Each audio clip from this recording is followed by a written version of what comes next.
Good evening, everyone. Welcome to the study session of the Mountain View City Council for March 19th, 1924. Roll call, please.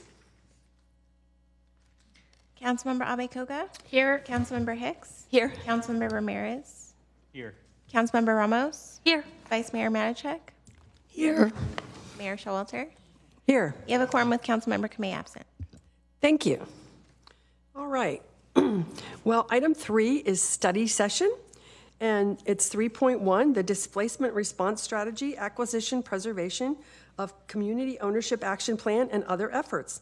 There's going to be Chinese and Spanish translation services available for this item, so we will now hear from our Chinese interpreter. 大家晚上好，今天欢迎大家参加今晚的市议会的研习会议。那么今晚我们会提供中文翻译，如果您需要收听中文翻译的话，一会儿在地球仪的图标上面点击一下，然后选择 Chinese 中文，听取实时的中文翻译。谢谢。Thank you. Now we'll hear from our Spanish interpreter. Si necesita interpretación al español, pulse el botón Interpretación en Zoom y seleccione el idioma adecuado para escuchar la reunión en ese idioma. Thank you.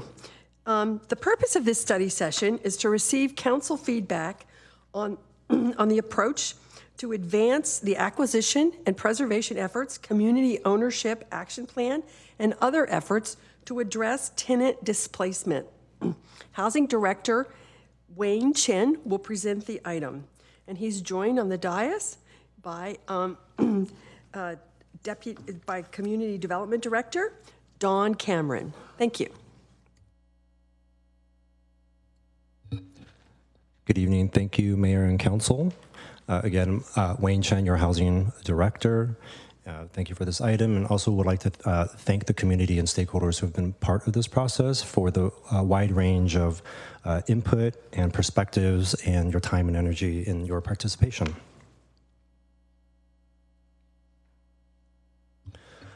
Tonight's study session focuses on the next phase of the tenant displacement response strategy. This slide shows all of the actions that have occurred prior to date, including the October 2023 study session focused on local replacement requirements.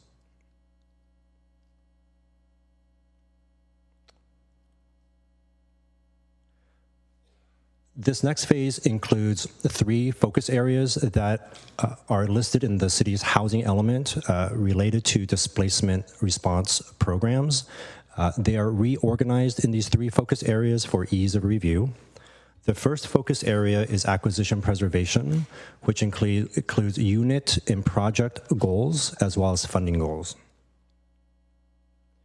The second focus area is the community ownership action plan. And the third focus area is a collection of other efforts. Just a quick note that the items related to tenant relocation assistance ordinance, evaluating the allowable rent increases for the mobile home rent stabilization ordinance, and monitoring SB 330 and legislation are ongoing items. They will begin shortly, and they will be coordinated with the Rent Stabilization Division. The presentation tonight will focus on alternatives to displacement. These are the 3 focus areas, as mentioned, and we'll start with acquisition preservation. Just to reiterate, the strategy is really focused on CSFRE units because the issue of tenant displacement has been primarily a result of the demolition and redevelopment of such buildings and units. The goal is for mission-oriented organizations, and as illustrative examples, nonprofit developers, community land trusts, tenant groups, etc., to be able to acquire CSFRE units and buildings, to essentially restrict them to affordable levels and to operate the units. There can be a wide variety of scenarios, but the 3 general scenarios are really to acquire the units and operate them as income-restricted units. A version of that is to operate those units for a period of time, but to redevelop them into brand new affordable units that could get more units onto the site later on. Both of these scenarios are likely to include some level of renovations or rehab because these properties tend to be older and some are a lot older than others. So the funding and the feasibility that is required for these projects that would need to be factored in. The third general scenario is to preserve the units and then convert them into ownership units. Back in 2019, 2020, we noted for council that there were at least 3 major areas to evaluate a high-impact acquisition preservation program. The first item is evaluating feasibility and funding sources. The key findings over the last, the key finding based on staff's evaluation and in discussion with potential partners and the community over the past few years is that there would need to be at least a $20 million funding source to achieve the 50-unit goal in the housing element. Based on some modeling that includes an acquisition cost, renovation cost, and some potential more limited outside funding sources, it would still remain a funding gap of about $400,000 a unit. Times 50 units, that's the $20 million. A new funding source really needs to be set up in a manner that can facilitate the feasibility of these projects. The second component that we mentioned to council was to assess a small sites acquisition program. The main finding is that an acquisition program, a preservation program that the city implements should be able to have the flexibility to facilitate the acquisition of both small sites and larger sites to take advantage of the opportunities. And the vast majority of CSFRA buildings are smaller sites and smaller buildings, so it should certainly include a small sites component. The third component that we mentioned to council was to identify potential partners. Part of the tenant displacement response strategy framework and principles was that this needs to be multi-pronged and it needs partnerships with external agencies because we can't do it alone.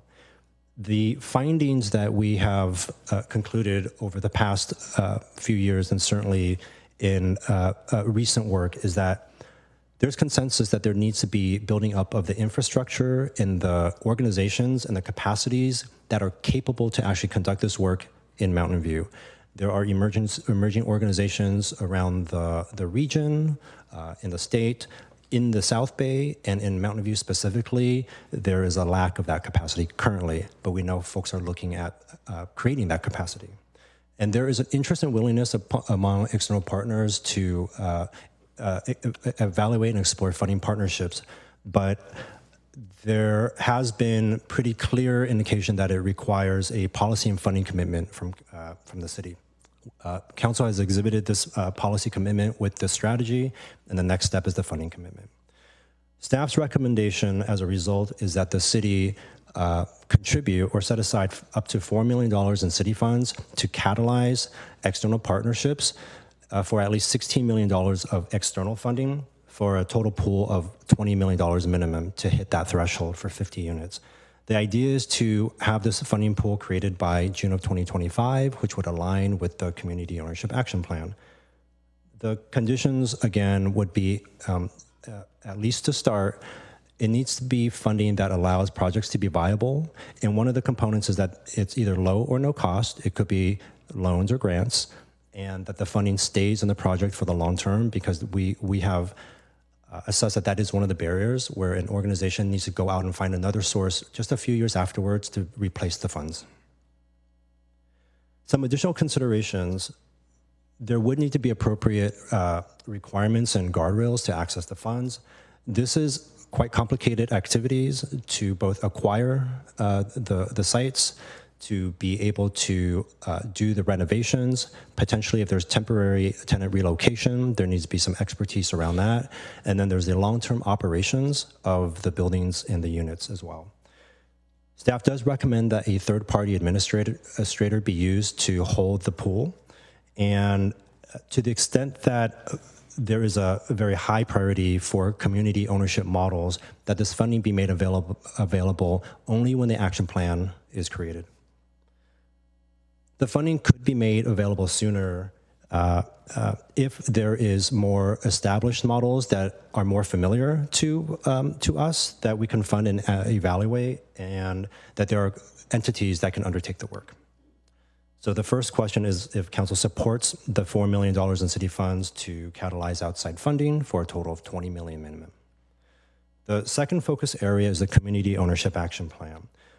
This is a key item in the housing element, and it has several components. It's to create the plan, it's to work with community partners to develop these new models that the traditional models and housing programs don't meet.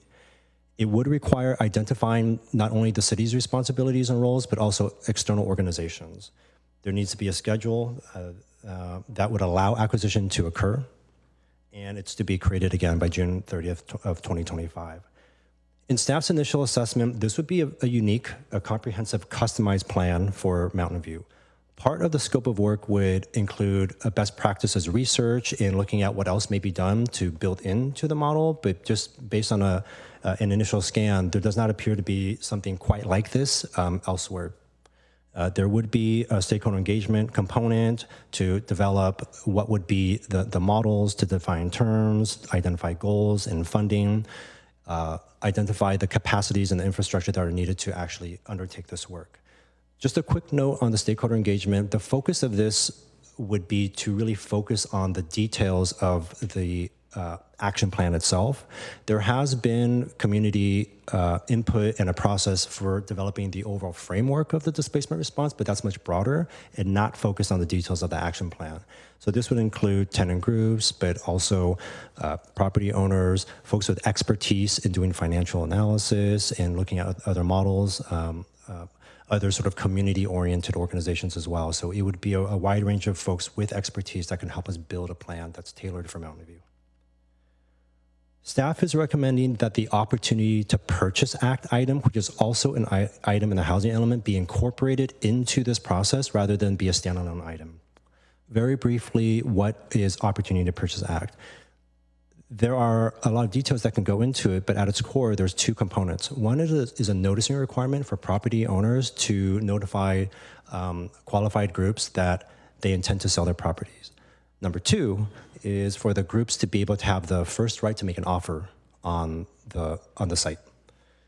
The purposes of OPA is to increase transparency. For example, it can help groups be aware of off-market transactions and be able to participate in the marketplace as a way to foster leveling the playing field and providing affirmative actions for these organizations to participate. By including OPA as part of this more holistic strategy, it would be easier to convey how the different pieces are interconnected.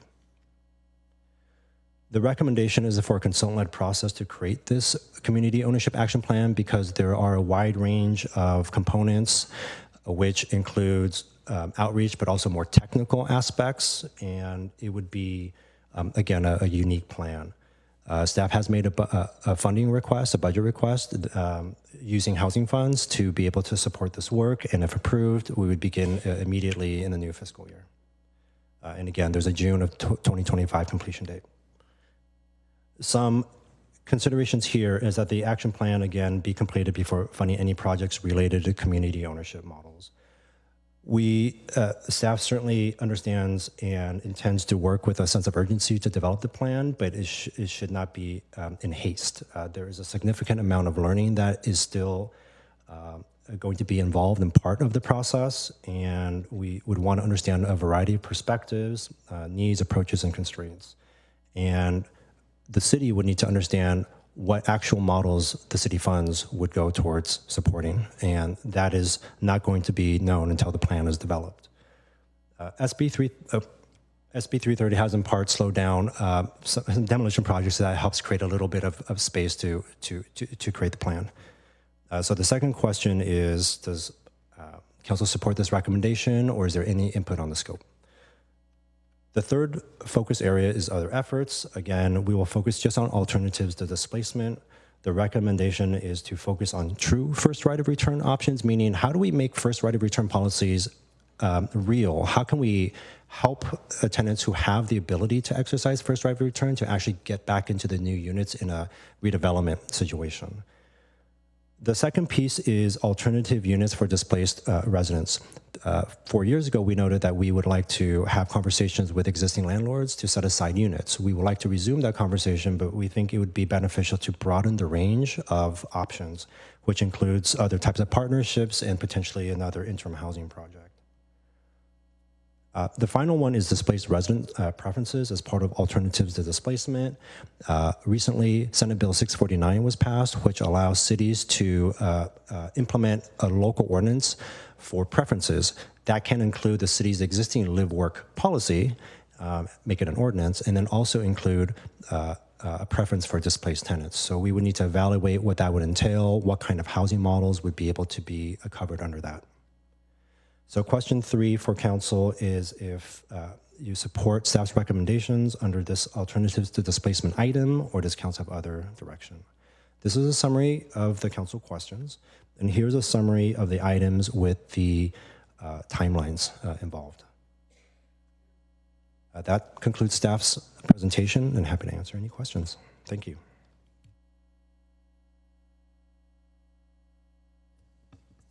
Great. Thank you very much.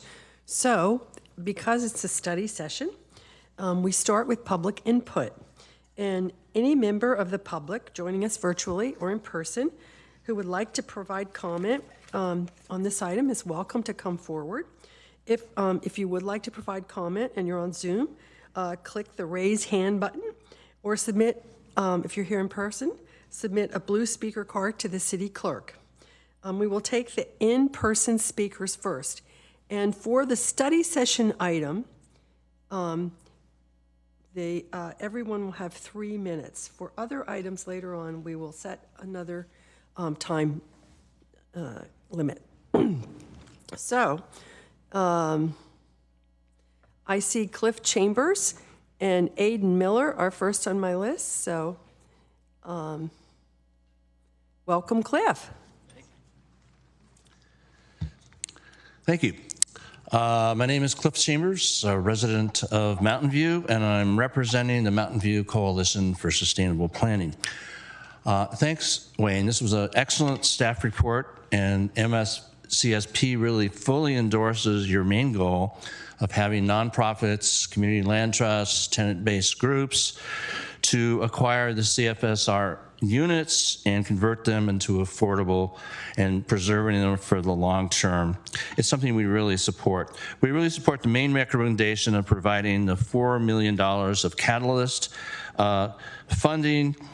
However, the staff report doesn't explicitly say that it's going to be the community land trusts or other private nonprofits that will essentially do the leveraging and not the city. And we think it's really important that organizations that have the organizational, the management, and financial capacity be able to put a successful package together and be able to do the necessary fundraising, et cetera, to do that. And they would be in charge with leveraging. We really do support a financial intermediary if you like to do so, such as a community foundation or other organization that has the real technical expertise to manage these funds. It's going to be a very complicated process. And so the third-party administrator that Wayne has recommended, I think, is an excellent idea, and it really should be able to take full advantage of the variety of foundation funds that might be available and really tap into the donor advised fund resources that might be available. We'd really like to allocate the funds to a variety of housing types, including community-controlled housing, opportunity to purchase programs, et cetera. So we submitted a detailed letter. I have a lot more to say, but I just want to say we really support the scope of work for the community action plan. It went from a community engagement program to stakeholder engagement. I'm hoping that you can find a budget to talk to potential beneficiaries, such as the tenants of CFRA's units, the people who would really benefit the program, and you really need to do targeted outreach to those individuals. We really do support the Opportunity to Purchase Act. We think it really needs to be a prerequisite to finding out what's going on in the market, and we really strongly support the staff recommendation to formalize the city's live-work policy, including a preference for displaced tenants. And I ran out of time. Thank you very much. Thank you, Cliff. Next speaker is Aidan Miller, and after that will be Matthew Reed. Good afternoon, Adine Miller, Los Altos Mountain View Community Foundation. I'm the CEO. I'm also a Mountain View resident, and thank you so much for the opportunity to comment about the study memo. I want to acknowledge the wonderful work that Wayne provided in the community leading up to this. There was a lot of community meetings that were held, I know, on his part, and we participated in those, and so I want to acknowledge and thank him for doing that. We see this as an opportunity actually to think a little bit out of the box in the context of how to actually approach housing, affordable housing in our community. We actually think there's some wonderful opportunities in this, and we're to encourage a little bit of thinking along those lines. So to use the example, for instance, in the context of financing, the fund itself, you have the initial idea there, you can actually raise dollars from community organizations, philanthropies, and so on. But the environment at this point is actually fairly challenging to raise dollars. And so we actually think that if there's an opportunity to think differently about this, to actually build an investment pool that will actually attract investors, as we explained in the memo, there's more of an opportunity to actually raise the 16 that was initially identified in the study memo, but potentially actually hit that 50 million mark that we're looking actually to achieve and maintain sort of that 4-to-1 ratio moving forward. To move that forward, we also encourage the city to consider to actually build a working group of different constituent organizations and partners, whether it's corporations, philanthropies, community organizations, community members, and so on, to help in the execution of that fund, to help build the community sort of strategy on this and to actually lead in the process of finding and identifying resources. So you can either accelerate some of the timetable or actually make funding available more quickly in that process. And that's where we would encourage some additional thinking about how you actually move forward into the community action team approach in the context of how you actually engage community. So there's the memo notes a hiring of a consultant. We would actually encourage that consultant to work with members of the community and developing the action plan, to have the entire community sort of like look at it proactively about how we actually will achieve the various elements of the housing element itself and what we can actually strategically do together so that we're actually working as a community, not necessarily just going off on our own and with our separate agendas at the same time. So again, detailed in the memo, happy to answer questions offline in future conversations. Thank you so much. Thank you. Matthew Reed. Good evening, Mayor Showalter and Council. Matthew Reed, I'm the Director of Policy at Silicon Valley at Home. And I am here to say that we have been honored for the last 2.5 years to be working in partnership with your city and with what is now the Housing Department through a Partnership for the Bay's Future Policy Grant, I think they're calling it now. It was a challenge grant originally. Along with our fellow Trisha Gonzalez, who I believe is joining us on Zoom. It's been a very constructive process, and you are well served, and we hope that we've been able to add some value through that partnership. This is tremendous work that this council is directing, and again, particularly the work of Wayne and his evolving team. I just want to say that this has been very thoughtful and deliberate. I would echo the last comments that this is requiring some creativity. Rather than look at these as just policy pieces to push across the finish line, I think your staff and this council have really acknowledged that the starting point is to ask the question of what are the challenges, and then to ask what are the goals and the values of the city, and then to ask how do we get there. It isn't just pieces of policy, but crafting responsive strategies. And what you see in the memo is an effort to think through additional tools to keep people housed in their communities in your city. The Acquisition, Preservation, Community Ownership Action Plan and Potential Value and Use of the opportunity to purchase policy are necessarily part of an integrated strategy. This is an emerging area. This work and thinking is happening throughout the Bay Area. Sources of technical assistance, best practices, additional funding will develop and grow over time. We believe that Mountain View is positioned to be a leader in the South Bay, both as a city and as a community in moving this work forward. SV at Home is really committed to alternative development models and our alternative modes of community engagement and community ownership. This is an active part of our work in the last 18, 24 months, and it will be ongoing. And we're pleased to say we have participation from your city. So, committing to support and leverage outside support, expressing a willingness to financially support preservation opportunities will help open doors. We would urge you to support on number one. And we also would ask for your support on the community ownership plan. We think this is really important step forward. Thank you. Thank you. And next we'll hear from Mark Adams and then Alex Brown.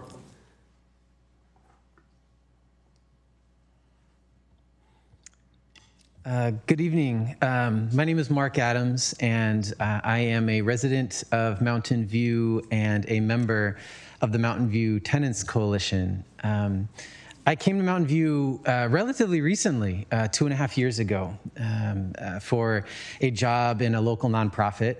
And I have a family. My oldest daughter is 5 years old. My youngest son is 2 years old. And our sincere hope is to make Mountain View our home for the long term, to put down roots, to achieve a sense of stability. And yet, I recognize that as renters, there's always the specter of uncertainty, of instability. And as I've grown in relationship with my friends and fellow members of Mountain View Coalition, Mountain View Tenants Coalition, as I've grown in relationship, I've understood that uncertainty is shared by so many people. And so I commend the efforts to really try to address displacement and try to prevent families like my own and so many others from being either priced out or displaced in some way from this beautiful, wonderful community that we now get to call home. I think that it would be important as we consider next steps to consider sort of putting a sort of criteria as to what are the criteria for community groups to access this funding in order to try to move forward with the $20 million in acquiring the sort of acquisition part of this anti-displacement model. We want to try to ensure that every community group has fair and equal access to trying to create the kind of solutions that Mountain View desperately needs. Again, I thank you so much for the efforts, the tremendous amount of hours that I can only imagine have been put toward this cause. I believe that it's incredibly important to protect our families and to ensure that we have a home, a place that we can call home for the long term, not just for a few years.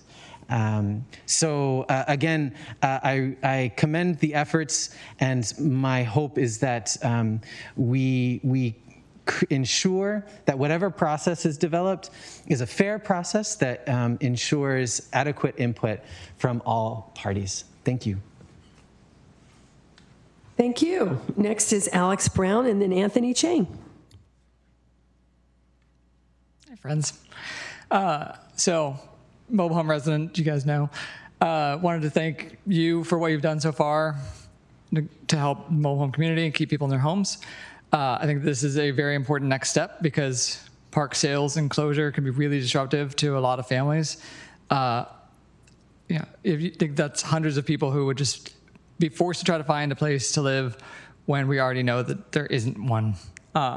Just want to say we're very excited to work with housing staff going forward with the community outreach. I know that several park-based neighborhood association residents are looking forward to working to be the people who are there in the event that one of the parks goes up for sale, to try to make sure that they can convert to a resident-owned community, which is something that has been established as a very productive and helpful model for a lot of homes, mobile home communities across the country.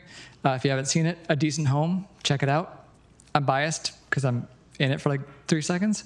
But yeah, no, thank you so much. We're looking forward to this. And we also, we'll do whatever we can to try to help make this successful, both for us and all of our neighbors.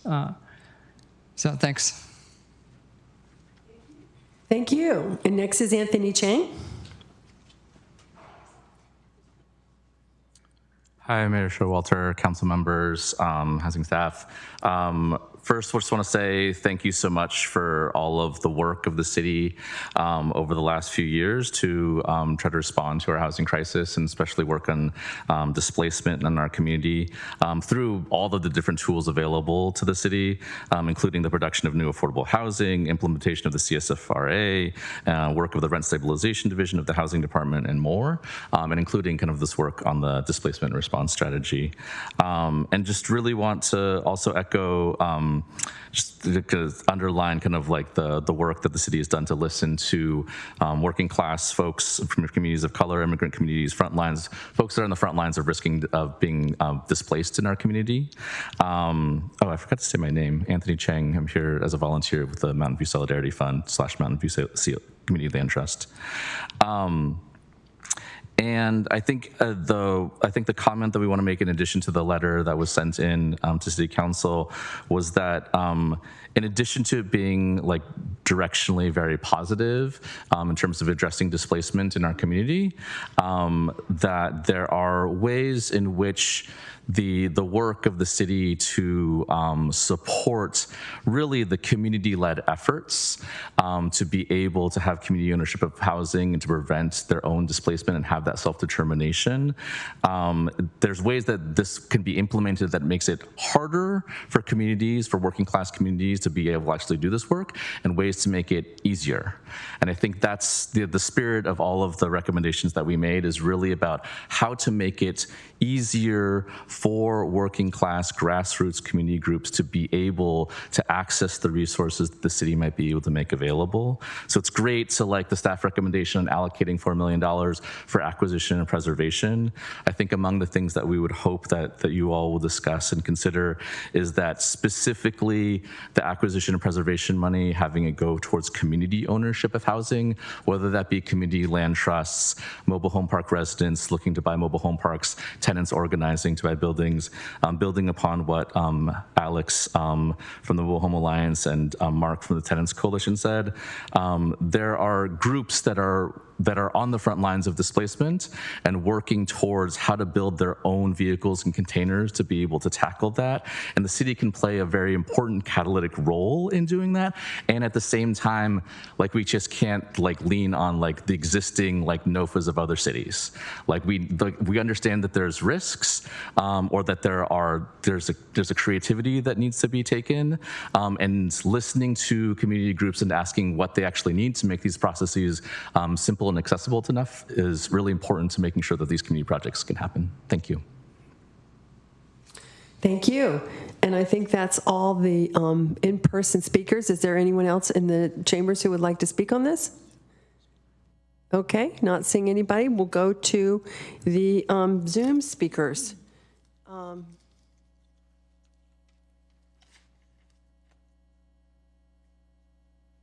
not seeing that list. There we go.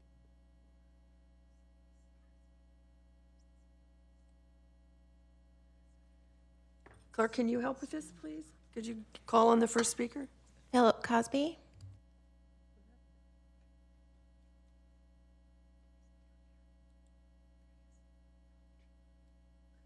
Philip Cosby, are you available? I am available. Great. Well, it's nice to hear your voice. Right. Thank you, Mayor Showalter, members of the City Council. My name is Philip Cosby. I'm speaking for the Cafecito at St. Athanasius. Cafecito is very pleased that the City of Mountain View is continuing to seek effective policies to minimize the displacement of its long-term residents. Within the Cafecito, we continue to struggle with the effects of that 2005 Rock Street and subsequent apartment demolitions. And that was, if we had had your vision of the policies articulated in the staff report back in 2018, the situation may have been a bit different. We're supportive of the staff's recommendations that were presented in the study session memo, specifically to catalyze a funding pool by the investment of $4 million in city housing funds. We don't have the expertise to determine exactly how that should be leveraged. And for the city to get a consultant to help them make an effective action process for the community ownership action plan. Also, I think it's very important for the city to develop policies that will allow for an effective first right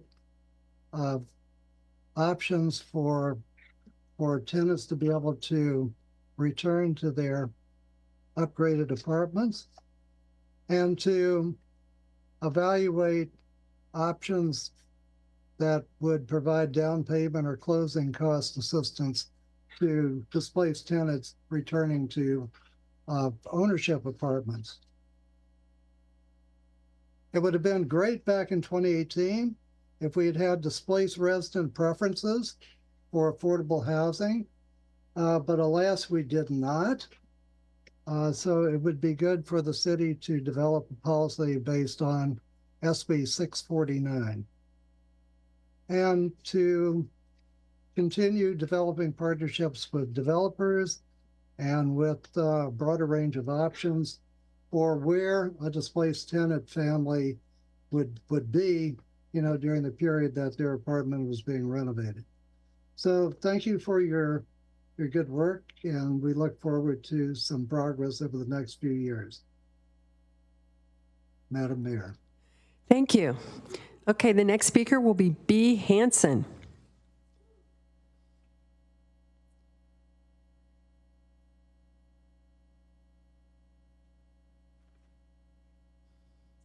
B, are you available?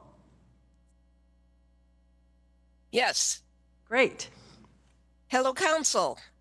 I've read this session's council report and the supporting attachments, and I want to start by commenting on the professionalism of our housing staff. I've had decades of experience producing technical documentation, and I can confirm that every document that comes out of that department is of outstanding quality. I'm also very pleased at Director Chen's assurance that his team will soon start work on amending our MHRSO.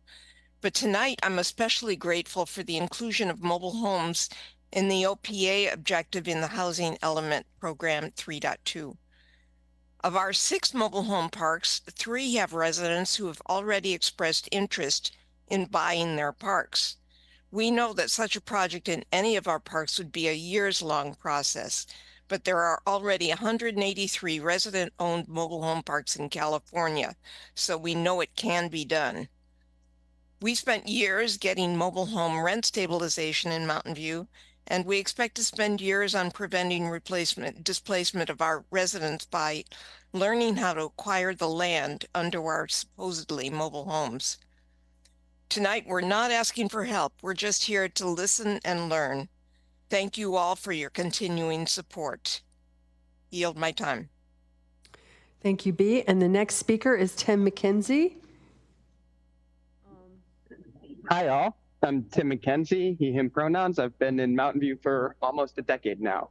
Want to thank staff for a great report, great presentation. I approve of the general thrust of it. It was really informative, well put together. I just have a couple of comments I want to highlight about that I hope are considered in the conversation. For displacement response, I love the idea acquiring affordable housing and maintaining it at affordable rates. Although I want to highlight, I think we should make sure that it gets tied to tenants that are there. If someone qualifies for affordable housing, the property is purchased and then they get a new job where their income puts them above the threshold, we wouldn't want to displace them from the community. Want to highlight that, make sure that consideration gets included. Echo the points that were made of community groups being the ones to purchase, like community land trusts, tenant unions, organized mobile home residents, making sure that we're actually talking to the people who live in the city, not speculative landlords that are trying to make a bunch of money off of us and don't care about the effects on the community. I did hear in a recent meeting a story about how some housing units were basically being advertised by realtors of, hey, buy these for cheap, kick out the tenants by being a bad landlord, and then jack up the price and you can make a bunch of money. That seems predatory. And Opportunity to Purchase Act, where everything has to be sunlighted, seems really, really important. And for funding, I like the idea of an open unit tax on big landlords. Like if there are people holding units off the market to try to game the timing of when they can get tenants to make more money for themselves, we should be taxing them. We should be taxing them logarithmically or exponentially as the numbers increase. We do want some degree of vacancy just so that people can move when they have to. But if people are holding them off the market for speculative reasons, we can and should really tax the hell out of that and use those funds to support the community with this excellent strategy that was laid out. Thank you. Thank you. The next speaker is from the Tenants Coalition. State your name, please. Thank you very much. My name is Angel Santuario. I've been a Mountain View resident for over 20 years, and I'm one of the founding members of the Mountain View Tenants Coalition. First of all, we've come a long way. I'm really thankful for all of you, council members and mayor, for your leadership and setting this direction for the staff. I'm incredibly proud of the staff itself for their tremendous work. Really grateful and happy to share the space with all the previous speakers from our community. I don't disagree on anything that has been said, and maybe I'll just reiterate on some of those points. Really happy to see that we're taking a look at OPA. I hope that this continues. For in other cities, there have been excuses from the leadership to turn it down, and seeing so much support in our community for it, it really makes me hopeful. The other thing I'd like to share is the concern for how consultancy happens in other cities, or has happened in the past, in my own experience. And it's a process where not much of the community input is taken into account. It's only one of the steps in their investigations. And so I would like to ask that if such consultant is hired, to make sure that there is a process in which the community is included in every step of the way. I will also like to ask for to have a community dialogue so that we can really uncover and think together as to what are the most accessible ways, the most sensible ways to be inclusive of all community groups and our tenant groups in the city, and make sure that we come up with the most creative, most helpful way to make those funds available and have our communities and our tenants have the support that they need to be owners and have more stability in their lives. Again, really, really proud of my community, and I'll cede my time. Thank you. Thank you, Angus. Okay, well, the next person is DWCMV Zoom. I'm a little Hello? Will you state your name? Yeah, thank you very much, Mayor. So this is Maria Marroquin. I'm speaking today from welcome. All right. Thank you. Thank you so Day much. Worker Center. Okay. I didn't. Well, you know, sometimes my Zoom's identity gets confused, and it's not my cup of tea, the technology to change. But full disclosure, I'm speaking today as a Mountain View Tenants Coalition member, Mountain View resident, and people who really cares about displacement and housing in our community. I really want to thank very profusely and sincerely for all the efforts that the staff and the council members and community has been putting on this effort. And I feel very grateful, the same like my previous speaker expressed. So be part of this community that trying to find solutions and not just focus on the problems. So I advocate the same that my organization from OPA, and I'm glad there's a lot of support for that.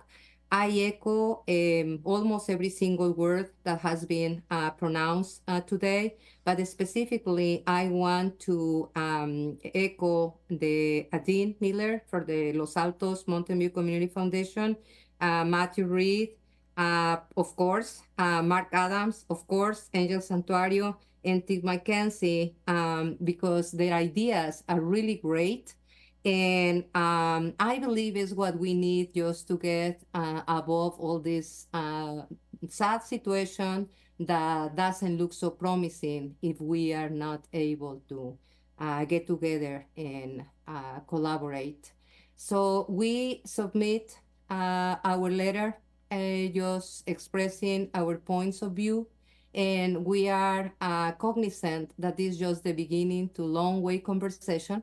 And we really want to continue, and I'm confident personally that it's going to be successful, and very grateful again. So I'm sorry for the confusion in my name, but this is Maria Marroquin from the Mountain View Tenants Coalition. Thank you very much. In the Day Worker Center. All right. The next speaker is Jason Klock.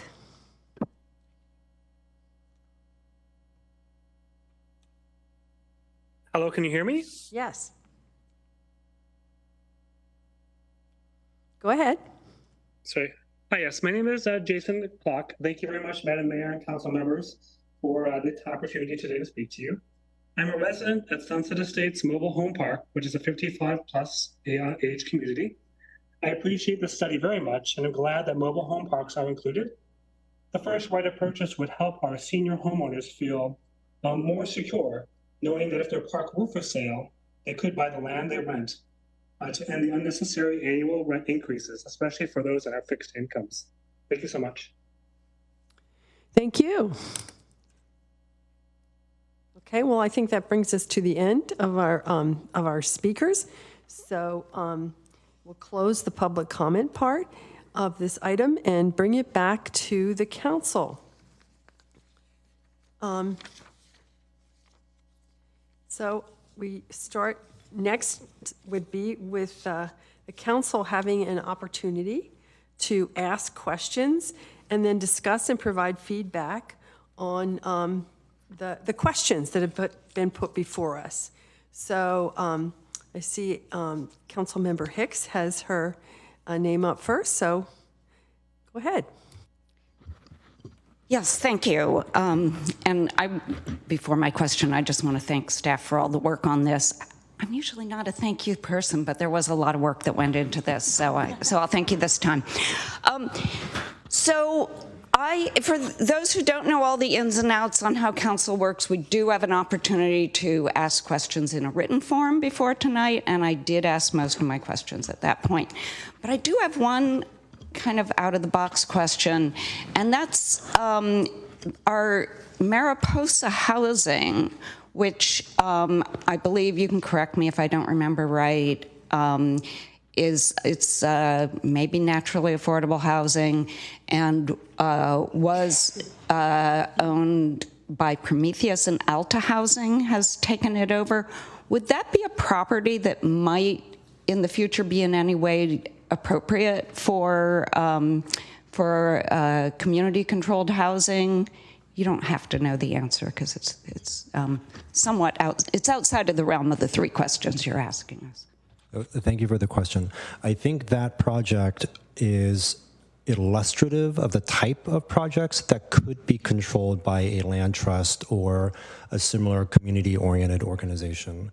In this particular case, it is still owned by Prometheus, and the property management is essentially handled by Alta. So it would depend on whether Prometheus would want to sell or transfer the property. But again, it's an illustrative example of the type of thing that folks are talking about. Thank you.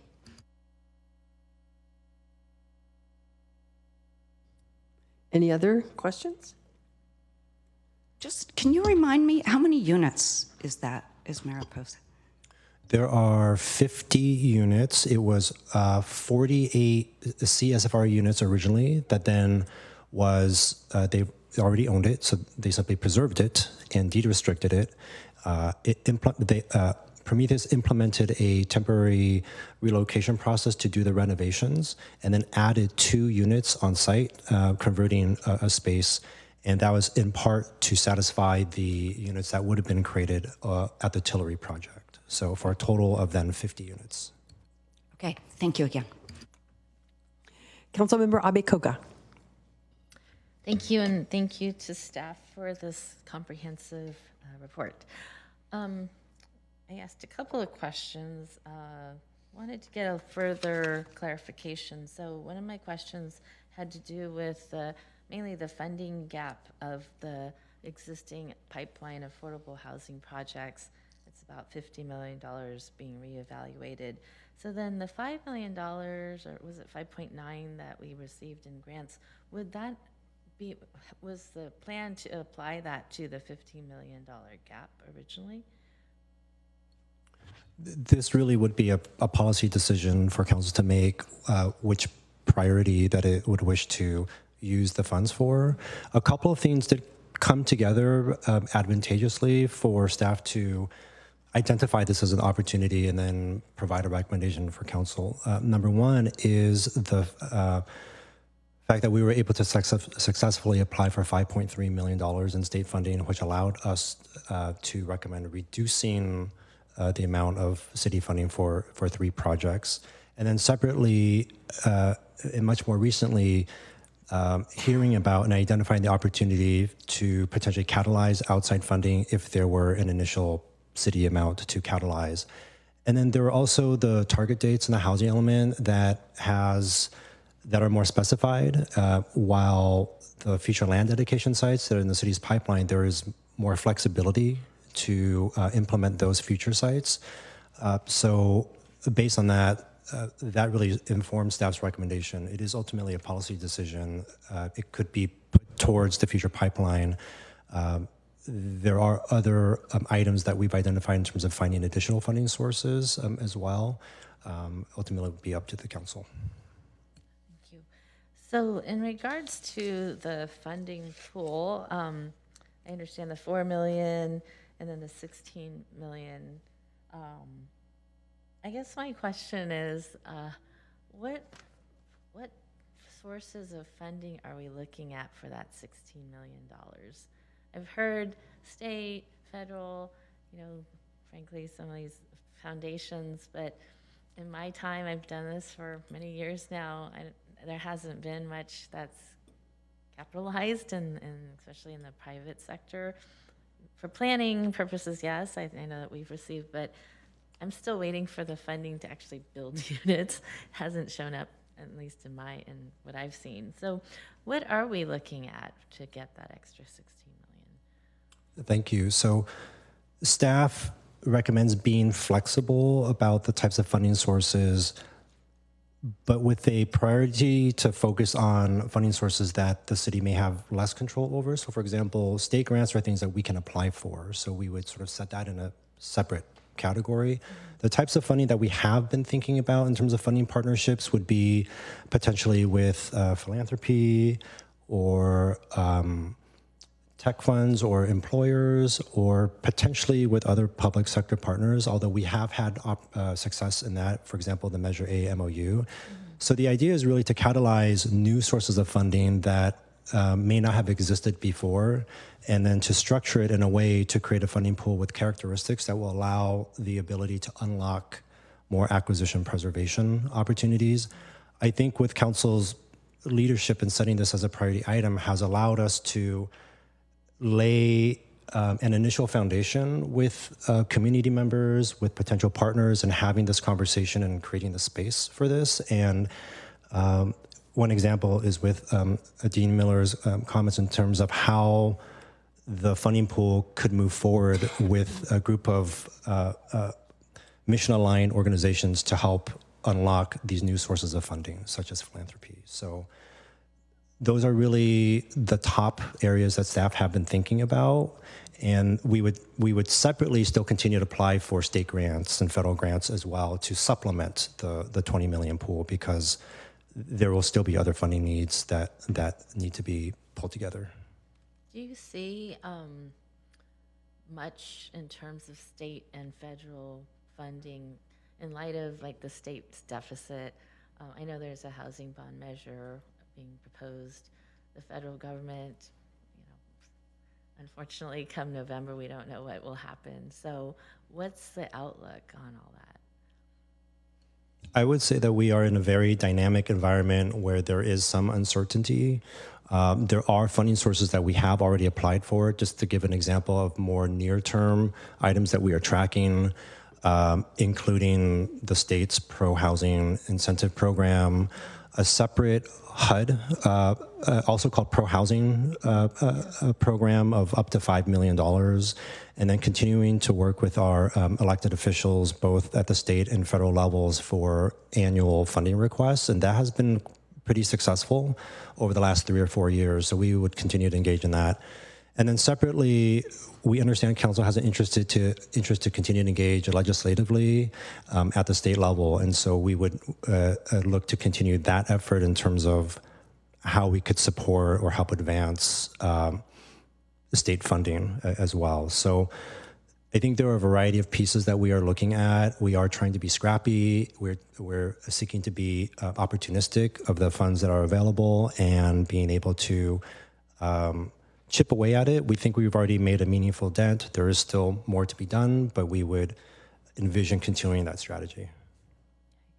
So, I mean, this might get into comments, but I guess I could try to make it a question. So, as you know, I'm on the BAFA committee, and part of that bond measure, I believe it's 15% that's being set aside for acquisition and preservation. So my question, or I guess, and I don't, and maybe, I'm sure you've talked with them, but why not just wait for that funding to hopefully materialize? Because my assumption is that if that passes, the state's going to just say, go to BAFA. We continue to monitor BAFA and receiving information through the process, working with our community partners as well to stay engaged. We've certainly already had initial conversations with, for example, the county, who would be the return to source component, and laying a little bit of seed planting to say, we'd love to do another Measure A MOU style partnership. If and when it passes, there would be a process to develop a regional expenditure plan specifically for the county, and we would want to be right at the table for that. It will take some time for that to develop, and part of the timing component is that it may still take some time to create a funding source that could align up with the Community Ownership Action Plan. If it were to pass, it would be a great source that we could also tap into. This initial seed funding can also be a supplement to that as well. The expenditure plan would still need to be developed, and we would certainly want to be engaged with that. But I think both the pipeline for new projects and for acquisition preservation, there can be a lot of opportunities and need for funding that could also absorb whatever the regional measure might be able to produce. So we would still track that. That is also another housing element item and program that we are following. So that would be a separate but parallel process. I had a question regarding the true first right of return, and it talks about the practicality or the reality of that, the barriers, especially in regards to down payments and closing costs. And that's actually what I've been advocating for many years, for the missing middle. So are we looking at including missing middle folks? How are we going to determine who actually gets to participate in a program like that? That's a great question. The way that we envision it is a larger rubric of home ownership. And one path of home ownership is focused more on lower income residents, for example, that are displaced and need assistance getting back into the new unit, for example, if it's a new condo project. And then under the homeownership rubric is potentially a second path or a second type of program that is geared more for higher income residents or moderate income residents that may not have been displaced but still need assistance with homeownership. Mm-hmm. So part of the work that we are undertaking going forward is looking at a more comprehensive homeownership strategy that includes these two buckets, and developing a plan and applying for funding and another partnership situation to see if there could be funding partnerships to advance both goals under homeownership. So the challenge with the missing middle is that they don't really qualify for the AMI targets or restrictions, right? So my advocacy has been that that's where we need to use our own city funds that don't have those restrictions. So how do we prioritize that? I think we should take a look at that. And also there is a lot of continued interest with external partners to look at moderate income at income ranges that are affordable to that income range, and not necessarily to say, here's a down payment assistance program, go and find something in the open market. So there's still a lot of dialogue and thinking around that, that effort to have housing that is affordable to that middle income category. And there's still work and thinking that needs to be done to address that component. And we would certainly evaluate the ability for the city to use its funding or to apply for relevant funding to hit that population going forward.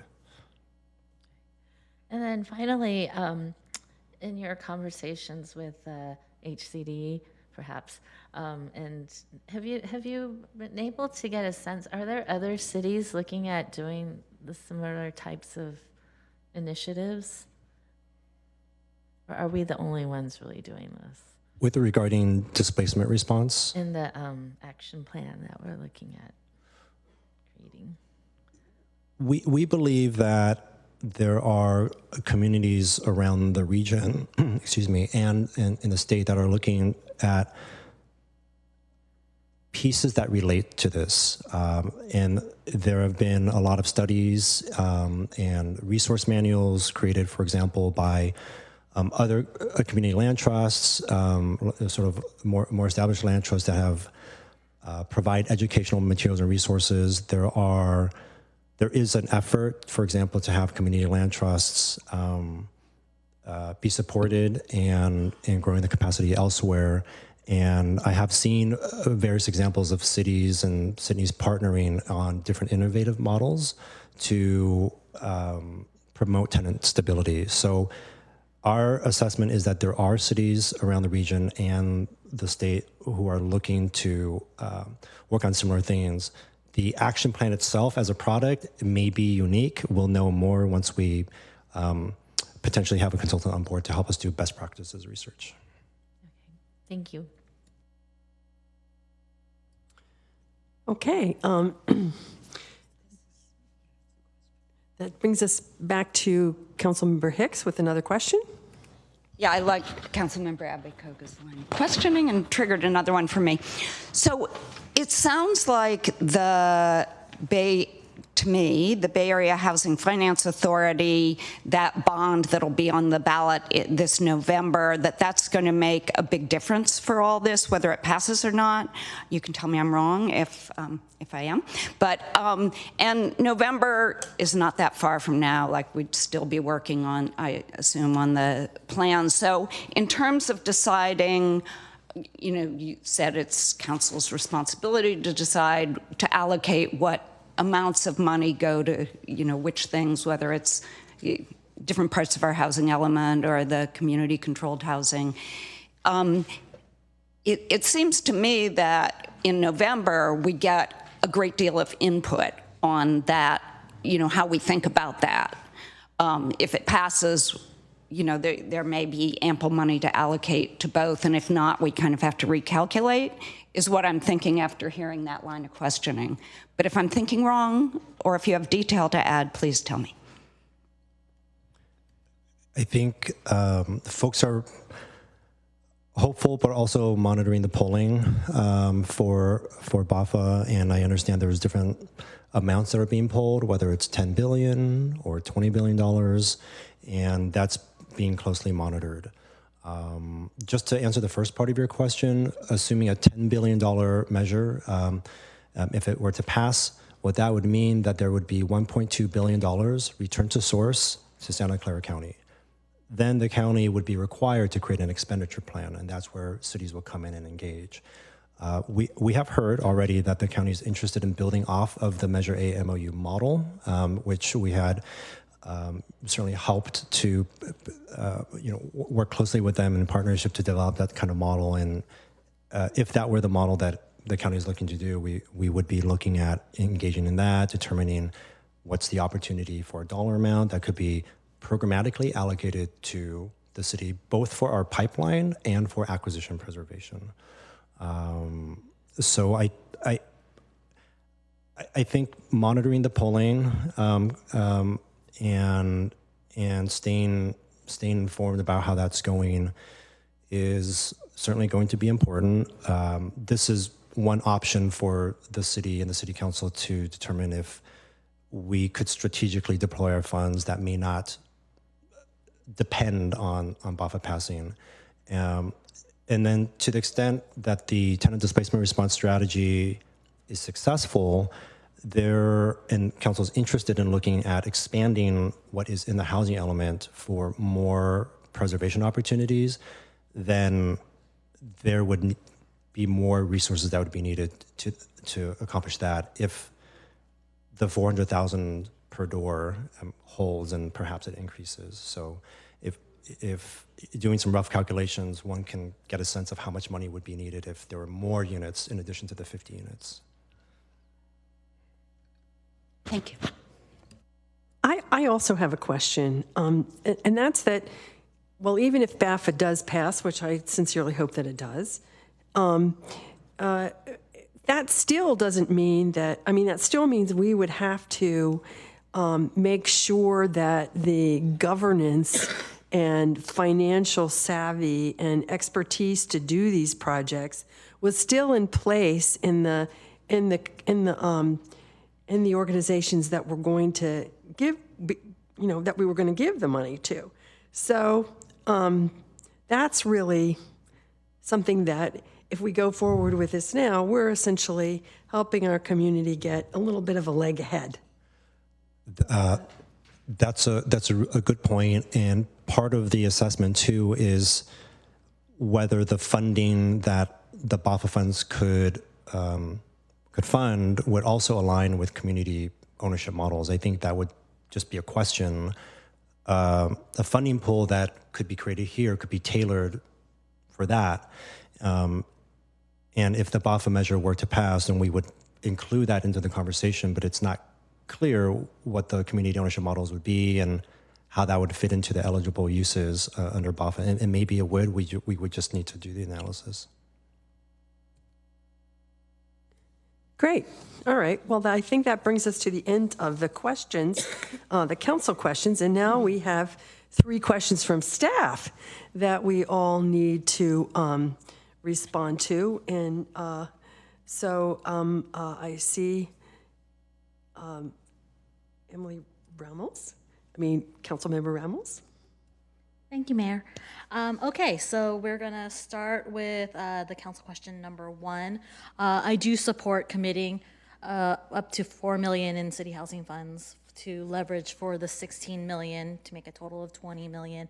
One thing I would also add in is that I also do support, as you notice, as we got letters in from the community, to have the possibility of opening it up.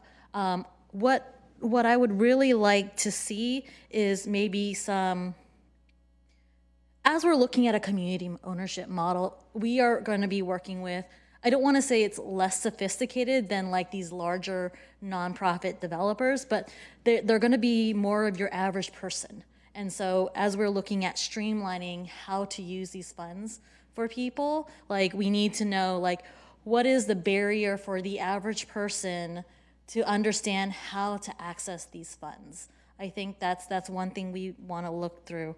I'm going to blend this a little bit with question number 2.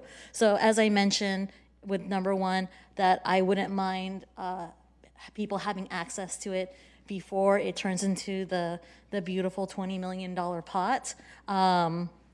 The Community Ownership Action Plan, I believe also should help with evaluating that kind of criteria and how people get to it. What I do worry about is I've watched how the Community Ownership Action Plan is kind of like an offshoot now as the next part of the displacement response strategy. And I sat through many of the meetings with the displacement response strategy, and a lot of it seemed very broad. As we are narrowing it down, I do want us to also narrow down so that we have that answer of what I mentioned before. How does the average tenant, average Mountain View resident, how can they understand how to access this funding for community ownership? I'm hoping that as we look at the Community Ownership Action Plan, we're looking at things like tenant unions or tenant organizations, tenant associations. So almost as like a prep to OPA, because OPA is not going to do us much good without an ecosystem of the community groups willing to actually use the funding to acquire the properties. Otherwise, it really is just kind of a delay for everything. So as we look at a lot of the community, I don't know how you pronounce it, it would be like a COA, Community Ownership Action Plan, I don't know. But as we look through that, a lot of that information will inform how strict, how long you'll need, and how what would be the most effective way to essentially deploy OPA. So I actually don't have an expectation that we'll have an OPA ordinance at the end of the Community Ownership Action Plan, but I think a lot of that work will inform it, and it'll be like the next step forward for that. When I think about things that are harder to, in terms, going back to the first question, like how do we unlock those funds? I would like to see something that the community can see before the plan is actually fulfilled in the June deadline. So like I'm looking at what is that criteria, and maybe having that criteria available like more toward like the halfway point, like the end of this year or the end of January. So like the community actually has the opportunity to see, okay, there's a hard plan, a hard thing, that something tangible that they can discuss and think through and look through on, and determine whether like this criteria is actually too difficult for us to meet, and like where can we wiggle there. I think about yes, Mountain View does punch above its weight when it comes to our tenant protections and preservations. I actually view that as a very proud thing. The closest jurisdiction to us that's looking at preservation to the level that we are, not that regional wide, there's actually a lot of cities that are looking at preservation, but the other jurisdiction right now that's close or a little bit farther than us that looking at preservation was San Jose, and I think that's why there was a discussion of San Jose's NOFA. They recently released a NOFA in October in October of last year, and then I looked it up and I was like, I wonder what happened to it. And they were supposed to announce that award like in February, and they only had, they made that NOFA with a particular community partner in mind, and that community partner was the only one that applied to it, and they're still having trouble releasing that money to that applicant. So what we want to do is prevent that from actually happening. We know we have a very strong community partner. We have a very strong community in general of looking at really making this action plan like robust and strong. Not many communities can say the same, and I think we should leverage that. Other things, when we mentioned OPA, I would love staff to look into, apparently there is some state law that's related to mobile home parks that it's not quite an OPA, but like a noticing requirement. Like, it would be nice to take advantage of some state laws that might already be out there. There is also a form of an OPA for foreclosure properties too, and also that should be something we should take advantage of.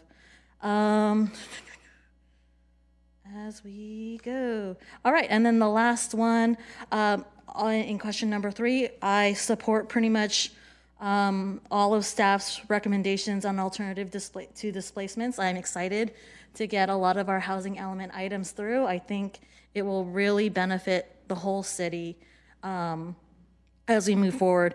It's interesting to reflect that the reason why we're actually working on this started through essentially tragedy. We started working on displacement response because we saw all the demolitions and all these people losing their homes. And it's really, really heartwarming to think that like our community rallied around that we didn't say like, this is a place that like, oh, this just sucks. No, we rallied around it. We decided that we as a community are gonna find a way around it, and it's leading to things like a community ownership action plan. So it's something for staff.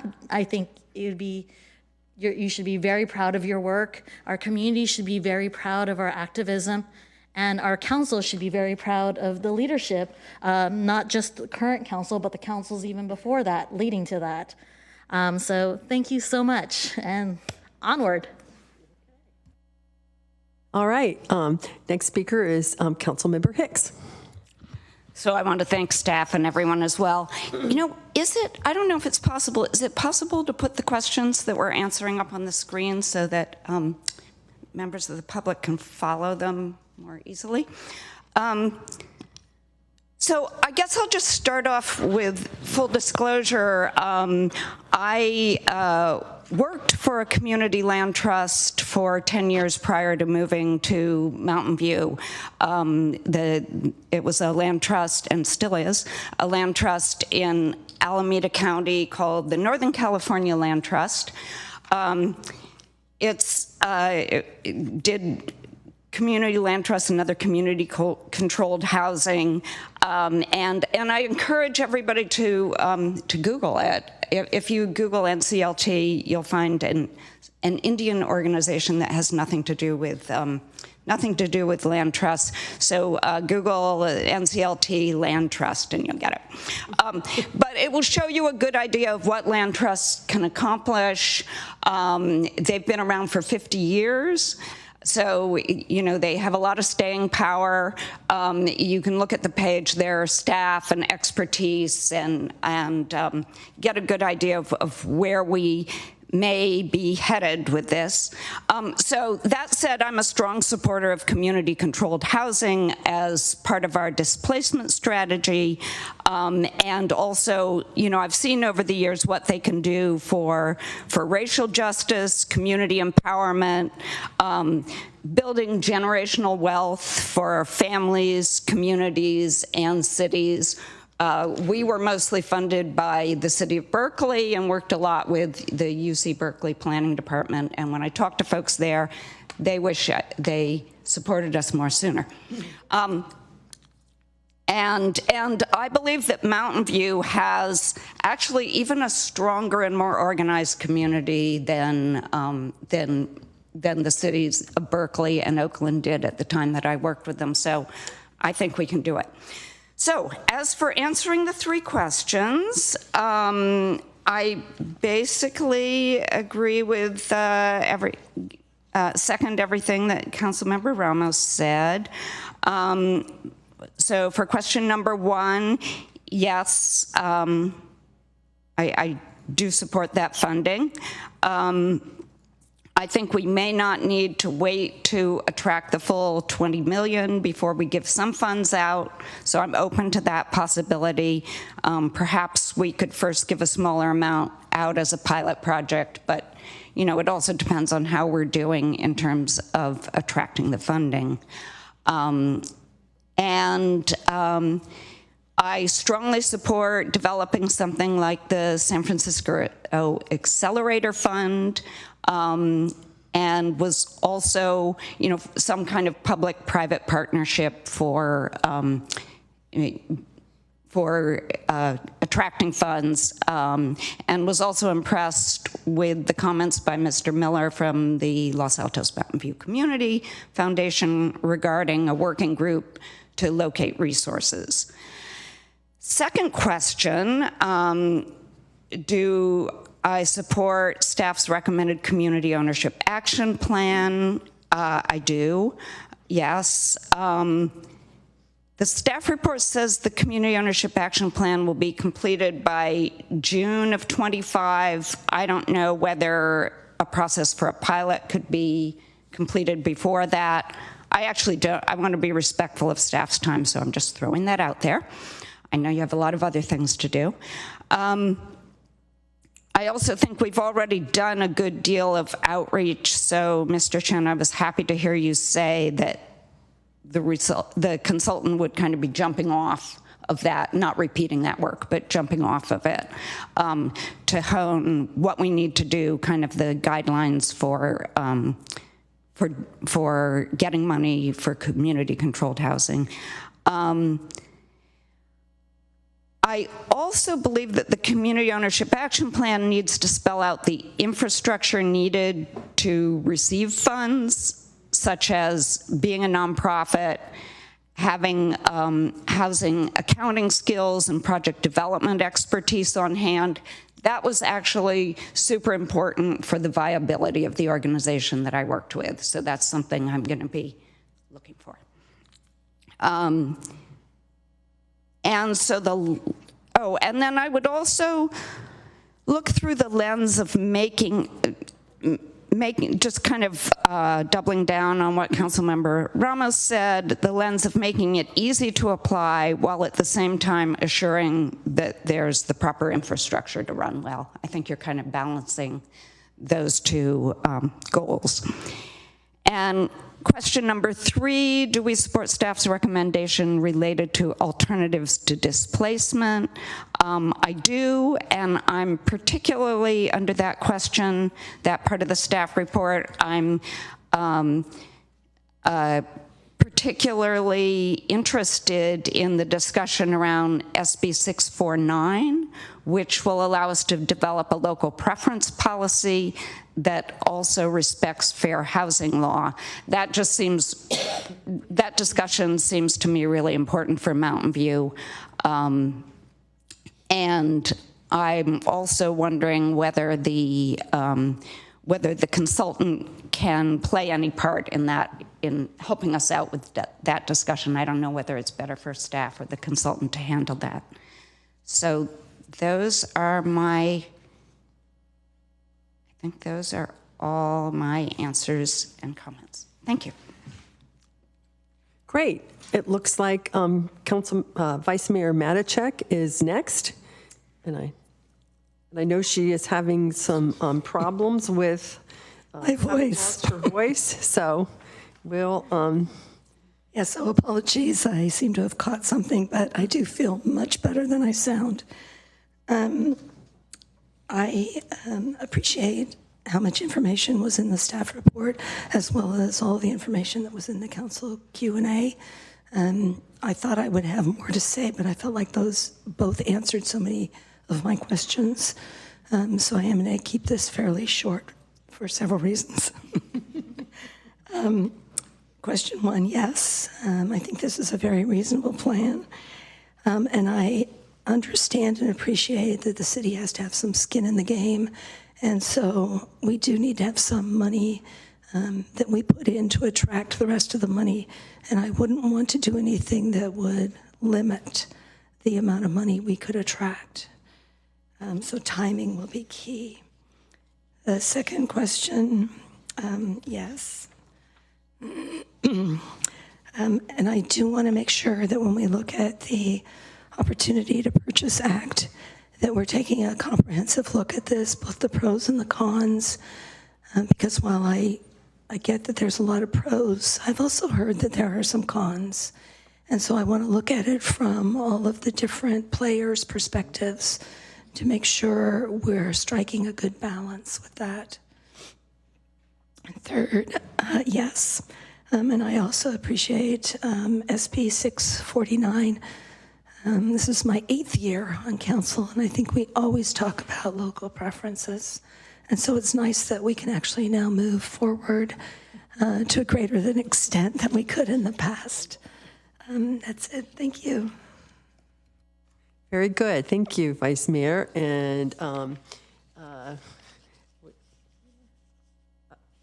Councilmember Abagogo, you would like to go next? I guess I'm going next. So again, thank you to staff for the comprehensive report. I'm gonna probably try to keep it quick too. Let's see when. So yes, I'm okay moving forward with the $4 million. It's frankly minimal in the big picture of things. You know, I have been looking for innovation, and if this is, and so I think it's worth moving forward to try something new.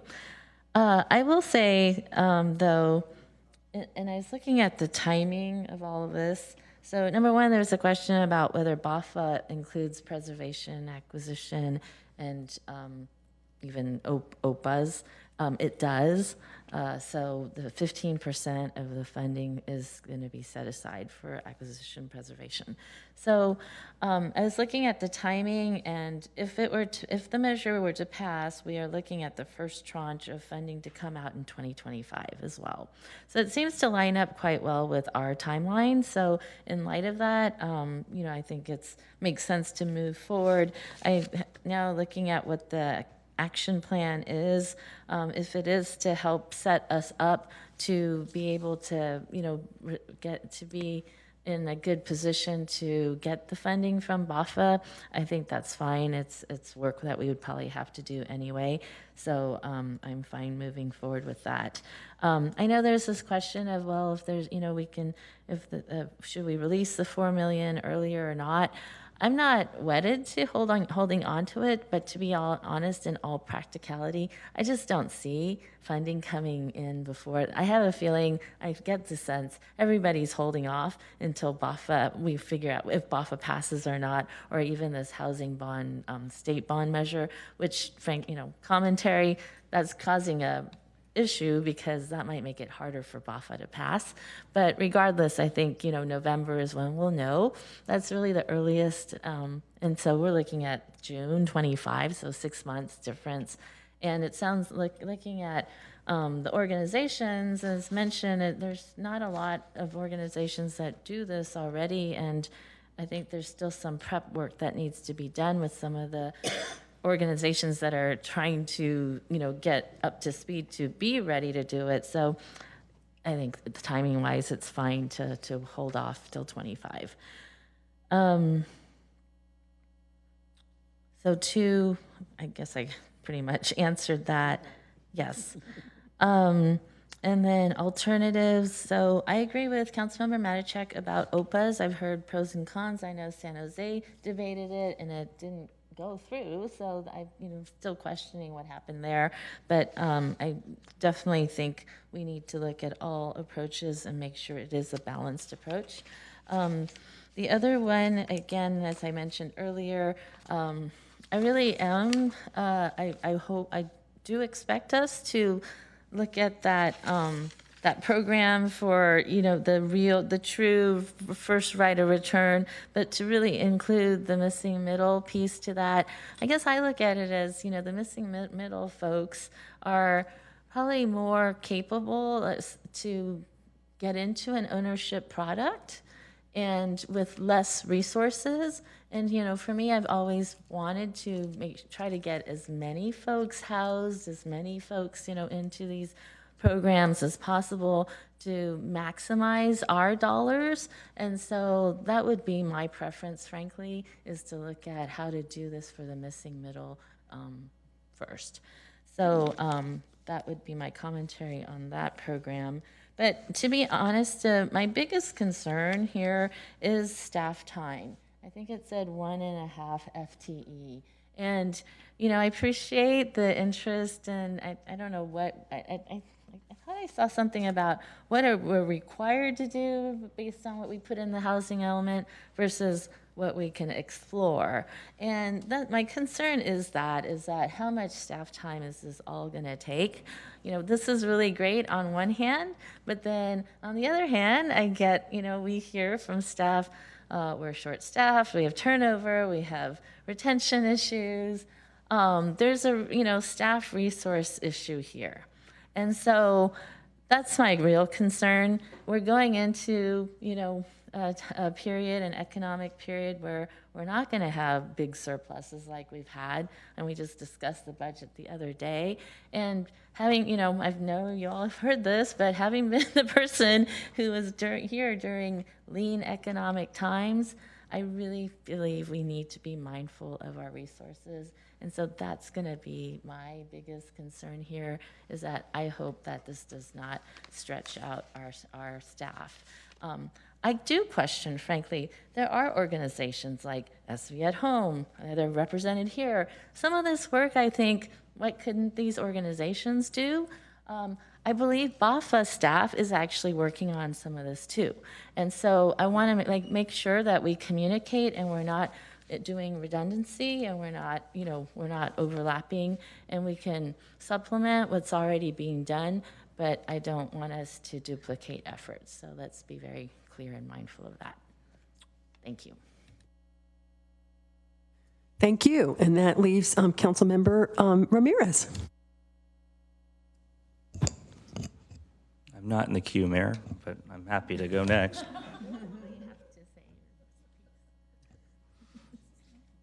Councilmember Matichak, I wish I could loan you my voice because I won't really need it tonight. So first, I appreciate staff's work on this. The staff report is comprehensive and well-reasoned, and I think that's why there aren't a lot of comments tonight. You've made some very strong recommendations, and I support all of them. I support also the Los Altos Mountain View Community Foundation recommendations in their letter, and I think the recommendations from the Solidarity Fund and their letter have merit and deserve some investigation. In particular, the concept of allowing a portion of the funding that we're setting aside to be used early if it's very well leveraged. If the Solidarity Fund, as the Community Land Trust, is able to attract a significant amount of capital with a $2 million contribution from the city, I think it merits exploration. And I also support the concept of allowing a fairly simple access to the funding, but I think that will depend on the recommendations from the consultant. Thank you. Thank you. All right, well then I'll take a turn.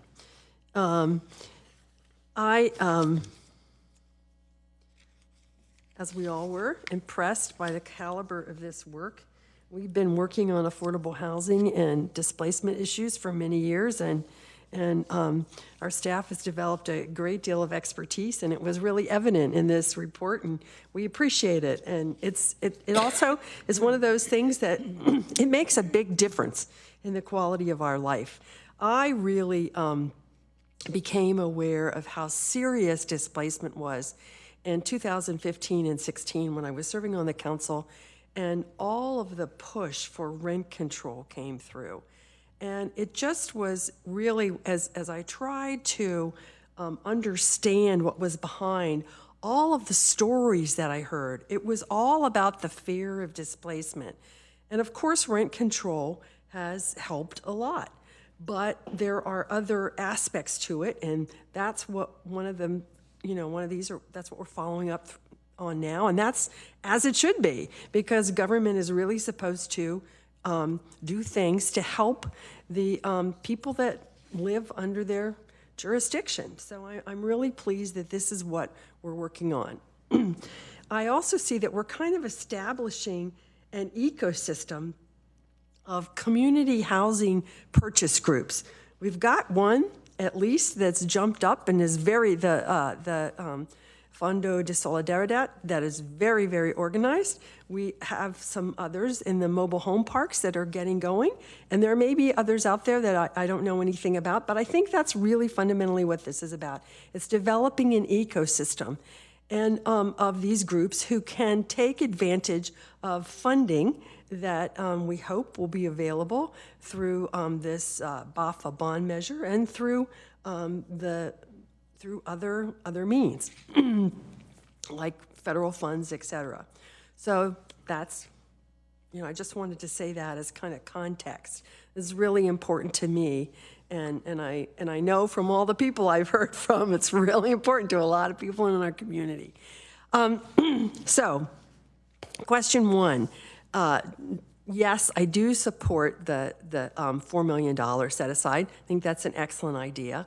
And we want to have that money leveraged, but I don't think we need to necessarily wait until we have the entire $20 million before the first funds are allocated.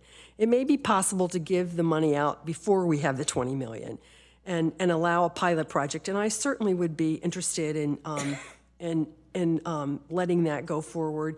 I think it would be something that would be developed as part of the community ownership plan process. And I wanted to say that under question 2, I do support having a community ownership action plan, because I think what that does is that sets the guardrails for these organizations. And we don't want those guardrails to be too difficult, but we want them to be correct so that they're easy to follow, and that they safeguard the city and they safeguard the community organizations who who will be working on this housing. So I've thought of 3. They were mentioned earlier, I think. A formal nonprofit, a 501(c)(3). And then the organization really needs to demonstrate that it has development expertise and financial expertise. And then after they get it, they will also need a lot of operation and maintenance expertise. But I don't think that's as, I think that will be a little easier. They don't need that just to get going. And then the third thing, I think, is insurance. I think we want to make sure that they have, the proper insurance for this. So those are just 3 specific things, and I'm sure that the consultants will come up with many more, or will consider many more. Maybe there really won't need to be more than 4 or 5. I don't know. That's the expert's job to figure out.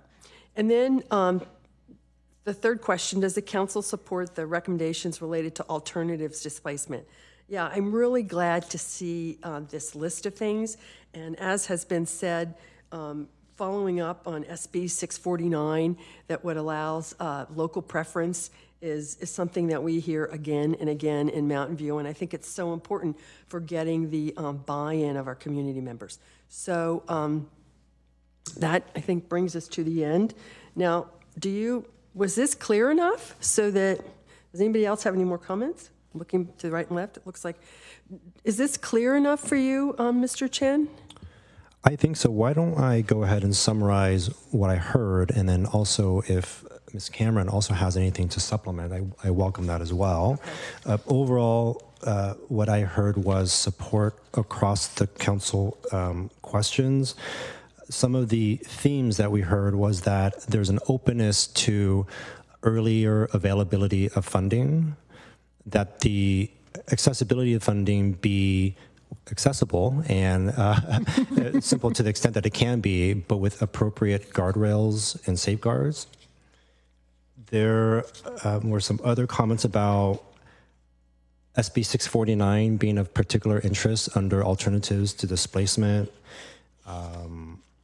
and taking a look at both pros and cons of a variety of items, including the OPA as part of the Community Ownership Action Plan. And let me just take a peek if there's any additional components that popped out.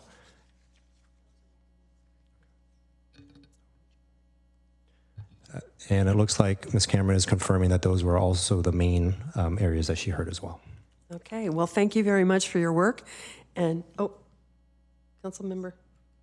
One of the things that I think was also mentioned by me and my other colleagues was having clear criteria of the funding sources, having a criteria earlier than even the community action plan being drafted so that the community can actually comment on that criteria. Is that something that people can agree with? We were looking at maybe like the end of this year or the end of January or something like that so that we have something tangible. Thank you, Councilmember, for bringing that up. Yes, we did hear it from you, and Councilmember Hicks seconded generally your comments. Other council members did not exactly bring that up, so it'd be useful to hear that, you know, there's interest in trying to get criteria I would out for basically community review and input before bringing the action plan forward. I think the idea behind that is just that, you know, when you have the community outreach, if you have something meaty for them to respond to, it's more productive. Well, that's the general idea, Councilmember Ramirez. Thank you. So I'm fine with that. I think stakeholder input is always beneficial, but I forgot to mention, I'm grateful to staff for beginning the transition of the CNC work out of the housing department, which is something that I've been, as my colleagues on the CNC know, have been interested in for a long time, and I know it's not a trivial thing to do, so I'm excited for the recommendations from staff once that work is complete. And Wayne, you'll be happy to hear that you will never hear me talk about it ever again. All right. All right, well, that brings us to the end of this item, and the council needs a short break, so we will be back in about 5 minutes.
I'd like to bring the regular meeting of the Mountain View City Council to order now.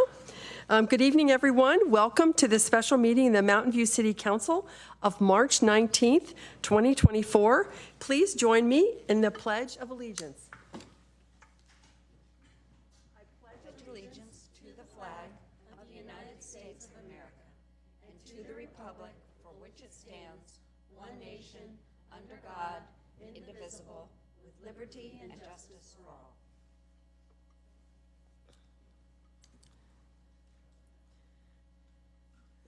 all. Roll call. Councilmember Abe-Koga? Here. Councilmember Hicks? Here. Councilmember Ramirez? Here. Councilmember Ramos? Present. Vice Mayor Matichak? Here. Mayor Showalter? Here. You have a quorum with Councilmember Kamei absent. Thank you. All right. So in recent weeks, several of our neighboring elected decision-making bodies have been subjected to disruptive, racist verbal attacks by anonymous callers during virtual public comments. The City of Mountain View is fully committed to racial, religious, and cultural equity and justice as we strive to create a welcoming, safe, and inclusive community for all. The Council welcomes respectful and non-threatening public comments regarding matters over which the Council has jurisdiction. Comments deemed otherwise pursuant to the City Council Code and the Government Code may be grounds for terminating a speaker's comment period. Just want to start by saying that we have had some Zoom bombs in other communities, and we haven't been subjected to it yet, but hopefully we won't. We're going to start off this evening with item 3, some presentations. And these are presentations only. The City Council doesn't really take action. Public comment will occur after the presentation items. So if you would like to speak on these items in person, please submit a blue speaker card to the clerk now. 3.1 is Silicon Valley Regional Interoperability Authority update. And I'm happy to welcome Eric Nickel. He's the Executive Director of Silicon Valley Regional Interoperability Authority, and he's going to provide us with an update.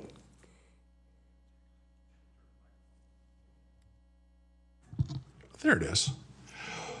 Good evening, Madam Mayor, Madam Vice Mayor, and SVRA Director Matichak. My name is Eric Nickel. I am the Executive Director for the Silicon Valley Regional Interoperability Authority, known as SVRA, but most commonly known as your radio system that your police, firefighters, public works folks use on a daily basis. A little quick background about me. I've got some history here in the county. I retired a couple years ago after 33 years in the fire service. 8 of those years I was a fire chief, 6 here in the county with Palo Alto, and then my last 2 years I was the fire chief down in the city of Santa Barbara. But what I'm here to talk about tonight, very briefly, is to give you an overview of the authority, the good work that goes on a daily basis with the authority, and then some long-term fiscal challenges that we've been trying to work with the board and the working committee on. Next slide, please. So a couple outcomes today. I want you to understand that we are going to go through a life cycle replacement process, meaning we are upgrading the radio infrastructure in about the next 10 to 15 years, and that is very costly.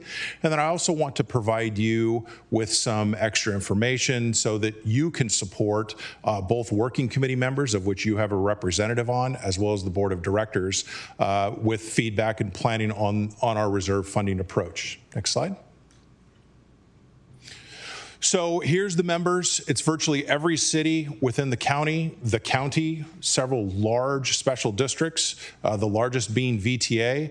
The 3 members, the county, the city of San Jose, and VTA represented about 2/3 of the overall authority, and that would be budget, radios, amount of use on the system. The rest of the cities there, you can see there. Next slide. So this is what SVRA owns. This is what the JPA, we collectively own across the county. We own the radio infrastructure. We own the towers. We own the microwave network. We own the computer network, or really an IT network, very similar to a cellular network. In fact, we operate in the same frequency. We also own, as the authority, the consoles in your dispatch center. And then we own a portable site on wheels that should one of the sites go down, or large events that we need to add some extra resiliency into the system. That's that site on wheels to the bottom right. And then most importantly, we also own the FCC licenses, and those frequencies are very valuable because everybody wants to have some sort of portable wireless device in that frequency. And we own all of those assets collectively as the JPA, as the authority. Next slide, please. This is what our members own. So when you think radios and radio system, it's the radios, it's the portables that you see on the hips of your emergency personnel. It's the radios inside the fire engines and the police cars. That's what you own, and you're responsible for paying for. What the authority is responsible for is paying for the infrastructure to make all of that work. And it works incredibly well. We have built a very robust radio system. I like to use the analogy of we built a 10-lane freeway, and we routinely fill up about 2, maybe 3 of those lanes, but we keep that extra capacity for a large emergency event or a large disaster. We process about 65,000 radio transmissions a day, or about 24 million in a year, which is phenomenal. So that tells us that our users are using those radios. We do have room for growth. So we're in the process of bringing on some additional users. We brought on about an extra 200 radios this year. And the important piece about that is that lowers everybody's cost because we build our budget around the number of radios that are on the system. Next slide, please. This is probably my favorite slide. You know, why our little small but mighty JPA works. Total staff for the JPA, we're not even 1.0 FTE. I'm contracted for 30 hours a week. We have a contract general counsel, and we have a contract budget and grants compliance person. We work between the 3 of us, about 36 hours a week. That's by design. Because you are paying into the authority. We want to be as lean as possible because our revenue comes from all of our members. If it wasn't for your representatives on the board, so I would like to acknowledge Vice Mayor Matichek. She's been a longtime board member, very important board member. The board has turned over a great deal, and we've lost a lot of institutional memory. Having Vice Mayor Matichek on there has been phenomenal, and she's gone. I think you're on your 2nd rotation now. The working committee, Arn Andrews represents Mountain View. Almost every single one of these boxes, you could put a couple of Mountain View names on here. You've been incredible supporters of the radio system. Arn recently joined the working committee as one of the City Manager Association representatives. Chief Diaz is there, as well as some of your staff in the police department, so Barbara Liberty and Kala Thrower in the fire department. Very dedicated, committed staff members to support the radio authority. That's why we can get by really on a smaller budget, because we do get tremendous amount of staff support from our member agencies. Next slide. So our annual budget is $5.1 million. Of that $5.1 million, really about 4.6 of it is kind of the annual maintenance and operations. And I think one of the reasons the success of the authority has been is it's built on this concept of fairness and equity. So the larger members, San Jose, county, VTA, they're paying about 2/3 of that budget. And it's based upon the number of radios that you have operating on the system. We've been setting aside some money into reserve because these are very asset capital heavy intensive investments on the infrastructure side. But we haven't been setting aside enough. And that's the main reason why I'm here this evening, and the main reason we took our board and working committee through a strategic planning session last September to really highlight this life cycle replacement. Next slide, please. When the first generation of SVRA occurred, we did it through a variety of funding mechanisms. About half of it was funded through grants, and San Jose took the lead in getting those grants. Then the Santana Row fire occurred, and San Jose realized we probably need a regional radio system, ended up transferring about $35 million of these grants over to what was then formed as the JPA, as the Silicon Valley Regional Interoperability Authority. They did some polling to see if there was going to be any sort of tax initiative, if there would be an interest for it, and there wasn't. So the first generation was really paid for out of our general fund dollars. If you add up all of the different pots of money, it probably was 85 to 90 million to build that first generation, now over a decade ago. Next slide, please. A contract was recently awarded, and the reason that I put this slide up here, I want to give you perspective of how much a new system costs. And this contract in Kern County was just awarded about 8 months ago to Motorola, which is our provider. Couple of differences here. Kern County has got more radio sites than we do, and sites tend to be pretty expensive, but we have more equipment in our sites because we have 1 million more population. So all things being equal, probably a similar number that you're going to see. And if whoever's running the PowerPoint would advance one more time, just to get a sense of the contract award amount was $177 million. So if we had to go out and build and buy a new regional radio system today, it's about double what we paid a little over 10 years ago. This stuff is very expensive.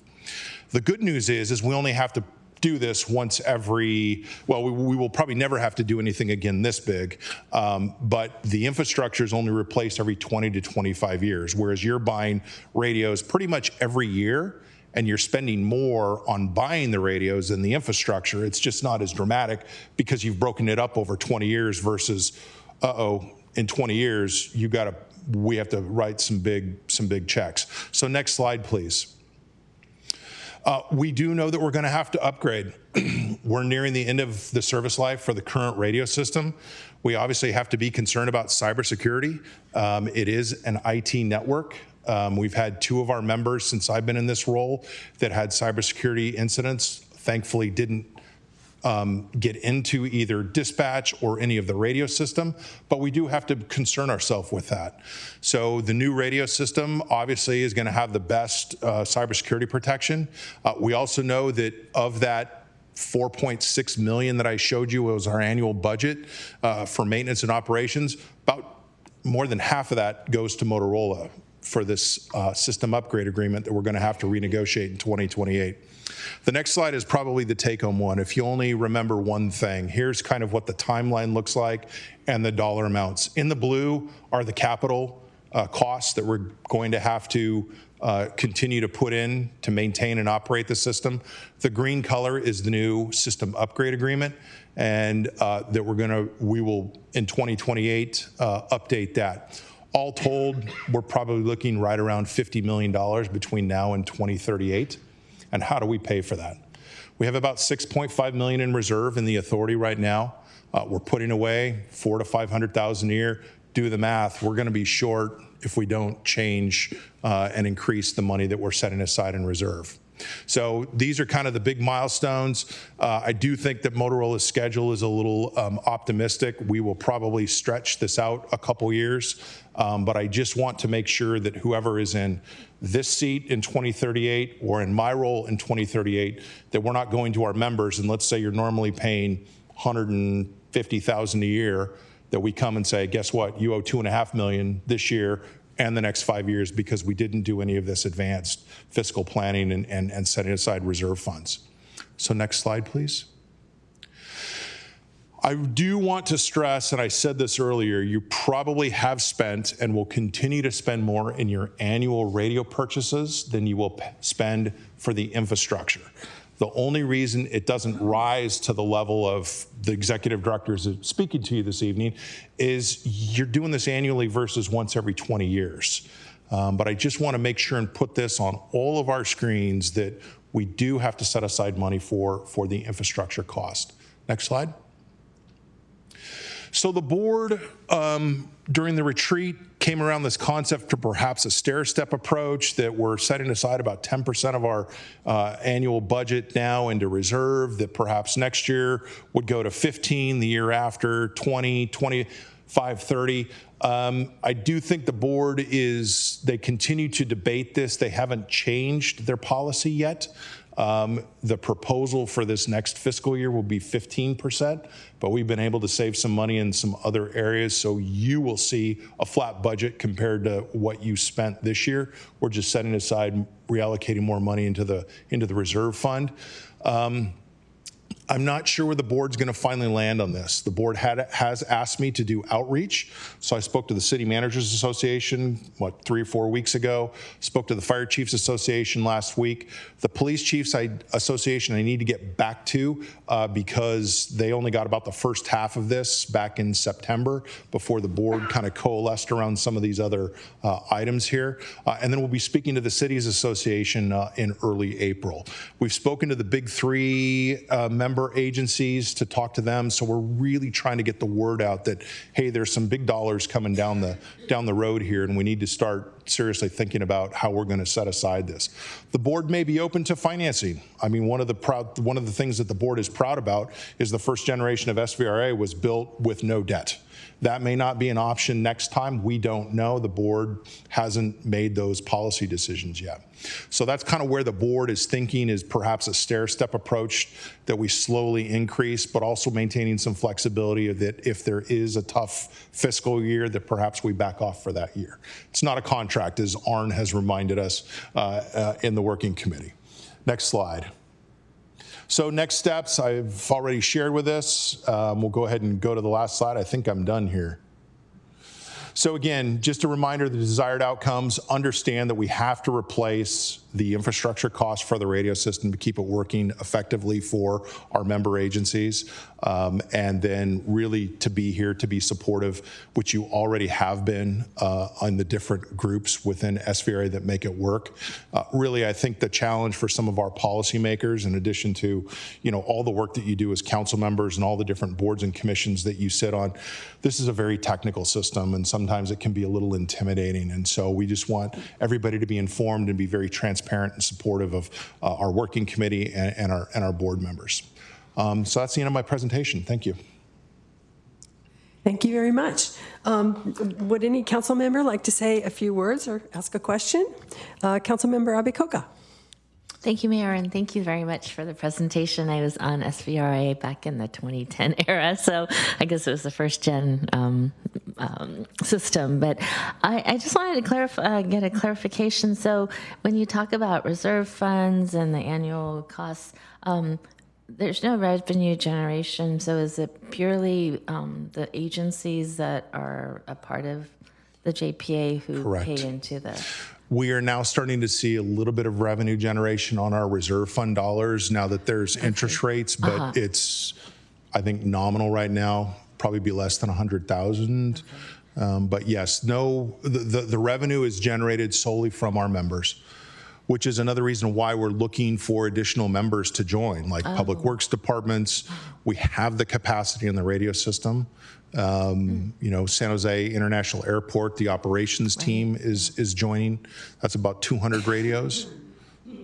Great.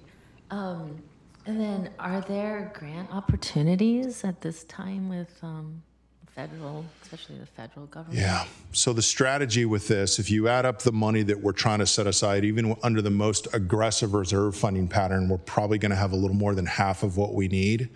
But that is the half that we need to match federal grant dollars. So we fully anticipate and will be very aggressive in our grant funding process when we start some of these big milestones to try to, pay for these upgrades. Absolutely. Thank you. Thank you. Vice Mayor Matichak. Thank you. Thanks so much for being here tonight. I appreciate it. I think it's important for my colleagues and city staff and our community to know what SVRIA is and the benefits it brings to our community and the region as a whole. So I appreciate you doing that. I also appreciate all the great work you've done as the executive director.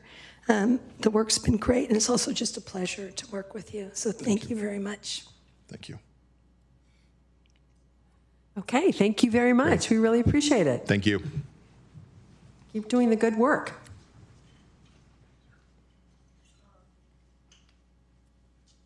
Okay, so next we have item 3.2, which is Red Cross Month proclamation. And I'm happy this evening to be joined by Mike Kasperzak on behalf of the Red Cross to accept this proclamation. Will you join me at the lectern, Mike? Of course.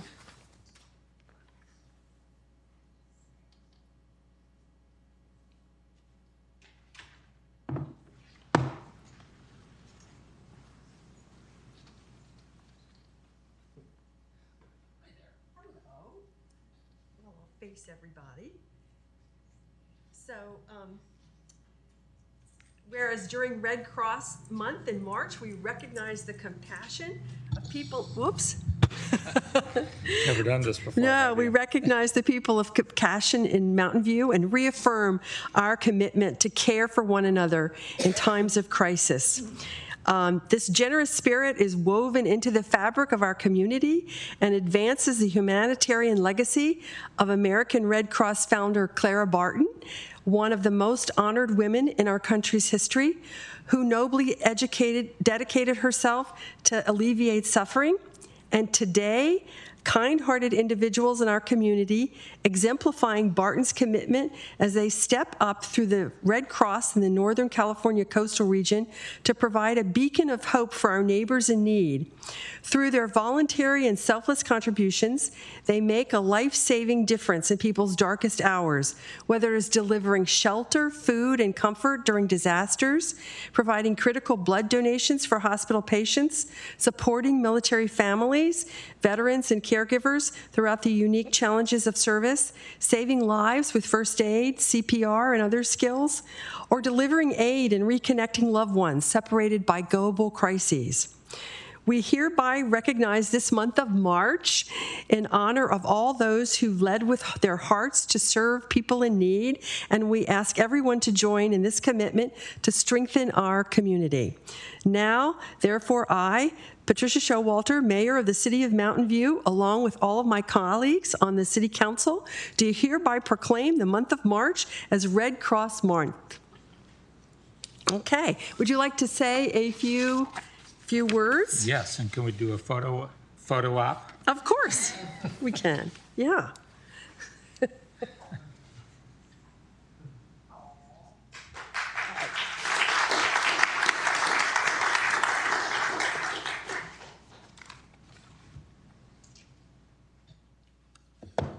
I'll talk while you're walking to save time. So thank you, Mayor Showalter and members of the council. I'm here today to thank you for the proclamation recognizing that March is Red Cross Month. I am a volunteer at the American Red Cross. I'm a monthly platelet donor. I'm a disaster services donor or a volunteer, and I've served on the board and as chairman of the local chapter. I had a couple of statistics, and then I wanted to talk about a thing that a lot of people have asked me about, and that has to do with how the Red Cross is involved in the Israeli-Gaza conflict. But first, locally, these are county statistics, but we have over 1,900 volunteers in the Santa Clara County involved with the Silicon Valley American Red Cross. Last year, we did over 100 home fires we responded to. And in terms of multifamily fires, we opened over 175 cases in the year for individuals that were subject to multifamily housing fires. We collected over 16,400 units of blood last year. And blood is an ongoing need, and those that have given blood should try and give more. And the audience is encouraged to give blood as often as you can. And specifically in Mountain View in January, we did the Sound the Alarm, which is a program where we install smoke detectors in people's homes. The Vice Mayor was involved with the Red Cross in that effort. We went to 49 homes, installed 103 smoke alarms at the Sunset Estates, and had over 60 volunteers participating in that effort. And we, of course, do that throughout the county. So it's quite a thing because smoke detectors save lives. And a good time to change your smoke detector battery is when we do a time change. So if you didn't do them for the spring forward, go change them. So Israel-Gaza, just real quickly. The Red Cross movement is made up of a number of principal organizations. The International Committee of the Red Cross, which is based in Geneva, Switzerland, that is the organization that we all think about who went to the concentration camps or the prisoner of war camps during World War II. That is the agency that is working in the Middle East right now, working to try and free the hostages, to ensure that the hostages are being treated according to international humanitarian law, and they are the people that really have the boots on the ground. There is another part of the Red Cross movement called the International Federation of Red Cross and Red Crescent Societies. The American Red Cross is one of the 191 societies throughout the world. Also on the ground in the conflict are the Magen David Adom, which is the Israeli organization within the society, as well as both the Palestinian and Egyptian Red Crescent societies. So they're all part of the Federation. They are on the ground. The American Red Cross does not have any personnel on the ground that I know of. We have, however, contributed $10 million to the ICRC to help them do their work in terms of ensuring the safety of the hostages, trying to get them out of confinement, as well as all of the humanitarian work that the ICRC is doing in terms of the humanitarian crisis that is going on in Gaza right now. The American Red Cross has also donated $5 million to the Federation to be used by the Palestinian and Egyptian and Magen David societies so that they can be doing the work that they need to do. So we don't have people on the ground there. That's being handled by the local societies.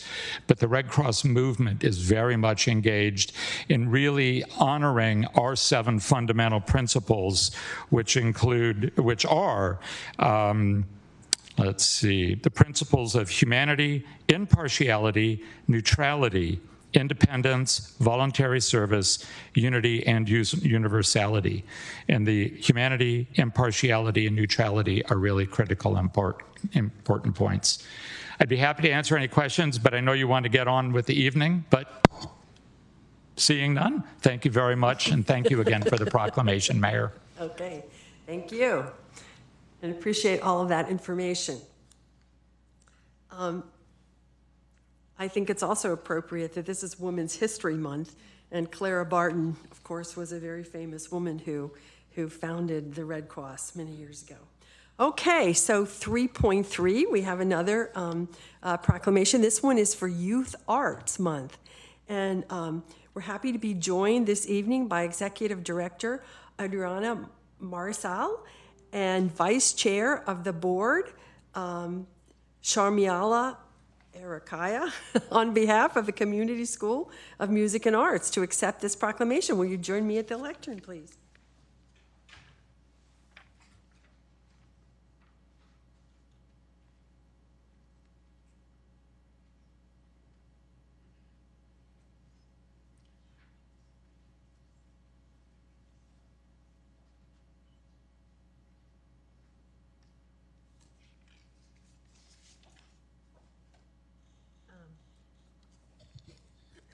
I was very pleased to be able to include CSMA because CSMA is really a Mountain View institution that has been bringing arts and music education to the children of our elementary schools for, I think, almost 50 years. And that's really a tremendous benefit that we all share.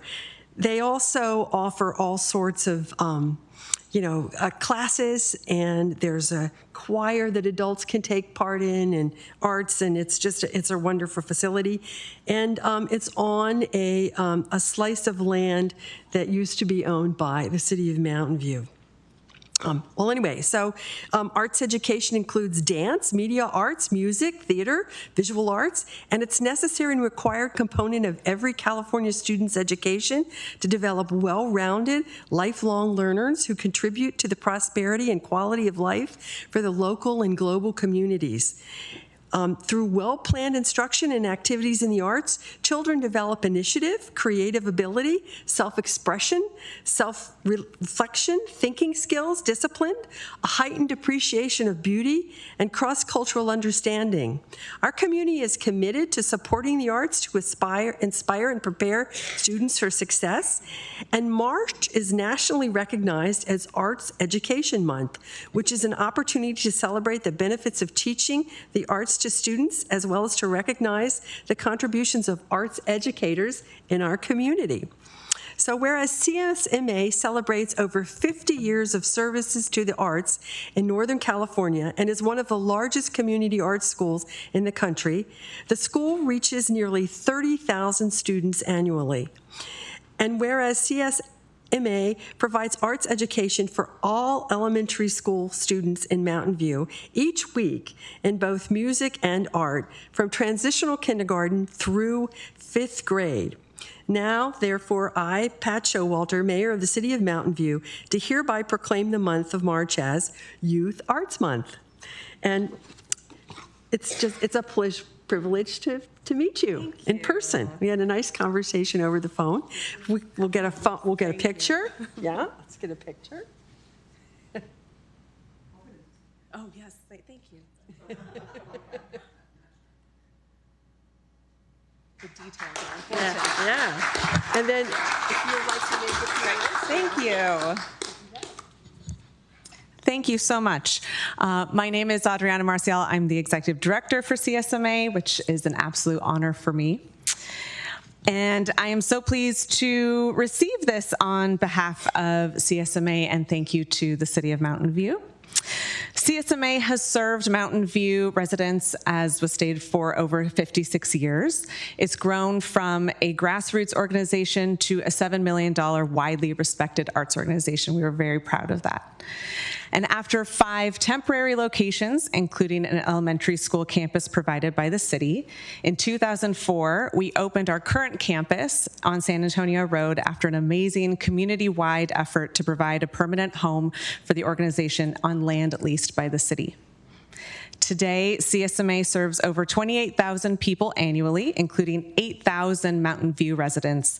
And we do so through our Music for Schools program, our Arts for Schools programs, which are in all 9 elementary schools, serving more than 3,500 students. We also offer a tuition-free summer honors program for rising middle schoolers, a no-cost program for the Mountain View preschoolers, and a music and arts class program for teen and adults with disabilities. For every member of our community, we provide financial aid for every program and offer high-quality community concerts, art shows, and events each year that are free and open to the public, something that we are very dedicated to. We look forward to many more years working with the City of Mountain View, and thank you so much to Mayor Pat Showalter and the council members for this recognition.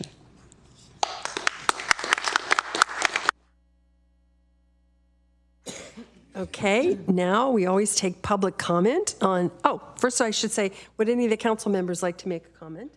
No? Okay, well then we always take public comment on every item. Would any member of the public like to make a comment? Okay, seeing none, I'll close the public comment for this item. And we move to item 4, which is the consent calendar. These items will be approved by one motion unless any member of the council wishes to remove an item for discussion. If you would like to speak on this item or the next item, oral communications on non-agenda items, in person, please submit a blue speaker card to our city clerk now. Would any member of the council like to pull an item? Okay. Would any member of the public joining us virtually or in person like to provide comment on these items? If so, please click the raised hand button on Zoom or submit a blue speaker card to the city clerk. I don't see no speakers for the consent calendar. All right. So now Mayor, I do see someone with their hand raised in Zoom. I don't know if it's for this or for item 5. Okay. Well, we'll give it a try. Mr. Mann, are you here to speak on the consent calendar?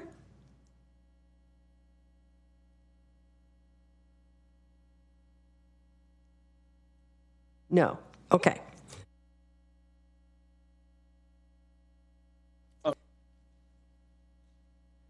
Hello? Yes, can you hear me? Yeah, are you here to speak on the consent calendar? Yes, just briefly, just hoping that if there is any agenda item that can promote hate, that it's removed. That's not on the consent calendar. You can speak later. Thank you. Bye-bye.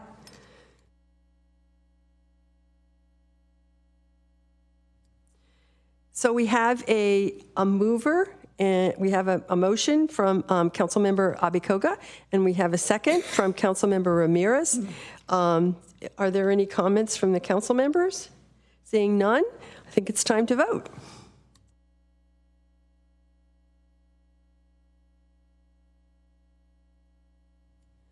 The consent calendar passes unanimously.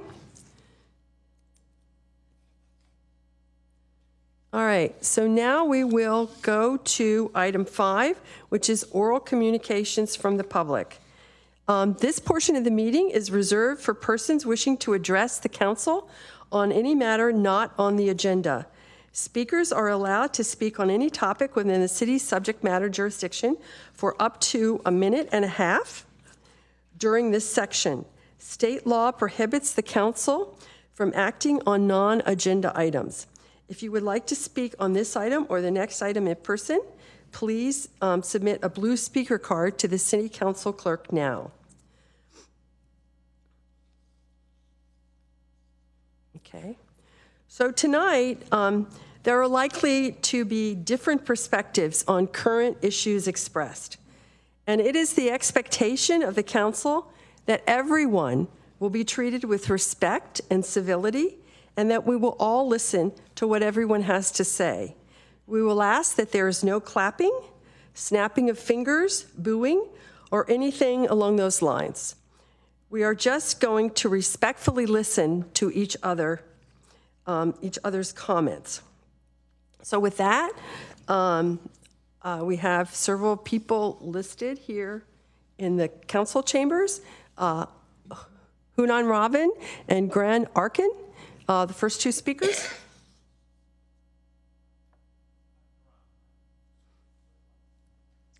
You have 1.5 minutes, sir.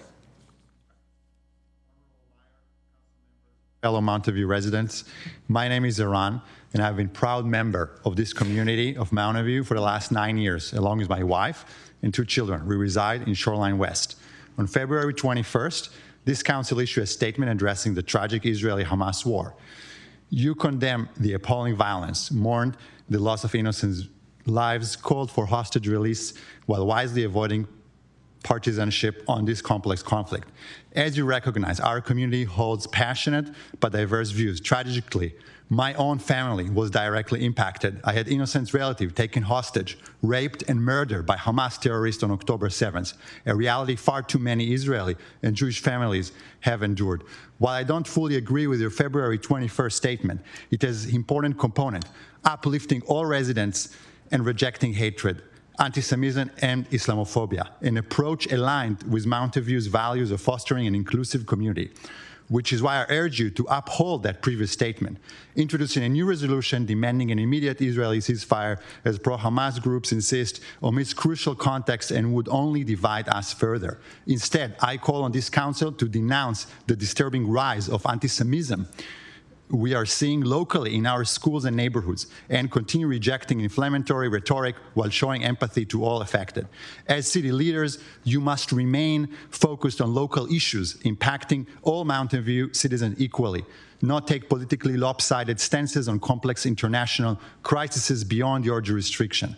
Your February 21st stance said it best, rejecting hate and bringing people together during difficult times.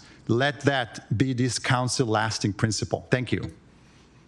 Thank you. And next would be Gran Arkin, and after that, Bathsheba Raviv. I was wrong. Sorry. So Gran Arkin then. No, that's Bathsheba. Arkin spoke. Okay, you're Bathsheba Raviv. I'm sorry, I'm confusing the names. Sorry. Yeah. On October 7, liberals were the first to die. Vivian Silver, a Canadian-born Israeli activist who devoted her life to seeking peace in the Palestinian, was killed by Hamas. Vivian drove Gaza cancer patients to Israel hospitals for medical care. Unfortunately, for personal gain, interest group led by CARE, the Council of America-Islamic Relations, are steering this community, spreading misinformation and trying to divide these communities. Did you know that Hamas is killing people who are trying to access food? Let me make it clear. If the Palestinian community wants a ceasefire, they should demand the immediate release of all hostages. We don't want revenge for the killing. We want peace, and we'd even written a song for that, and the song goes like this. Let's sing a song for peace, not whisper a prayer. Better sing a song for peace with a loud shout. לכן רק שירו שיר לשלום, אל תלחשו תפילה. מוטב תשירו שיר לשלום בצעקה גדולה. Thank you. Thank you. And now Amnon Levy, and then after that, Roy Shea. Thank you for your time. I'm going to quote some sections from an article we'll share later. It's called Attack on Israel and American Democracy Through City Council Must Be Stopped. Since October 7, city council chambers across the country have been besieged by ceasefire protesters. The protesters hijack city council chamber, school boards, labor union meetings, all of whom have no authority over international relations, to demand a ceasefire resolution. City council are easy pressure points for the activists. Council members cave to the mob demands simply so that they can get back to their job, which they were elected, namely the day-to-day governing of American cities. Local politicians are not subject matter experts on the conflict, have no access to classified briefings, and are easily manipulated by distorted facts presented by hundreds of shouting protesters in their chamber. Clearly, the war between two foreign powers is not within the proper purview of any American cities. Ceasefire agitators are instructed in their manual to connect their tax dollars spent on aid to Israel to make the issue of ceasefire a local one. Local taxes do not support foreign aid for U.S. defense budget. City councils are being used as pawns as organizations who intend to spread anti-Jewish and anti-Israeli propaganda. The intent is to introduce ceasefire resolution into local government body where such action may have no legislative authority. Thank you. Roy Shea. And then Miriam Bouzy. Roy, I'm from a kibbutz that was brutally attacked by the Hamas. Many members of the kibbutz lost dear ones, including my best friend who lost Shachar Arbel, 5 years old, and Omer, 2 years old. They were burned alive by the Hamas. The barbaric attack of the Hamas on Israel civilians, the rape and torture of women, the burning alive of children and their families, and other atrocities were part of the Hamas jihad, or war of extremist Islamic group against the West and Israel in particular. Israel has been proposing ceasefire for more than a month in return of the hostages, including the women who are being raped by the savages of the Hamas, the 1-year-old Bibas, who has spent more than half of his life in Hamas captivity, and older people who desperately need medicine to survive. We had here a speaker from the Red Cross. Israel gave the Red Cross medicine, and the Red Cross was not even able to give this medicine to our captives. The Hamas is rejecting the proposal, and one of the main reasons is their hope that during the Ramadan that started just last week, they will be able to incite the Arabs in Israel. The social media is full with calls from Hamas to go out, join the jihad, what they call the holy war, and kill as many Israelis as possible.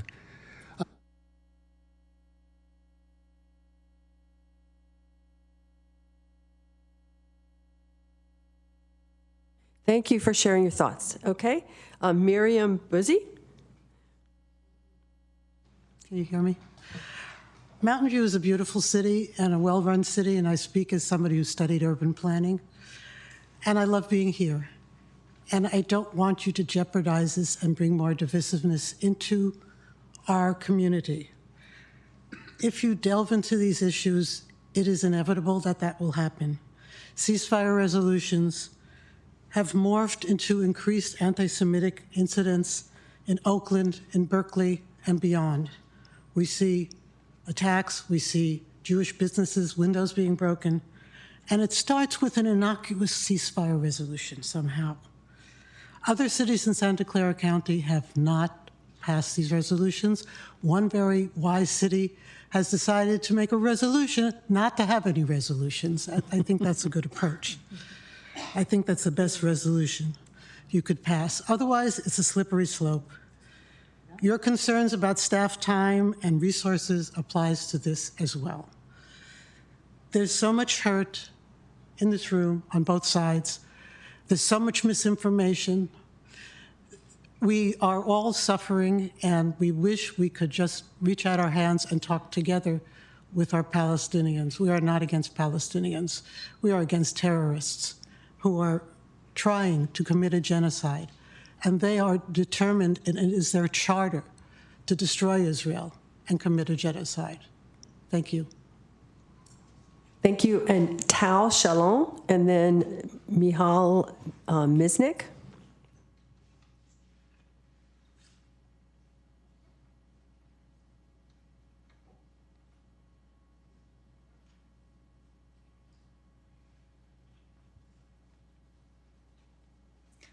Hi, Tal Shalom. We have all been suffering tremendous losses. But have you asked yourself why we only hear from the public here who is pushing for a resolution for a ceasefire? Why not resolution that calls for peace? And no, a ceasefire doesn't end war. A ceasefire is not the first step for peace. There was no ceasefire to end World War I or World War II. There is no ceasefire after 18 years of the war in Afghanistan. Let me tell you how a ceasefire looks in Israel. Constant bombing on civilians' houses, endless terrorist attack, bombs exploding in the street, cafe, and public transportation. There is no safe place. And during that ceasefire time, Hamas is using every dollar it gets from US and the international community, every bag of cement to get ready for the real war. So no, we don't want a ceasefire. That's what Hamas wants, so he can get himself ready for the next October 7. This time, maybe he will succeed more. Agreeing to a ceasefire is the disservice to the Palestinian. First, it will keep Hamas in power. Second, it would only distant peace as it keeps alive the fight for a dream for the destruction of Israel, Palestine from the river to the sea. If you really have to take a position in federal issue, if you care about. Thank you. Mihal? Dear council members, San Francisco Mayor London Breed recently refused to sign the ceasefire resolution, and I quote her, "Since the Board of Supervisors introduced the ceasefire resolution, our city has been angrier, more divided, and less safe. This was never about bringing people together.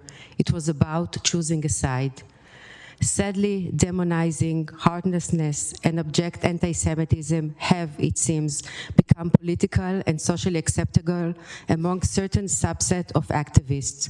No one should feel unsafe in our community. The anti-Semitism in our city is real and dangerous. Again, that's a quote from San Francisco Mayor, the Mayor of San Francisco several weeks ago. I object the ceasefire on the agenda, and I hope, like Gilroy did, Gilroy City Council, you will also decide to reject all future resolutions and discussions on this matter, so you can focus on the issues you're elected for and continue to do the great work you're doing right now. Thank you. Thank you. Next is Raz Lev, and then Albert Jeans. Hi, my name is Raz. I live in Mountain View. I go to the farmer's market every Sunday. I buy my coffee on Dana Street. I run in the Graham track. And what I'd really like to talk to you about is the fact that my kids refuse to return their books to the library since you stopped charging late fees. And that's a problem for me. Unfortunately, I need to stand here and talk to you about a war that's happening 7,000 miles away that has nothing to do with running our city. Unlike most people in the room, this conflict touches me personally. I ran to bomb shelters many times when Hamas decided to fire rockets at civilians. I have family that's still running to bomb shelters and that's affected by the current conflict. I think your previous statement on the conflict in the Middle East is sufficient, and I would encourage you to lay the issue to rest or to follow the example of Gilroy and San Jose and issue a resolution saying that you will not spend time on topics that are beyond the city's scope. There are good reasons why one city after the other is rejecting these resolutions. Others have mentioned the wave of anti-Semitism, the long-term strategy that stands behind these proposals. San Jose, Los Altos, Santa Clara, San Mateo, Gilroy, Morgan Hill, everyone is rejecting these resolutions. It's a complicated, painful topic. Please don't put yourself in a position where you need to litigate it. Let us continue our life in peace. Thank you. Thank you. And then after Albert, Edgar Kishinevsky.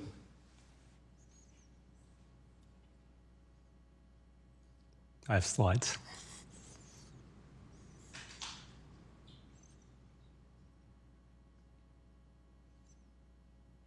Thank you. Hi, I'm Albert Jeans. I'd like to talk to you about my experience in trying to upgrade my water heater to a heat pump after attending this information session put on by the city last month. Next slide, please. I'll go through this pretty fast.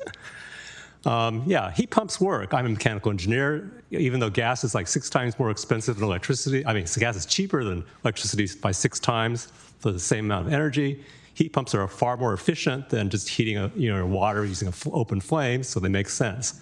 Next slide, please. In fact, if you use the energy guide stickers on like my hot water heater on the left, which is a gas, and a hot water heater heat pump on the right, it turns out I could probably save $100 a year. So I was all set to get a heat pump. Next slide, please. So I contacted a contractor that one of my neighbors recommended, Fuse Services. The actual quote is shown down at the bottom. And yeah, they wanted $5,700. And I downloaded information from Silicon Valley Clean Energy, and you can see the median installation cost is $4,400. Whereas the heat pump, the water heater itself only costs $2,000. So they're charging customers about $2,000 and pocketing the rebates that we get. That's why they can charge these high prices. Next slide, please. And the other thing that turned me off is that, okay, maybe I can find a contractor that's not going to charge that much. But if you look at the reviews for heat pumps, they're terrible. Next slide, please. On this consumer site, yeah, they got 1-star ratings because even when they break down, there's no warranty service.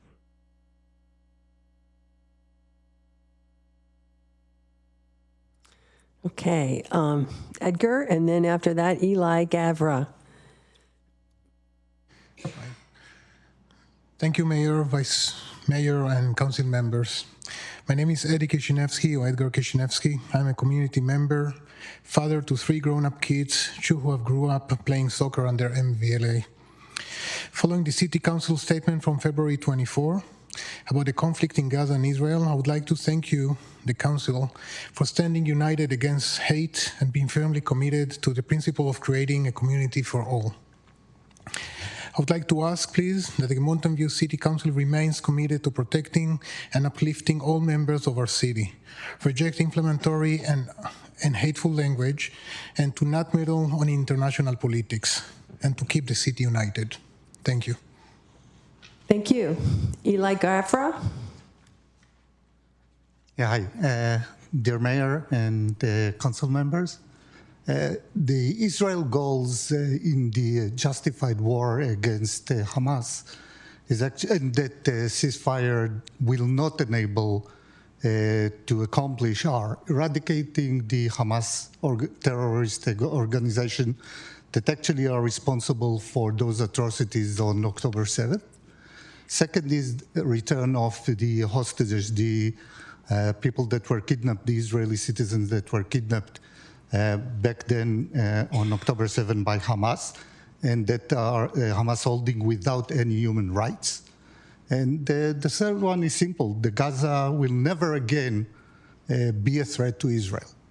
Now, while I understand and I realize that unfortunately innocent civilians are killed in Gaza, it is because Hamas is using them as human children. The city council should focus on local issues where they have jurisdiction and on bringing communities together rather than on complex foreign affairs that they have nothing productive to do about, especially when those resolutions would promote tension and would provoke hate among the residents of the community. I guess my time is up, but I wanted to say that the residents can obviously exercise their rights and stay. Okay, thank you. The next speaker is Will, and after that, Heba.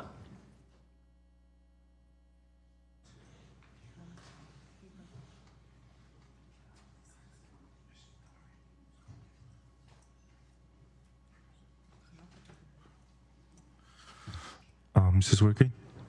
Okay, thank you. I've been to Mountain View many times throughout my life. It's definitely one of the greatest communities out here, and I pray that this place never leaves this world.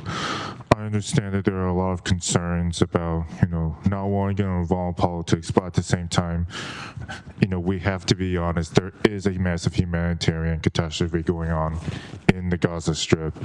Even State Secretary Antony Blinken admits that the whole Gaza Strip is at risk of starvation. And it absolutely does not help that Israel is blocking much needed aid to the people of the Gazans. I understand the concerns about anti-Semitism. I understand the concerns about Hamas, but we cannot let that to excuse a massive campaign of genocide against the Gazans that the far-right Israeli government is committing against them. We're not just calling for a ceasefire because we like Hamas, despite what some people are trying to accuse us with. We are simply calling a ceasefire because we believe that the Palestinians deserve much better, and that this campaign of destruction must be able. Yes, the hostages should be returned, but yes, also that Israel needs to be able to stop mistreating Palestinians in both the Gazans and the West Bank. I urge y'all to be on the right side of history, please, just for the Palestinians. Thank you. After Heba, Leon. Good evening. My name is Heba. I've been a Mountain View resident for the past 10 years. I'm here today to ask you to agendize a ceasefire resolution for an immediate and permanent ceasefire in Gaza. This is an especially relevant issue for Mountain View because Mountain View is a human rights city and has been for many years. And this is also an intersectional issue. If you're concerned about carbon emissions and clean water, you should be concerned about the effect of bombing and forced starvation in Gaza. If you're concerned about housing rights, you should be concerned about forced displacement in Gaza. If you're concerned about human rights, you should care about 30,000 people who've been killed in Gaza. You should care about the Palestinian and Israeli hostages who deserve to be returned home, which is only possible with a ceasefire. It's not too late for you to stand on the right side, the moral side of history, and I ask you to agendize a ceasefire. Thank you. Okay, after Leon, Philip Wynn. Minute and a half, right? It went up to a minute and I was confused. Hi, my name's Leon, and I'm here before the council today to ask that you agendize a ceasefire resolution. I'm really thankful to be here today because I grew up between here and Sunnyvale. The first time I experienced Islamophobia was in middle school, a couple of years before 9/11, when I told a couple of my classmates that I was fasting for Ramadan. And they proceeded to harass and bully me for the rest of my time in middle school until we went to separate high schools. To the point that one of them actually spat gum in my hair at gym one day, just because I was different from them. Things did not get better after 9/11, obviously, even though I wasn't targeted in the same way. I was surrounded by hate, unfiltered hate and slurs all of the time. And that's the South Bay that I remember, and the one that I left in 2007, promising myself that I wouldn't come back. And I would like to believe that that is not the South Bay that I came home to. we had, I think, over 1,600 community members email the council asking you to stand up for Arabs and Muslims here and in Palestine. That couldn't have happened 20 years ago. That couldn't have happened 10 years ago. A ceasefire resolution is an opportunity not just to stand on the right side of history, but to have our government reflect the change that has happened in this community. Let's choose love this time, please. Thank you. Thanks for sharing your thoughts. Philip Nguyen. And then Mo Gayung. Hello, Mayor, Vice Mayor, City Council members, and staff. My name is Philip, and I am a local transit advocate, and I love visiting friends and family here in downtown Sunnyvale using the light rail. With that said, many young people have seen the violent atrocities that the people of Palestine have been experiencing, and especially so if they spend any time on social media. Aaron Bushnell, the U.S. airman that self-immolated while yelling "Free Palestine," asked what we would do if we were alive during the Holocaust, and added that it is what we're doing right now. As we speak, the Palestinian people are subjected to bombings, raids on hospitals, disease outbreak, and famine at the hands of their oppressors. I ask that you see that and understand that the people of Palestine also have a right to life, housing, food, water, peace, and justice. I urge the council to pass a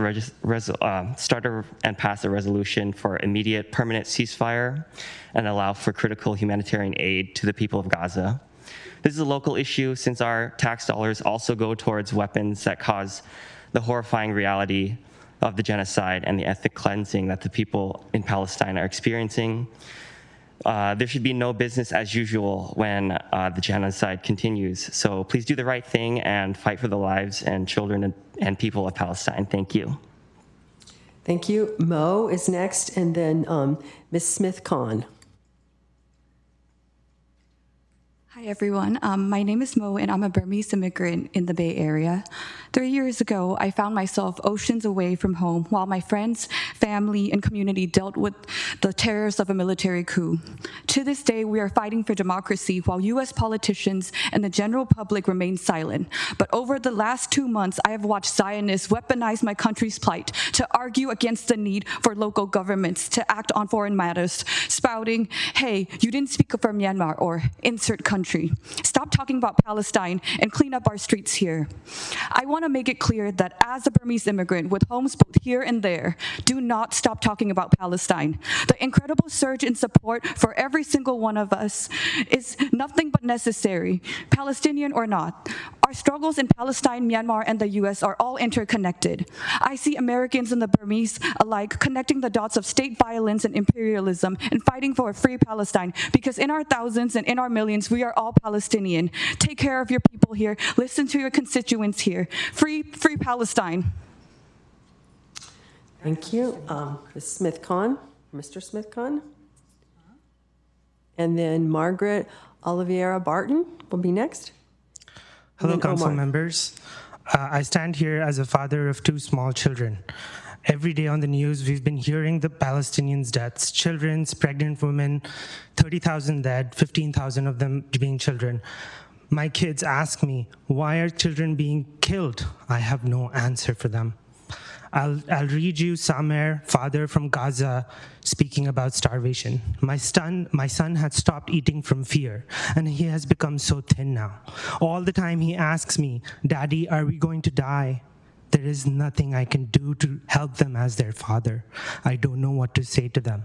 They keep on asking the same question, but I have no answer to them. My kids and the kids of this city will look back at this moment to see what this council did. Free Palestine. Thank you. Margaret? Hello, my name is Margaret. I am a resident of Mountain View and have been for almost 6 years. I'm here today to ask the city of Mountain View to call for an immediate and permanent ceasefire in Gaza. There's a genocide happening right now in Gaza and has been going on for the last 6 months. Over 30,000 Palestinians have been killed in Gaza, including 13,000 children. The bombing in Gaza needs to stop. The disregard for Palestinian lives needs to end. Palestinians have a right to life and a right to safety. They have a right to food. According to the UN, there have been over 14 instances in the months of January and February alone where Israeli forces have targeted, shot, and shelled groups of Palestinian civilians gathered to receive urgently needed aid. This targeting of aid has continued throughout the month of March as well. As a human being, it has been horrific to watch these atrocities being committed against other human beings. I'm angry at the many leaders in the US and around the world that have done nothing or far too little. I'm here because leaders at all levels of government must speak up for Gaza. Mountain View is a city that claims to value human rights. To stand by that value, we must join communities across the US and across the world and call for an immediate and permanent ceasefire. Thank you. Thank you. Omar is next, and then Clara Jessup, and then Pei-Ying Lee.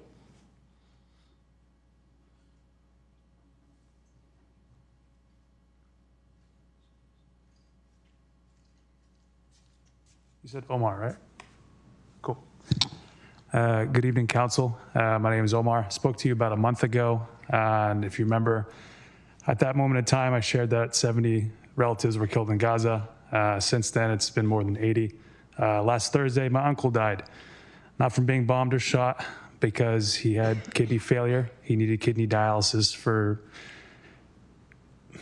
weeks and could not get that treatment because hospitals were bombed. Medical treatment is not allowed in. The aid that many people need desperately cannot get into Gaza.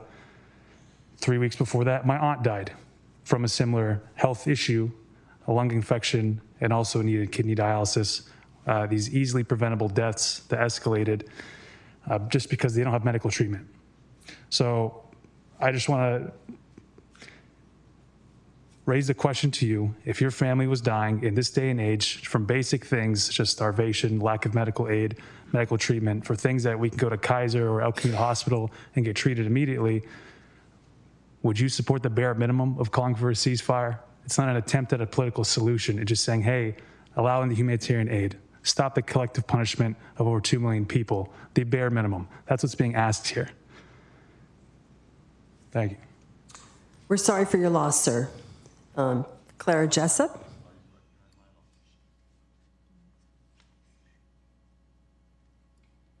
Hello. I'm here as a Mountain View resident, once again requesting for the council to call for an immediate and permanent ceasefire. We are nearly 6 months into a preventable and man-made humanitarian crisis. My ask is simple: to support bringing an end to the ongoing aggression in Gaza and to put a stop to the death and destruction supported by our tax dollars and government. A ceasefire is beneficial to all and the only way forward. Many of you on the council view our comments as a waste of time, but we've been here before and asked politely for you to take a stand, and you chose not to. We are here today due to your inability to call for a ceasefire. Do not blame us for the consequences of your inaction. A strong ceasefire statement from our city is important. It adds to the collective call for a ceasefire and applies pressure to our federal government. It signals that we are a safe and welcoming city, that we, unlike our federal government, value, care, and support our Palestinian community. I am here today because I am driven by love and compassion. I think of children in Gaza that were born and killed within the last 6 months. They only knew a world that referred to them as animals and children of darkness. They only knew a world that believed they, the children of Gaza, brought this upon themselves. A world that shrugs and says it's complicated. I believe Palestinians deserve to live and dream and grow old, to laugh and to experience the joys of being alive. If you believe this too,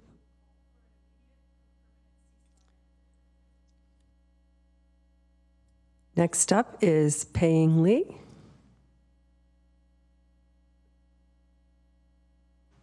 Welcome. Hey, council and community folks.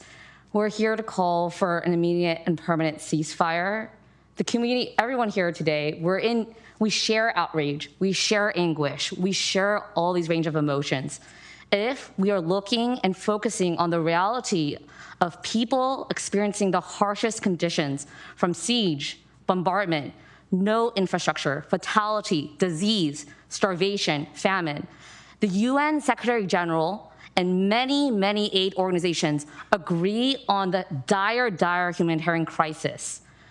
From Amnesty International, WHO, from the Coordinating Office of Humanitarian Affairs, they all agree that we need to let humanitarian aid in.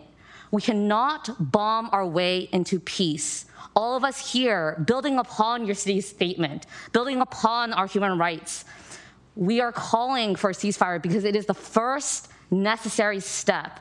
Cessation of hostilities, the call for peace for Palestinians to live peacefully side by side with Israelis.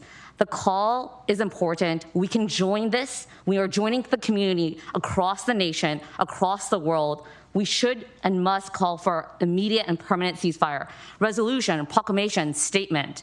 We can do this. We are going to stand with the right side of history. Thank you. Thank you. Next is Eva Tang, and then Oded Shahir, and then Marguerite Lehman. Hello, my name is Eva Tang. I live in Old Mountain View. This is my third public comment calling on City Council to call for an immediate and permanent ceasefire in Gaza.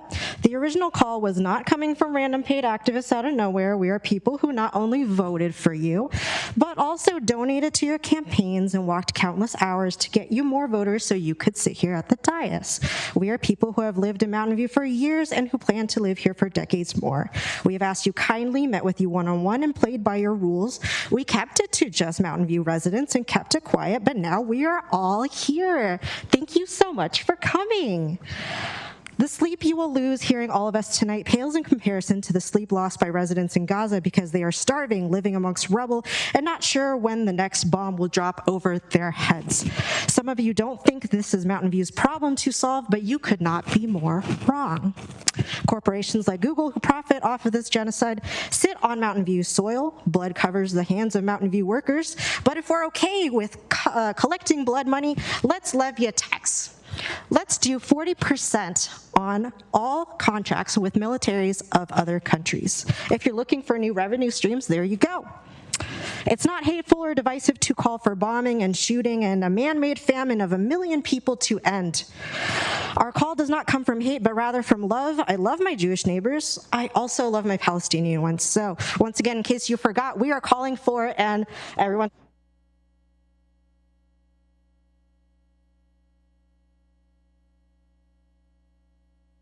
All right, let's keep it down, guys. Okay, Adid? It's Oded. Oded, sorry. Yeah, I don't have a speech ready. I'm a Mountain View resident for 12 years. Originally came from Israel. I came to search for better and quieter life for me and for my kids with all the history that we had. I support the previous resolution that this council had.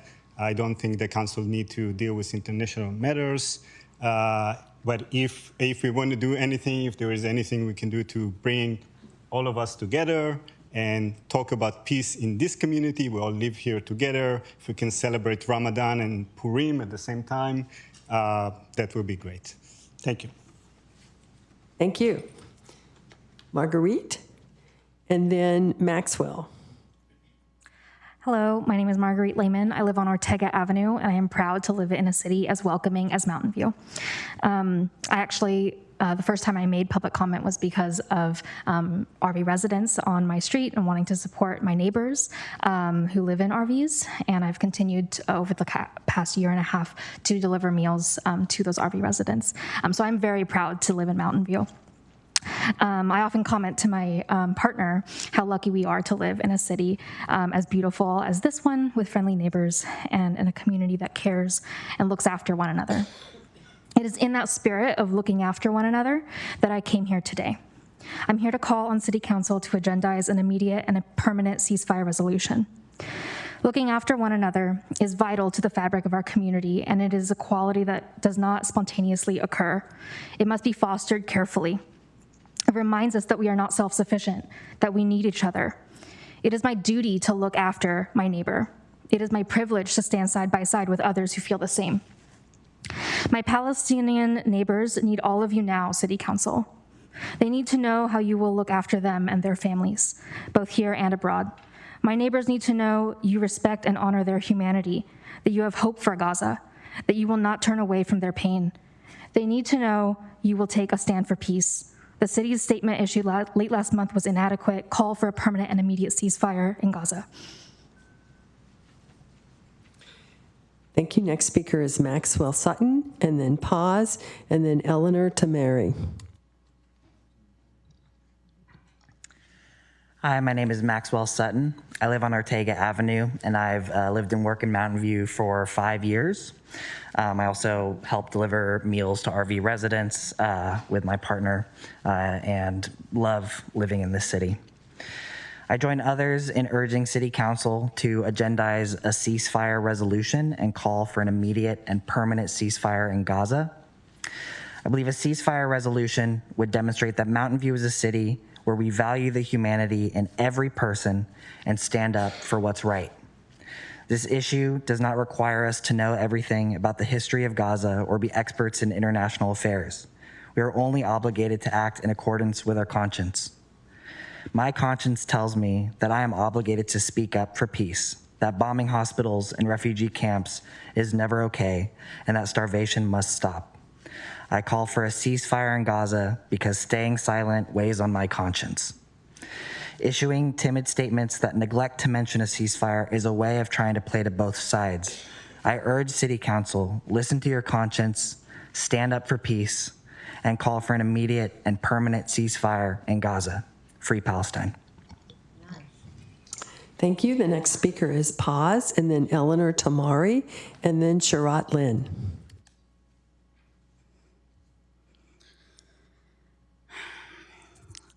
Before I start, I'd like to say that my sister volunteers in Magen David Adom in Israel, and we all grew up giving blood from the age of 16.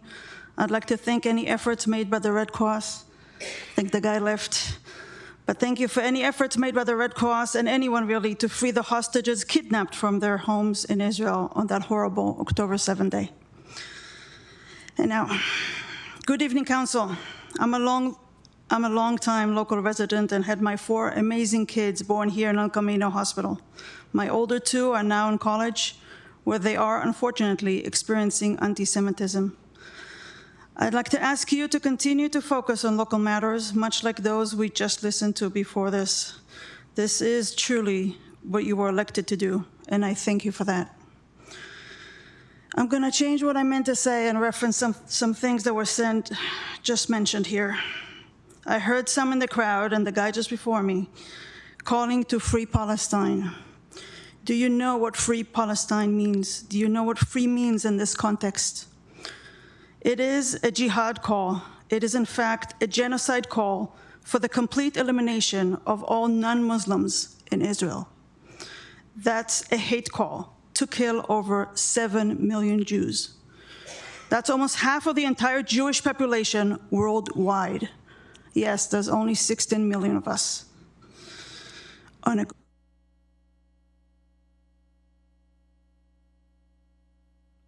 Thank you for your comments. Eleanor Tamari, and then Sharat Lynn, and then S.A. My name is Eleanor Tamari, and I am a community member. Since October 7th, it feels as if I've been holding my breath, haunted not only by the horrific, brutal images from the second most largest terror attack since September 11, but also by a skyrocketing rise in anti-Semitism. My sense of safety within my own home has been shaken, forcing me to remove our mezuzah and urge my children to conceal their Jewish and Israeli identities. I jump by every phone call from their school. They go to Egan Junior High, which has already suffered a number of anti-Semitic incidents. And I lose sleep worrying about my older son's safety at UCSB because, as you know, colleges have unfortunately become unsafe environment for Jewish and Israeli students. Community members from all sides are in pain, are mourning, and are scared. While we all want this war to end, a political, one-sided resolution will only cause hate, division, and will fracture our community. On October 7, our lives changed forever. I am very frightened for the future of the community, of this country, of this world. Please take responsibility and keep us safe. Thank you.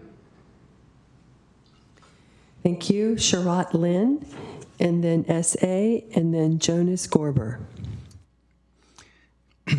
Yes, I'm calling you to agendize a ceasefire resolution, a bilateral, as a means towards a permanent and lasting peace.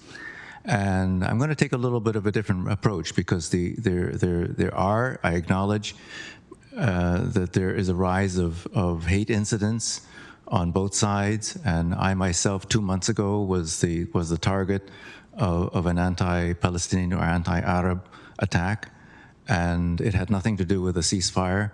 It had to do with the fact that there was a conflict going on and a genocide going on, and so the idea behind a ceasefire resolution connected to a call for calm and elimination of both anti-Semitism as well as anti-Palestinian, anti-Muslim, anti-anything, is that these are connected. And what we have to do is the war, the conflict has created a tension, and we have to reduce that tension. And even though we don't have a direct control over foreign policy, but still it's a call. It's a call for calm. It's a call for peace. It's a call for reconciliation. And that starts with a ceasefire. Thank you. Thank you. S.A. and then Jonas Gorber. And then after that, Elaine Alberzi. Hi, I'm here as a Mountain View resident to thank you for the steps you've taken thus far to try to unite our community during this unprecedented time of division and increased anti-Semitism. Other matters have come in front of council that I've had opinions about, but this one is different. This one is personal because it gets to the heart of my identity, my proud identity. This matter before you today makes me, with my identity, feel uncomfortable living in the Bay Area. Honestly, I'm floored to be saying that. The Bay Area is so welcoming of diversity, although I can't help but feel during these times that only certain types of diversity are supported and embraced here. Heaven forbid I suggest that this council has contributed to that. However, if the council were to add a ceasefire resolution to your agenda, that would be different. Such resolutions have only ignited hatred, exacerbated tensions, and created deeper division in our communities. Based on precedents in other cities, adding it to the agenda will cause contention in our city. I urge you to stay the course you have taken to date and reject any requests by outside groups to bring divisive resolutions to our community. I ask that you have the courage and resolve to hold true to your release statement and stay focused on matters that impact Mountain View, such as downtown COVID recovery and city parks. Please stay true to your guiding principle of creating a community for all and protect and defend all of your residents from hatred and intolerance. If you get into foreign policy and take a position on it, you'll inevitably alienate some of your residents, including myself. I enjoy living in Mountain View. Please keep my home city a place where I feel welcome, safe, and happy to be a part of. Thank you. Now, Jonas Gorber, and then Elaine L. Burzri, and then Samina. Hi there. I've had nothing prepared, so I'll keep this short. And I've been here a couple times on certain agenda items, but this one really scares me. The fact that it's even being considered adding a ceasefire resolution to a city council. This is not a foreign affairs body. I mean, you have, I helped, helped part of electing many of you. And, I've seen other topics here that are about the city itself and the many issues that we deal with. And the fact that, my wife and I and friends and family are having to go to city council meetings, different cities that are discussing this topic that is, as you can see, extremely complex and divisive. You can see there's people with passionate views on both sides. Everyone wants peace, but we need to put that in the hands of our federal government and the other bodies and that are negotiating and deciding what to do on this. But it is not in the purview of what you guys have been elected for. And I just ask that you continue to just not get involved in these type of matters and just leave it. Thank you. Elaine Albizri. And then after that, Samina. And then Farha and Rabi Navid after that. Welcome, Samina. Hello, thank you. I'm Elaine Albizri. I live on Edna Mary Way in Mountain View. The United Nations Secretary General Antonio Guterres said yesterday, Palestinians in occupied Gaza are feeling the highest number of people facing catastrophic levels of hunger recorded in an entirely man-made disaster. Mountain View, please call on President Biden to use sanctions on Israel now to get the border with Egypt open, where 1,300 trucks filled with relief supplies are waiting to cross into the beleaguered occupied land. Demand that the humanitarian relief to the millions trapped in occupied Gaza is allowed to cross safely now. Every hour of every day, men, women, children, and babies continue to be massacred in occupied Gaza. We need a resolution from Mountain View to join many cities across America and the cries across the world for an immediate cessation of the destruction of occupied Gaza. Our continued silence implies Mountain View's support for condoning genocide. Thank you.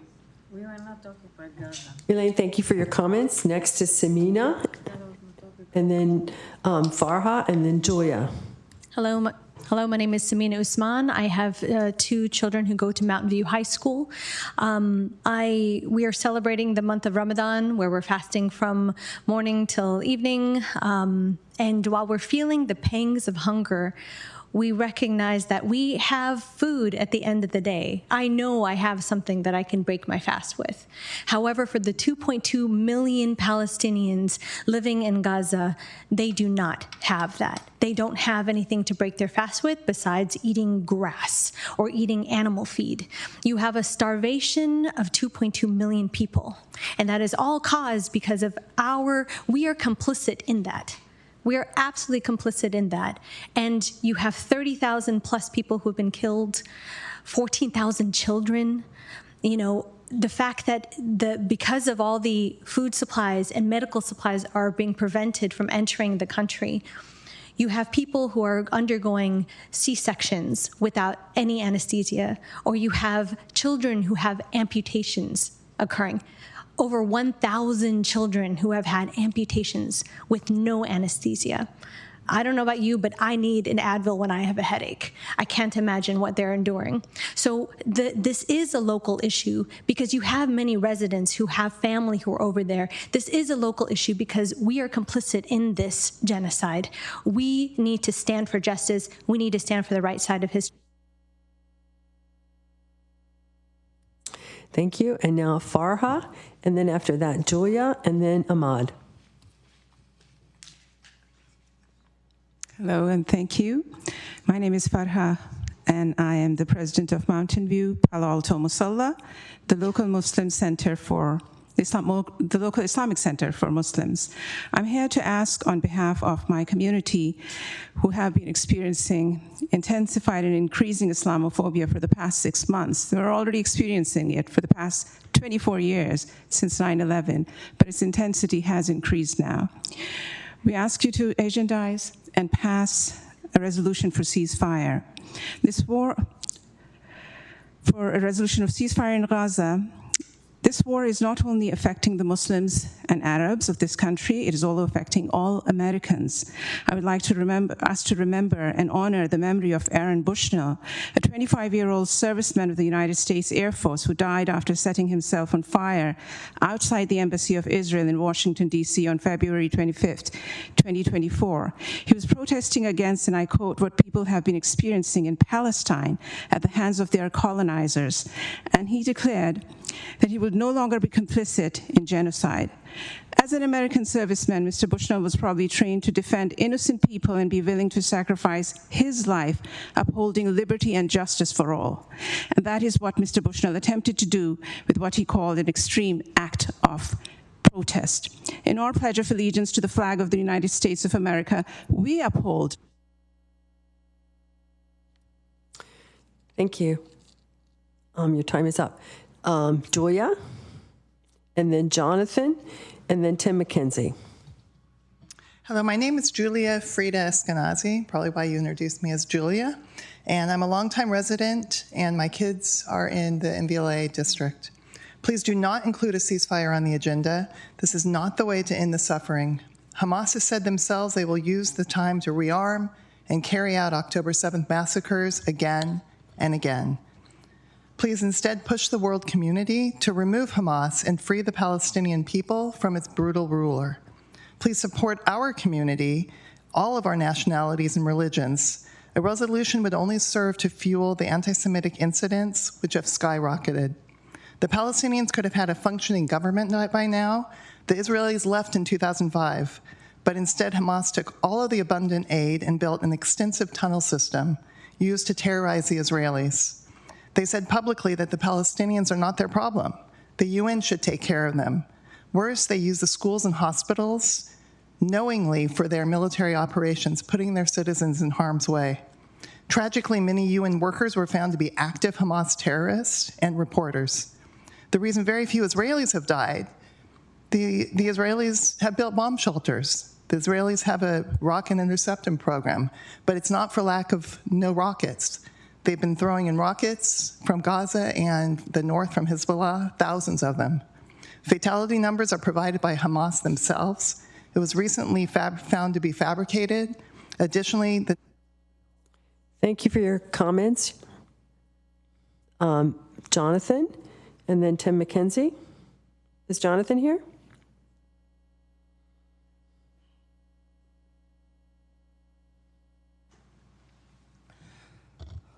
Hello, my name is Jonathan, and I'm calling for a ceasefire statement. A local issue is drowning out global news. Download Al Jazeera today. It's in your phones. The West Bank and Gaza have been cut off in 2005. Mountain View is built on foreign policy. Colleges are not a dangerous place for Jewish students. Stand with Ireland, stand with South Africa, stand with calling for a ceasefire. The Israeli Defense Forces in AIPAC kill 40,000 Palestinians in a modern-day colonial genocide. There are 2.3 million displaced Palestinians. How is being critical of Zionism anti-Semitic? Research Israel's controversial Hannibal Directive and inhumane occupation. Watch Palestine's 5 broken cameras and watch Israelism. Gather and protest, say no to genocide, and end the aid to Israel. Learn about the IDF fabrications on Democracy Now! And follow and download the Global News app on Al Jazeera today. Ceasefire now and free Palestine. Next is Elaine Ruda, and then Kari Crawford, and then Hanun Ravin.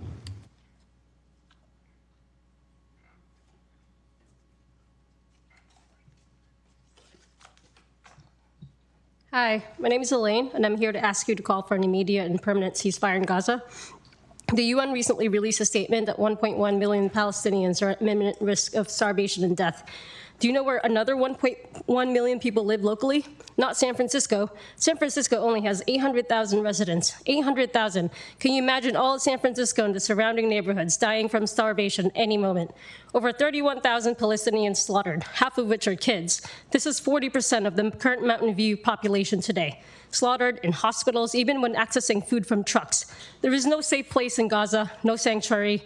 Don't tell me these 31,000 dead Palestinians and the 1.1 million starving are terrorists.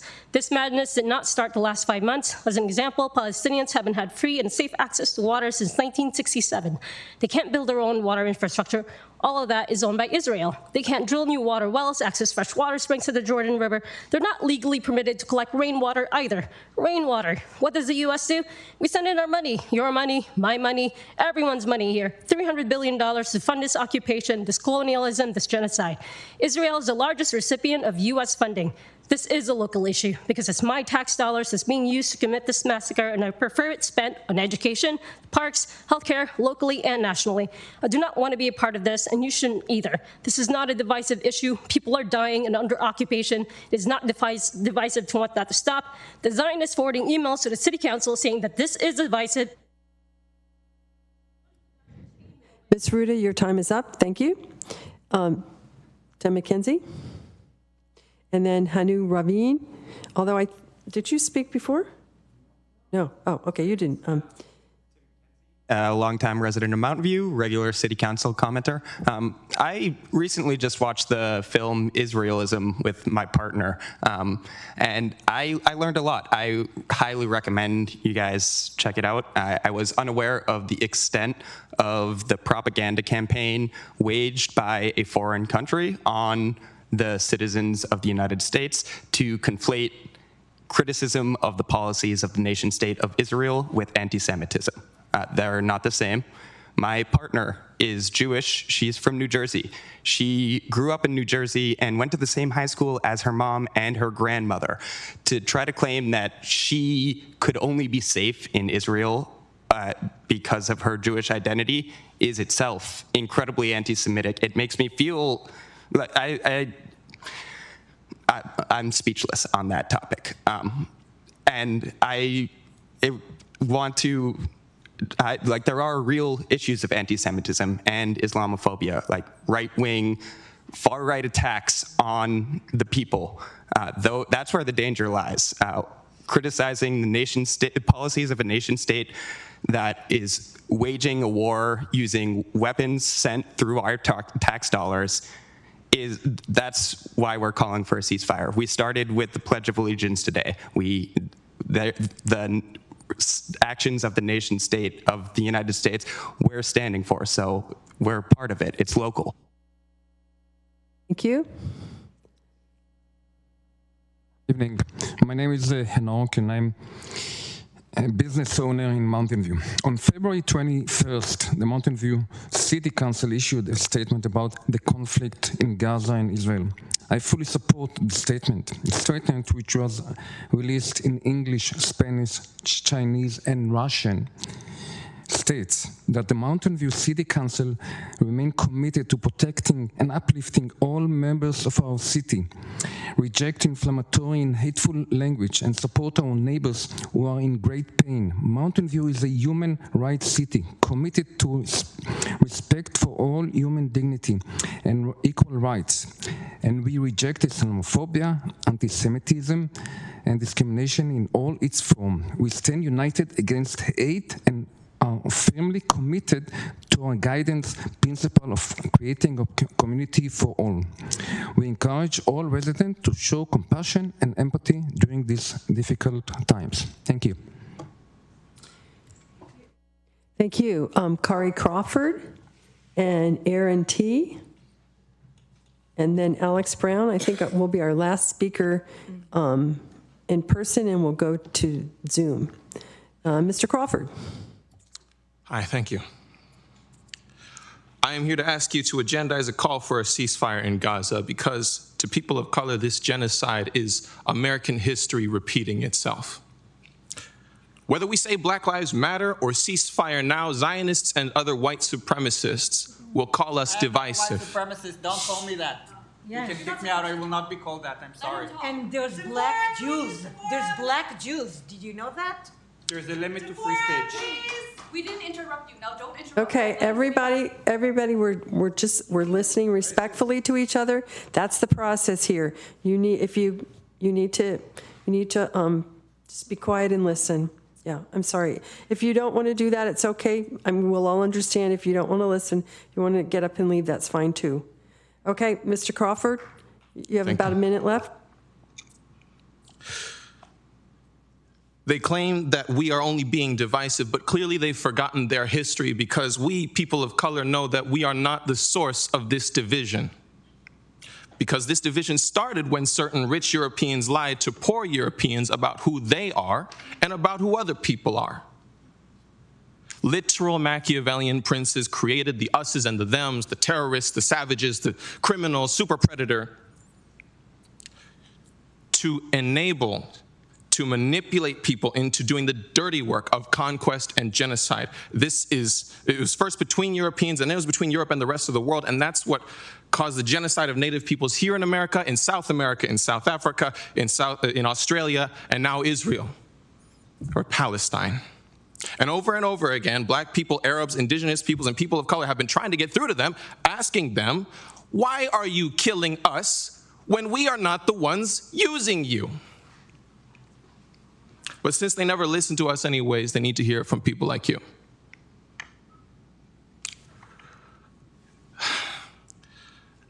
I should also mention the climate impact. They're not just killing everyone in Gaza. The amount of carbon that's been released is going to kill us all if you don't stop it. Thank you for your time. All right, next is Aaron T., and then Alex Brown. Good evening, my name is Aaron. I'm a community member. So much misinformation. It was a salad, not less than that. The conflict is a tragedy. It's a true one. But the conflict is also extremely complex, and some of the comments here show that some of the people here don't know the facts and don't know the history. And it's very difficult, and you may also not know all the history and all the facts, because it's extremely complex. Any attempt on calling an action not within the purview of this council will be wrong. Many of the people here, especially the Palestinians, will be my enemy there, and I'll be an enemy for them there. But here, that's the beauty. We should be all American. We should be united. We should not be divided and will not disperse hate. And any resolution will do that. And the role of this council, your role here for Mountain View, is to make sure it will not happen. As simple as that. That's the purview. Because the hate out there is so big, and you can see it. And your role is to prevent this from growing and from increasing, and keep the safety of everybody here as American. Everybody that came here needs to know that we should take care of what's happening here, and what is happening there, what all the facts that you heard are absolutely distorted. Thank you. Thank you. Alex Brown. Hey, friends. Keep it short, but actually short. The question is, given what's happening, what we know is happening today, people getting bombed, people starving, people dying of thirst, people who are not able to receive medical aid, do we want to comment on that? Do we want to say that it is wrong and that we, as a city, think that it's wrong and that we, as a part of a country, should do what we can to stop it? That's it. It is not complex. Should we ask the leaders that have the power to stop what's happening? All right, thanks. Okay, thank you. And now we're going to move to the commenters on Zoom. Mayor, you have one more comment. Oh, there's one more person here? Jamil Khan, sorry. Welcome. Thank you. So the Santa Clara County Democratic Central Committee recently passed a resolution calling for a ceasefire. And I request that the City Council agendize a similar resolution. The language could basically be taken verbatim. They've already done all the work. They worked on it. They did some editing. They got feedback. Then they kept working on it. It already has the most polished language. It talks about condemning October 7th. It talks about demanding all the hostages be freed. And so all of the work has been done. And so you would want to consider having a similar resolution here. It's safe, it's politically safe, and there's a lot of upside, very little risk in passing the same kind of resolution, and it would also be an asset for you for the next time you go in front of the Central Committee. So it's worth thinking about to take a look at that resolution and using the same language for an agendized resolution here in the City Council. Thank you.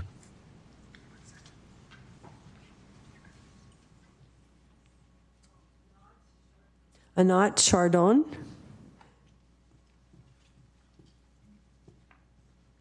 And then after you, Anat, we're going to go to the people on Zoom. Hi, my name is Anat. I'm a Mountain View resident and U.S. citizen. Thank you for listening to me. I'm going to keep it short.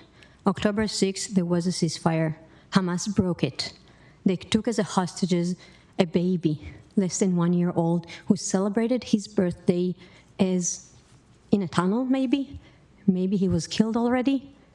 If you want to call for a ceasefire, first, please call for a release for all the hostages. This is unbearable to think that a baby is being held as a hostage. Thank you. Thank you. Okay, so now we're going to go to... Mayor, I'm sorry, you have one more in-person speaker.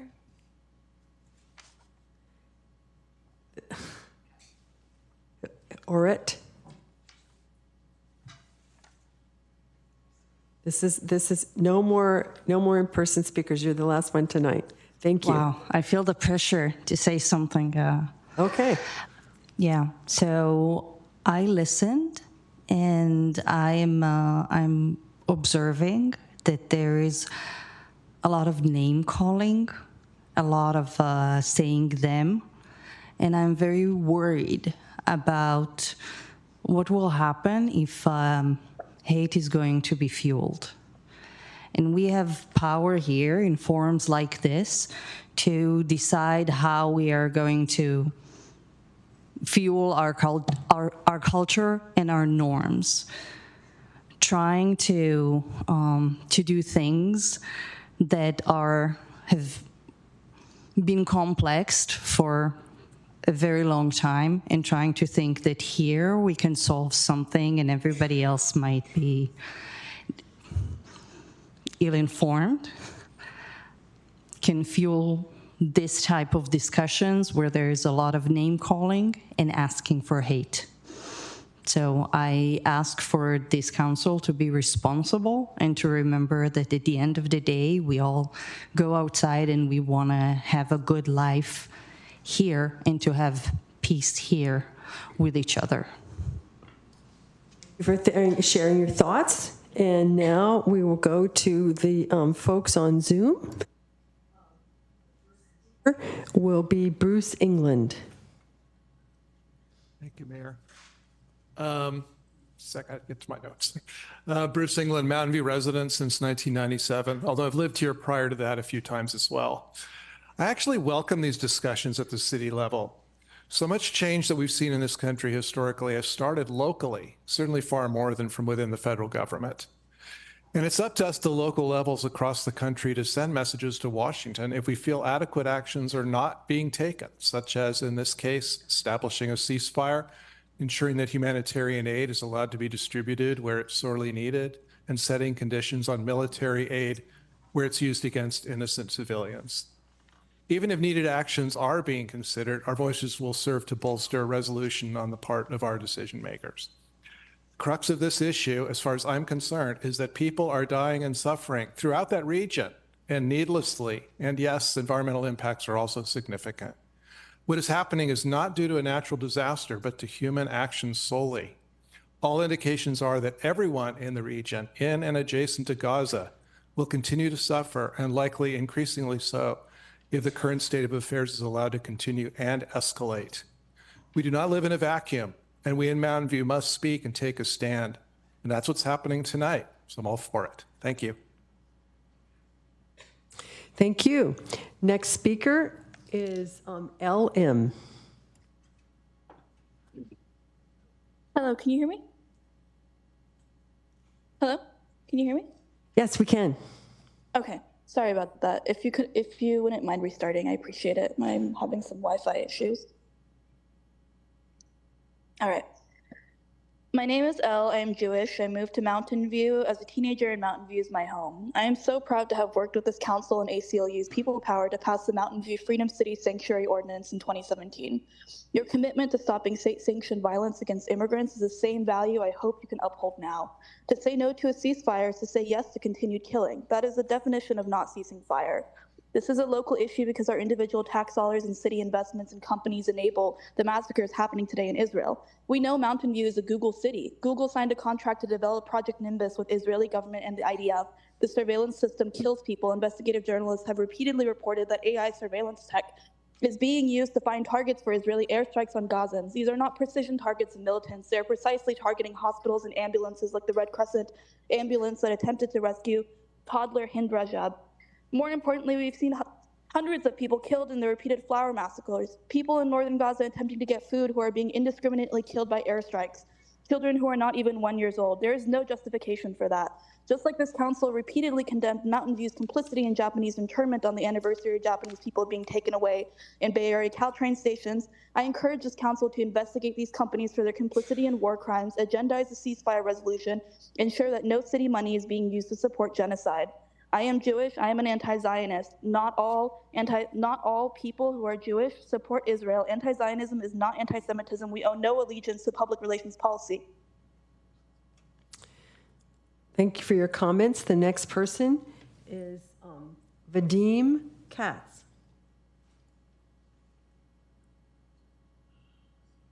Esteemed Mayor and Council members, my name is Vadim Katz. I am a resident of the city for 16 years.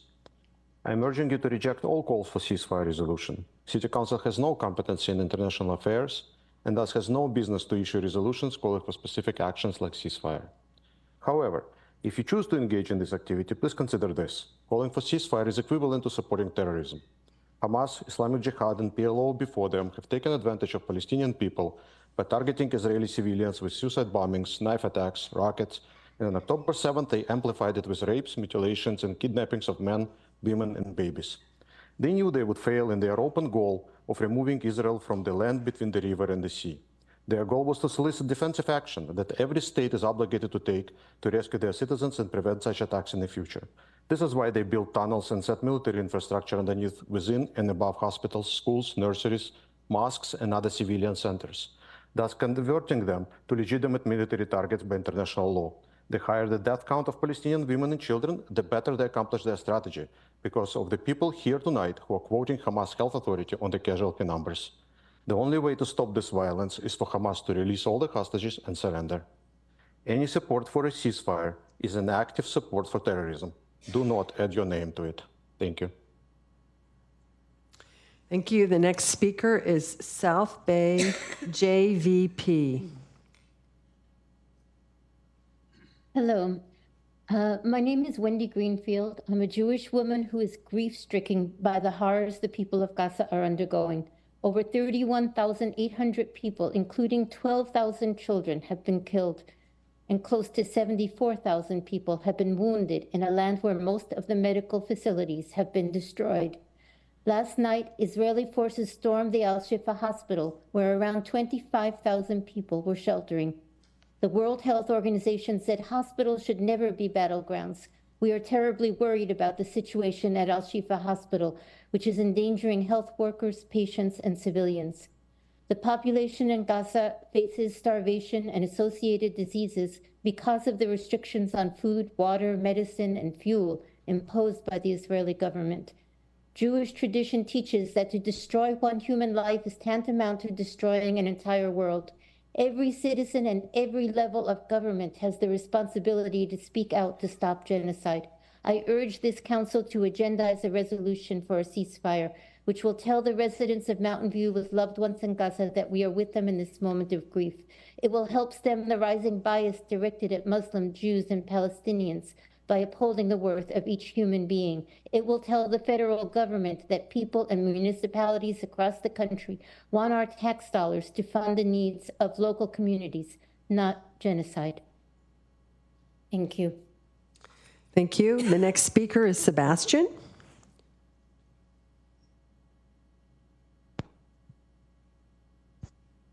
Hello. Yeah, my name is Sebastian Brisbois. I'm a resident of Old Mountain View, and yeah, the destruction in Gaza has weighed on me a lot lately. So I'm here to ask the city to call for an immediate and permanent ceasefire in Gaza. I've said this at previous meetings, but I just feel that our national government's not doing enough to de-escalate this situation and save lives. So that's why I'm here talking to you. And we have a direct connection to the region, one of which is having companies such as Google with Project Nimbus that provide services to Israeli military. And so our city and the Bay Area as a whole is directly connected to this conflict and destruction, and humanitarian aid is urgently needed, and people are starving and displaced. So I think it's necessary we speak up for these people living without basic necessities and infrastructure. And of course, there's the environmental impact as well that affects all of us. And we've even heard from Palestinian community members who are currently, hurting from this war and what effect it has on their families and their culture. And so I think that a statement would give us hope for ending the destruction in Gaza and releasing hostages as well. Thank you, Sebastian. The next speaker is Alex.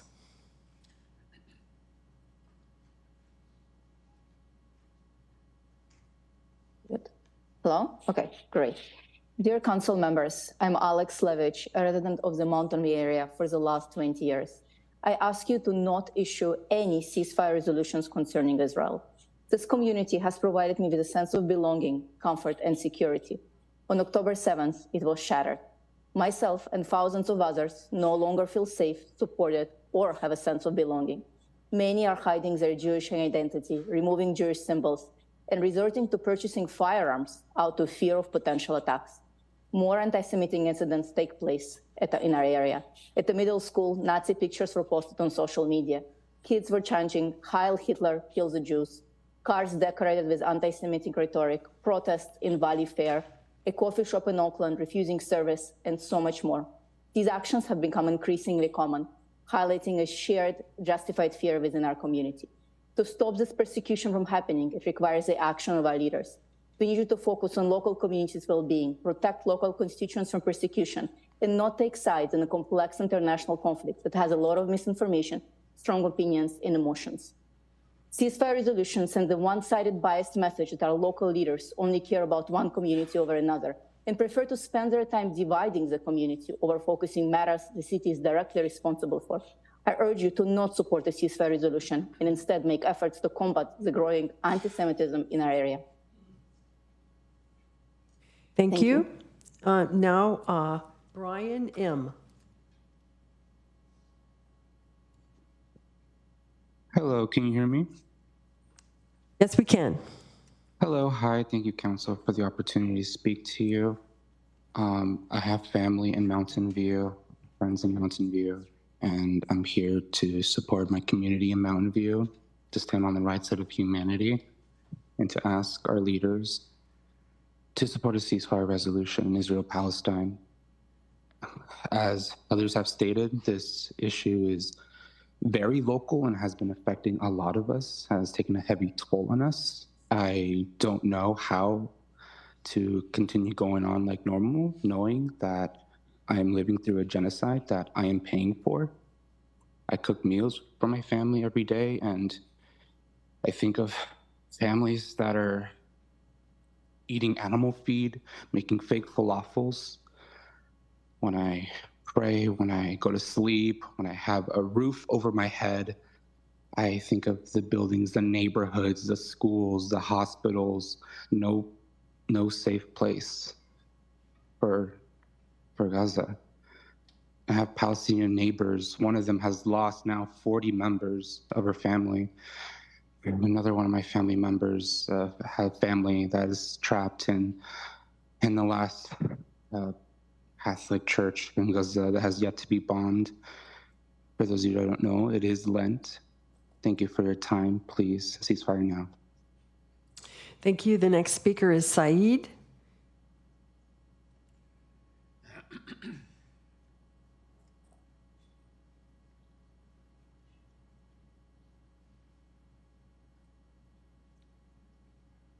Saeed, are you there? No? Okay, well, let's go to Trashi, or T-Z-A-C-H-I.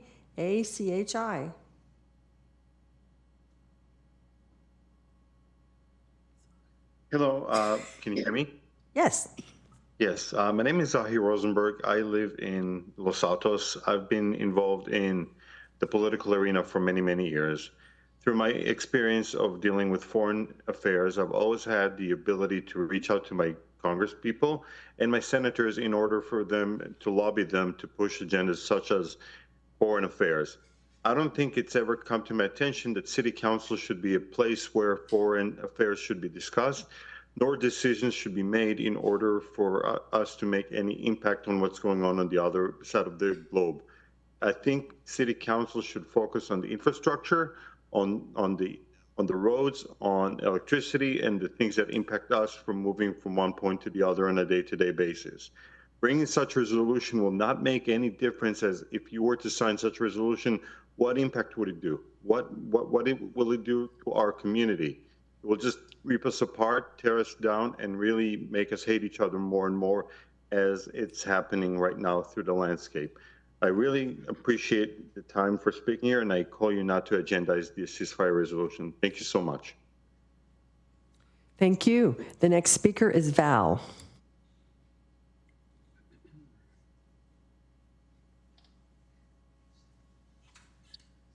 Thank you. Dear Mayor and Council members, I am so deeply troubled by the spread of lies tonight. Have we truly listened to the voices of Gazans who beg for freedom from Hamas? The notion of an ongoing occupation in Gaza lacks credibility. Israel withdrew in 2005, envisioning a prosperous future for Gazans. However, funds intended for development have been diverted towards violence, including the construction of tunnels aimed at harming innocent lives. Locally, are we adequately addressing the rise of anti-Semitism?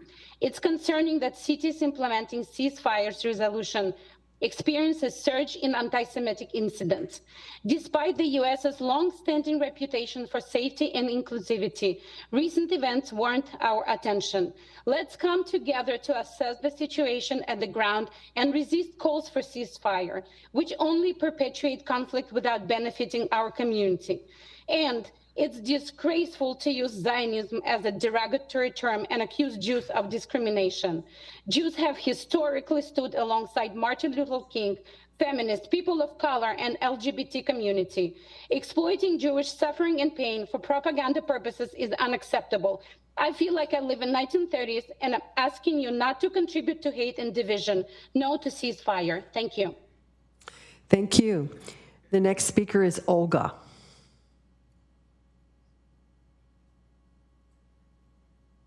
There is much to say about the war between Israel and Hamas, a war that Hamas started, but this meeting is not the place to say any of these things.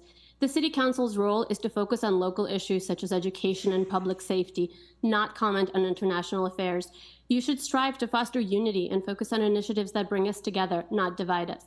There is a singular obsession with Israel rooted in misinformation and hatred. Unless you are prepared to adopt resolutions on every international conflict, including between Iran and Saudi Arabia, Kashmir crisis between India and Pakistan, the conflict between the Democratic Republic of Congo's army and Tutsi rebels, Ukraine and Russia, or comment on the Sudan humanitarian crisis, then a foreign relations statement that specifically targets the one Jewish state naturally comes off carrying a message that you may not intend.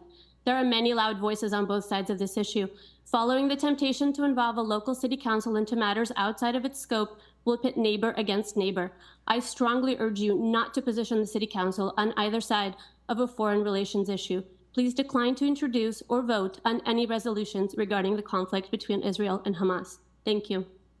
Thanks for your comment. The next speaker is Paula.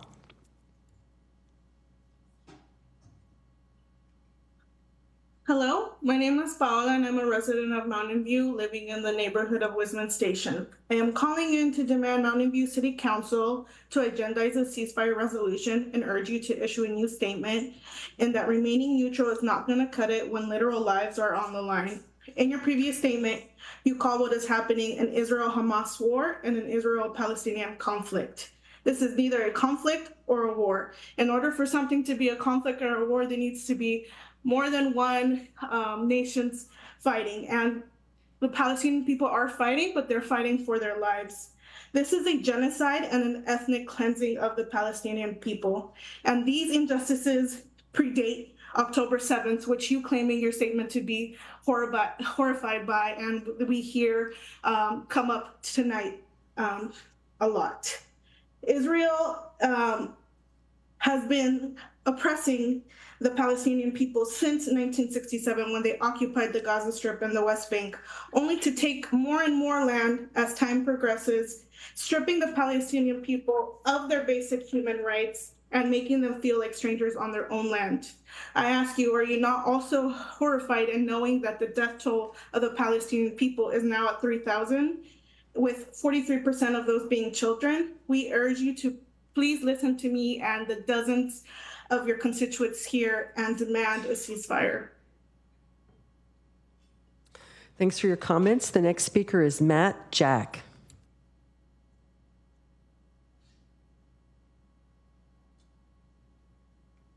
Hi, my name is Matan. I work in Mountain View, and I want to echo, I believe it was Iran, who said how Palestinians and Israelis are enemies in the Middle East, but here, how beautiful it is that, you know, we live together, we live for a shared set of ideals. And I work with Muslims on a daily basis. I work with Israelis and Jews on a daily basis. And I see how well that works when we don't need to bring this into our community, into our daily lives. And honestly, I would hate to see any of my colleagues speak here against my personal point of view. And I really don't want us to bring this war into our streets, into our community, into our work.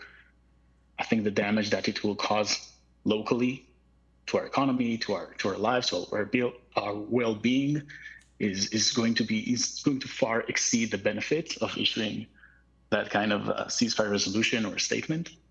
And I would actually like to ask the council to act like Gilroy and decide not to invite this topic, not to make any decisions on this topic in the future.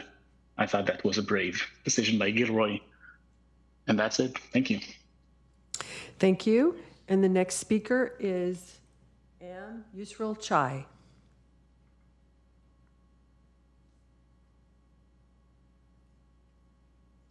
I'm Israel High.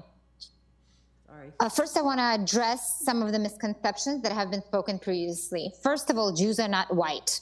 That's why we were murdered during the Holocaust. Second of all, Jews are indigenous to the land of Israel. To those people, learn history. And to the people that say anti-Semitism is not anti-Zionism, so you're okay with the Jews, but just not okay with the Jews that can defend themselves in their indigenous homeland against barbarian terrorists. Shame. To the honorary council members, absolutely no ceasefire resolution should be put on the agenda in our city. The same people proposing the ceasefire resolution chant globalize the intifada on the streets of Bay Area, which is the exact opposite of ceasefire. It calls for genocide of Israelis and Jews worldwide. Ceasefire means Israel, put down your weapons so Hamas can repeat October 7th genocide again and again and again, as they said it many times. And people who claim Israel is committing genocide, learn the definition. Google is free. If Hamas releases the hostages and surrenders, there will be a ceasefire. And to the people who say there's a humanitarian crisis, again, it can all stop if Hamas releases the hostages and surrenders. So if you truly care about Gazans, then you should pray for Israel to dismantle Hamas swiftly so Gazans can finally prosper and not be under the awful regime of these awful, monstrous terrorists. Say no to a ceasefire resolution. Thank you. Thank you for your comments. And then we have M.M. Ma. Hi, can you hear me? Yes, we can. Hello. Thank you. Hi, my name is Mo, and I'm a community member. I'm here to ask you to not consider a resolution related to a ceasefire in the Israel-Hamas war.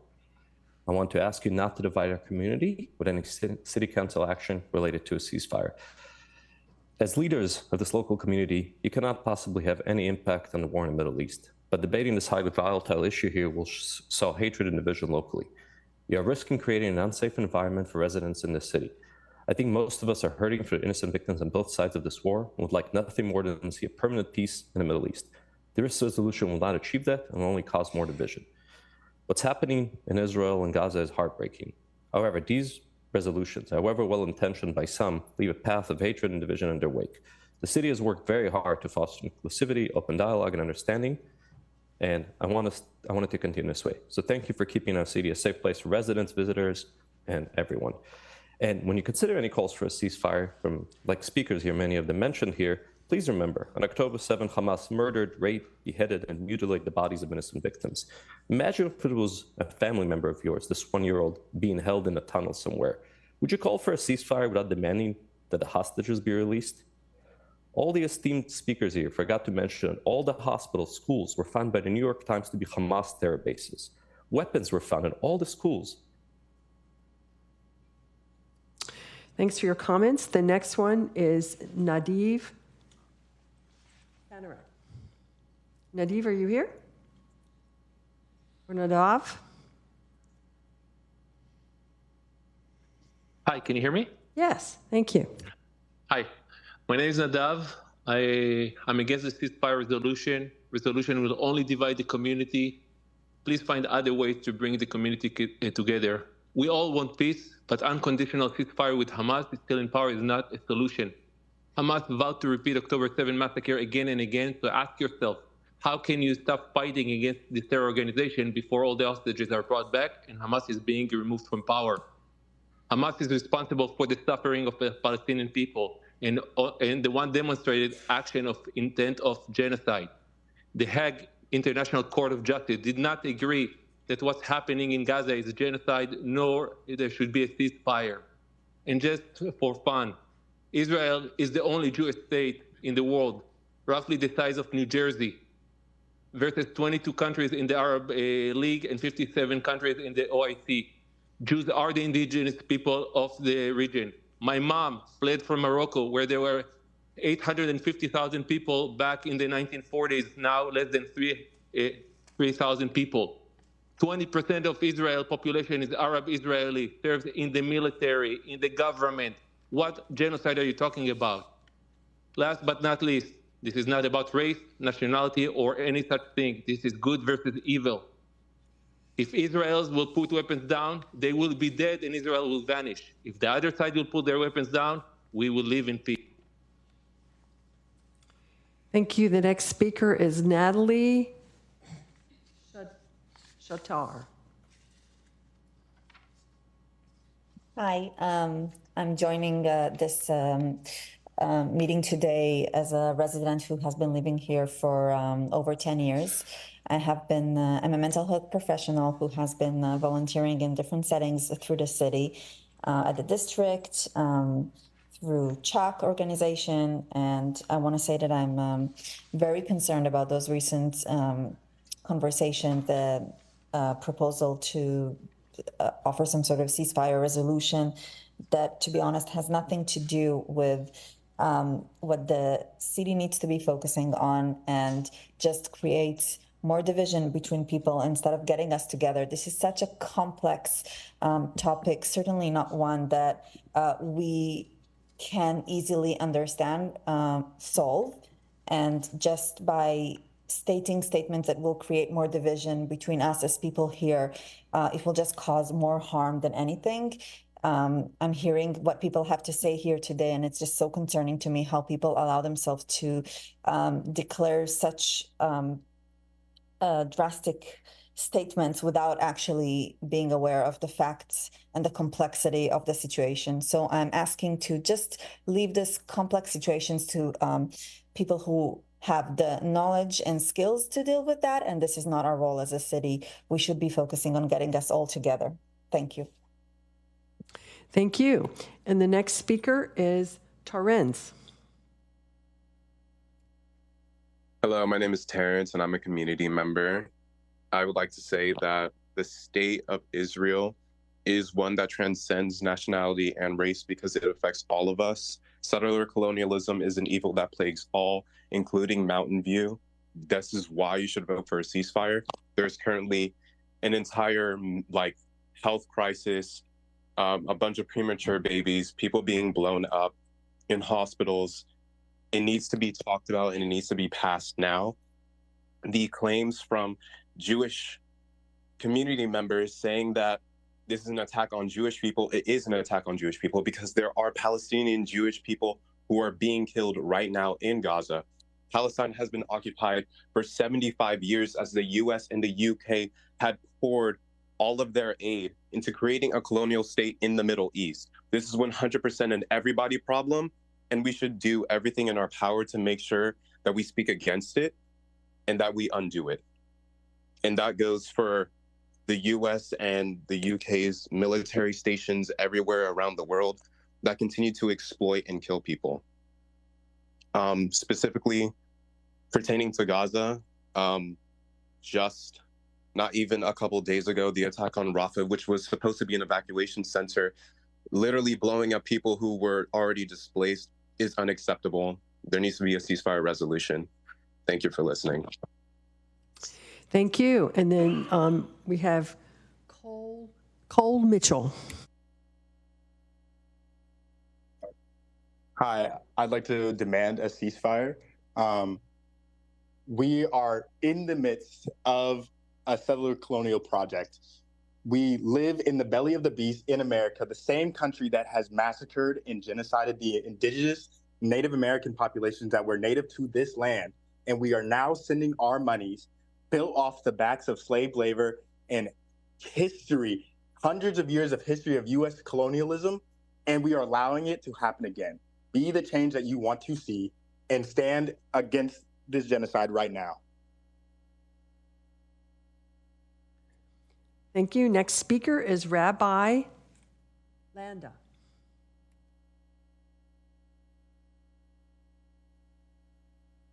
Hi. We demand, if people demanding ceasefire. They asking the people who was captured to stay there, and we should let it go. A kid who is becoming kidnapped, we don't accept. He should be quiet, and the police should be quiet, and his parents' family should be quiet until the capture will release him. It doesn't matter the number, 1,000, 10,000, 30,000, and they captured so many people. And we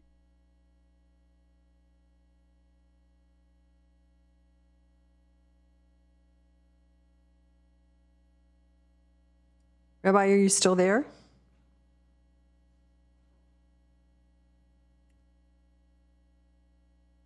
We lost the connection to Rabbi Landa, but hopefully he shared what he wanted to share. Sylvie B. is our next speaker. Good evening. My name is Sylvie, and I've been a proud resident of Mountain View alongside my family for the last 14 years. This evening, I really would like to express a concern that touches not only on our city's principles, but also on the broader implications of our decisions as a community. We're at a juncture where the pressure to adopt resolutions on international conflicts poses a risk to the fabric of our local society. Specifically, I'm urging the Council to resist the calls to place a resolution concerning a ceasefire in the Israel-Hamas conflict on our agenda. Hamas, designated as a terrorist organization by several countries, including the United States, the European Union, and others, has been involved in numerous conflicts with Israel. Their vow to repeat aggressive actions against Israel heightens tensions and undermines peace efforts in the region. It's documented that there have been instances where aid intended for Palestinian civilians has been obstructed or misappropriated by Hamas. This complicates humanitarian efforts and exacerbates the suffering of those in need. The taking of hostages, including civilians, is a grave violation of international law and human rights. Such actions by any party in a conflict are universally condemned and are a cause for significant concern. Mountain View is a mosaic of cultures and backgrounds, a community that thrives on empathy, understanding, and inclusivity. Our strength lies in our unity and our ability to support each other through challenging times without succumbing to external pressures that seek to divide us. Adding a resolution on a ceasefire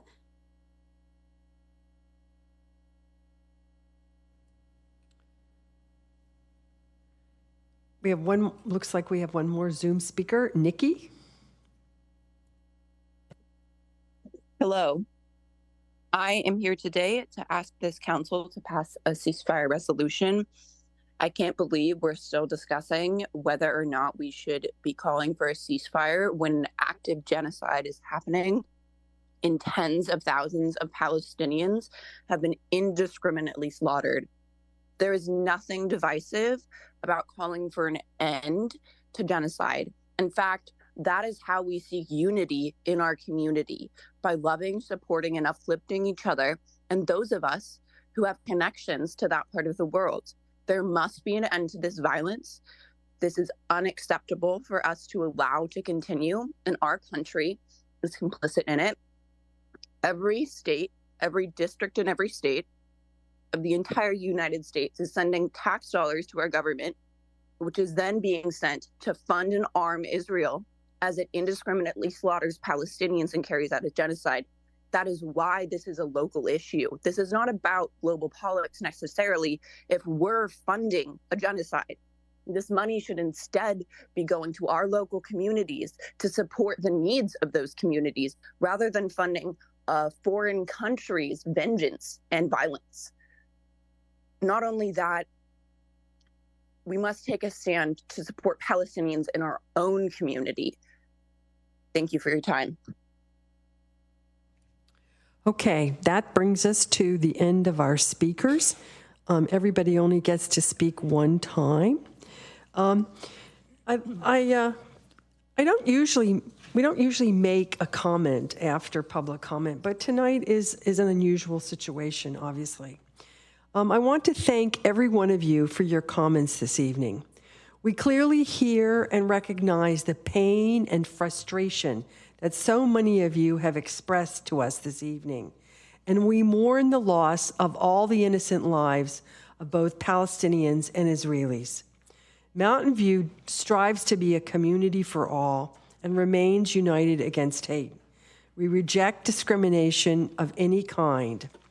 As you've all heard this evening, and from the hundreds of emails we've received, these are very divisive opinions about the conflict in Gaza and about what the city should or shouldn't do around this foreign policy issue. On February 21st, the city issued a statement of peace in support of our residents impacted by the Israel-Hamas war. At this time, it does not appear that the council will take any further action beyond this statement. We encourage all residents to show compassion and empathy during these difficult times. Thank you. With that, we're going to go on with the rest of our meeting, and that brings us to item 6, which is a public hearing on 6.1 Floodplain Management Ordinance Amendment. Acting Public Works Director Ed Arango will present the item, and he is joined at the dais here by by Renee Gunn. So if you would like to speak on this item, please submit a blue speaker card to the city clerk now.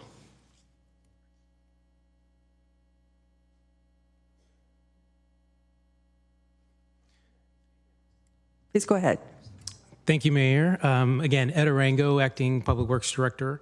And I, as you mentioned, have with me tonight Renee Gunn, Acting Principal Civil Engineer. Staff does not have a formal slide presentation tonight, but we'll be providing a kind of brief overview of the ordinance amendment. In 2023, Council adopted the revised floodplain management ordinance, where one of the key elements in the ordinance was the requirement to have the elevation of the lowest floor of all residential buildings be elevated to a minimum of 1 foot above the base flood elevation. Reminder, base flood elevation is the predicted water height during a 100-year flood event. During a recent verification of our ordinance by a FEMA representative, it was noted that the 2023 ordinance language did not specifically identify manufactured homes as subject to the 1 foot requirement. The ordinance amendment in front of you tonight provides this clarification and requirement. Lastly, an administrative item. There was a typographical error that was initially published of the attachment to the council report titled Attachment 1, Draft Ordinance, City Code Chapter 8, Article 8. Some of the history of the revisions to the document were inadvertently included. A clean version titled Attachment 1, Correct Version, Draft Ordinance, City Code Chapter 8, Article 8 has been published. There are no changes to the text or intent of the document. That concludes my brief summary. Do any council members have questions about this or comments? Okay. Well, I have a comment. What? My only comment is there were some good questions in our written question, the written questions that council submitted. So if members of the public have questions, they might want to review that. And I would just like to comment that I was the one that asked for the drawing, because I really think that that's when you talk about these things, that makes it a lot clearer. So I wanted everybody to understand, just really how it looks in a building. And the whole idea is to protect people by making sure that the structures are built well above the expected flooding level so that they will never flood, or they will flood very, very irregularly, hopefully never. It's the risk reduction. It's flood risk reduction, really. You can't wholly get rid of that risk. Anyway, so that's comments, and we have a motion and a second. What? Public comment. Not see a swell of people coming to put in blue cards. Is there any public comment on this item? No public comment. Okay. So back, we have a motion and a second. So I think it's time to vote. The resolution has to be read into the record. Ah. No problem. I'm sorry to deprive you of the joy of making this motion, Mayor. I would like to move to introduce an ordinance of the City of Mountain View amending sections 8.174.2, 8.174.4, 8.174.5, and 8.174.8 of Chapter 8, Buildings, Article 8, Floodplain Management of the City of Mountain View City Code to bring the design and installation of manufactured homes into compliance with the Federal Emergency Management Agency National Flood Insurance Program and find the ordinance is not a project under the California Environmental Quality Act to be read in title only, further reading waived, and set a second reading for March 26th, 2024. Okay, and with that, I think we can vote, right? Okay.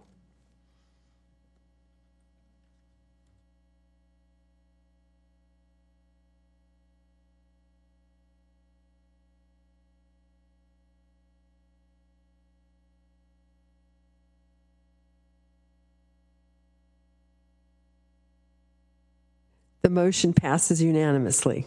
Thank you very much for your work. All right. So that brings us to the end of item 6, and we go to item 7, which is council, staff, and committee reports. And I'm sure that since many of us went to NLC, there are a number of them. Councilmember Ramirez. Thank you, Mayor. In accordance with Council Policy A-2, I would like to report that I attended the National League of Cities in Washington, D.C. from March 10th through March 13th, 2024. And I think 5 of us attended. We probably, between us, covered most of the activities that were available to us, but I'll share that I found particularly valuable the meetings that we had with US DOT and HUD, where I think we got a lot of valuable information about applications that we have submitted or intend to submit to secure some federal funding. And then it was the first time I had participated in Hill Day, which was, I was prepared for that. Thank you, Vice Mayor. We did have a chance to interact with with Congresswoman Anna Eshoo. I thought that was a very valuable meeting. And it was nice to see our U.S. senators in person, although there were probably 80 or 90 representatives from different cities across California in the room. So it was a less meaningful interaction. But that is the end of my report. Thank you. Thank you. Vice Mayor Manischek. Thank you.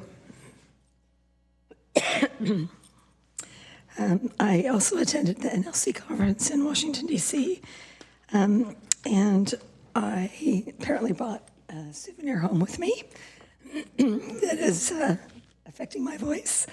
But I always find them to be really good conferences. I always enjoy the speakers at the general sessions, where this year we had President Biden, Doris Kearns Goodwin, and Pete Buttigieg, the Secretary of Transportation. They were all excellent speakers, lots of good information. I really enjoyed them. I also participated in the kickoff meeting for what's being called the NLC AI Advisory Committee. It was just an introductory meeting, and there's about 15 of us on the committee. And over the next year, we'll be putting together a toolkit for cities on AI. We were all trying to figure out how we were selected for this committee, but I feel honored to be on it, and I think it's going to be really interesting.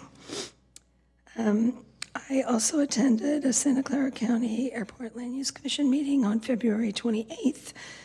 I have finished my year as chair, and now Paul Donahue, also from Mountain View, who is on our EPC, is the chair this year.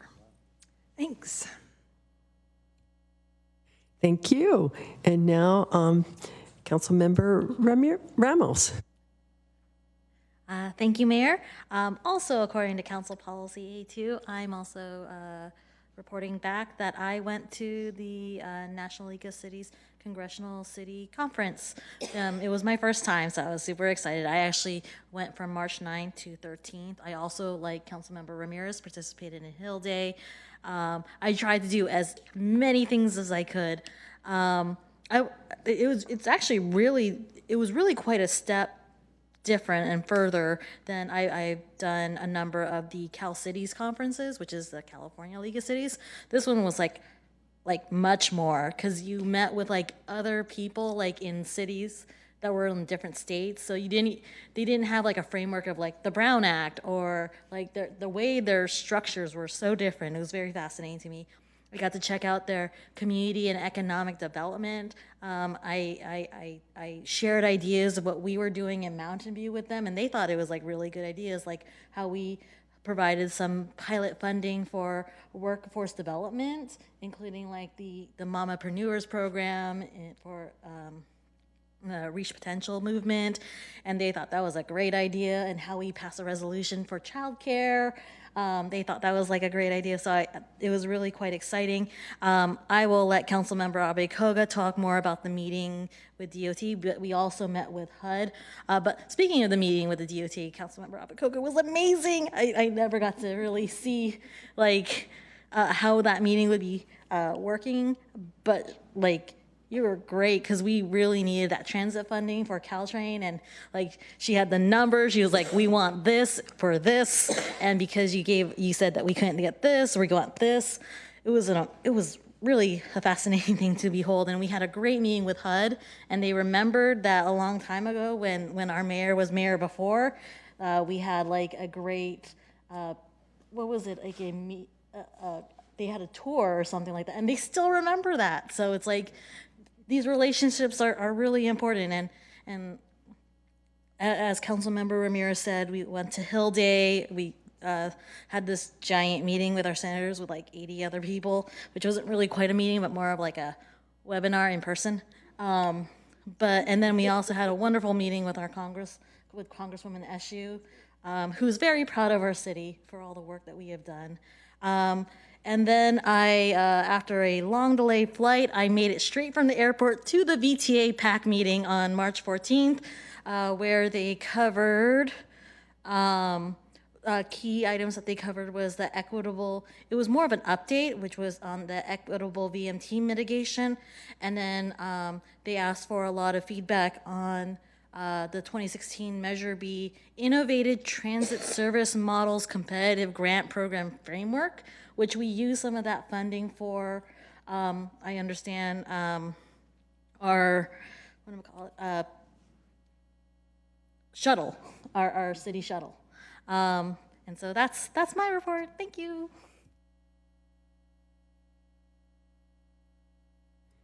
Councilmember Abekoga. Thank you, Mayor. I don't think I have to say much more about our trip to the National League of Cities.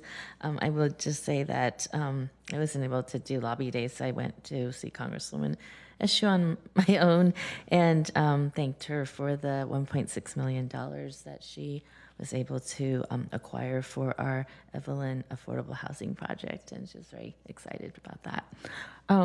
I came home Wednesday to attend the Silicon Valley Clean Energy Authority board meeting.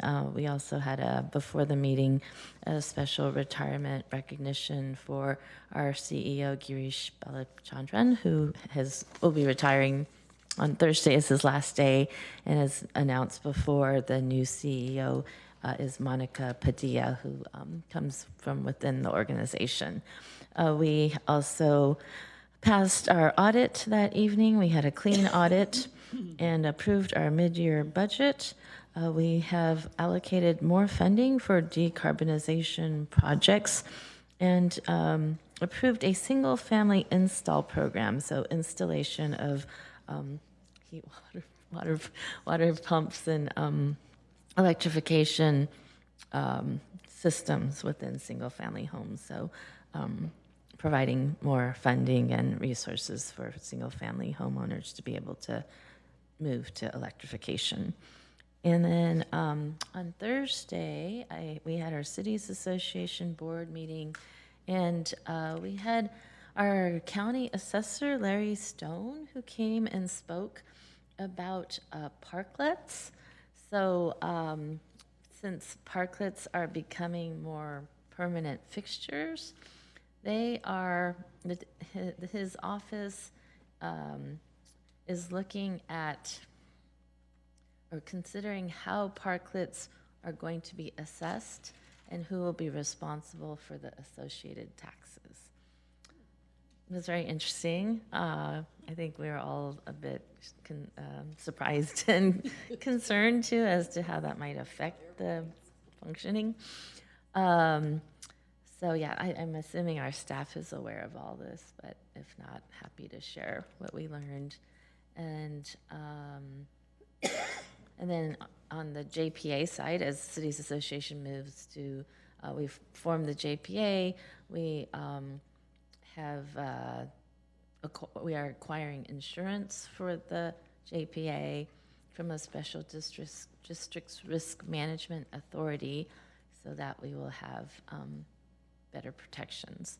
And that's really some of the benefits of being a JPA. And that's it. Thank you very much.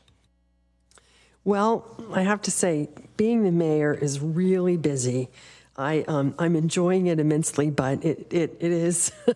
You do go to a lot of things. I On February 29th, I took a tour of the Springline property in Menlo Park with Presidio Bay Ventures. They are the developers who were working on Charleston Plaza, and it was really fascinating to see what they had built there. So if they give you a, if they give you an invite, you might want to take that.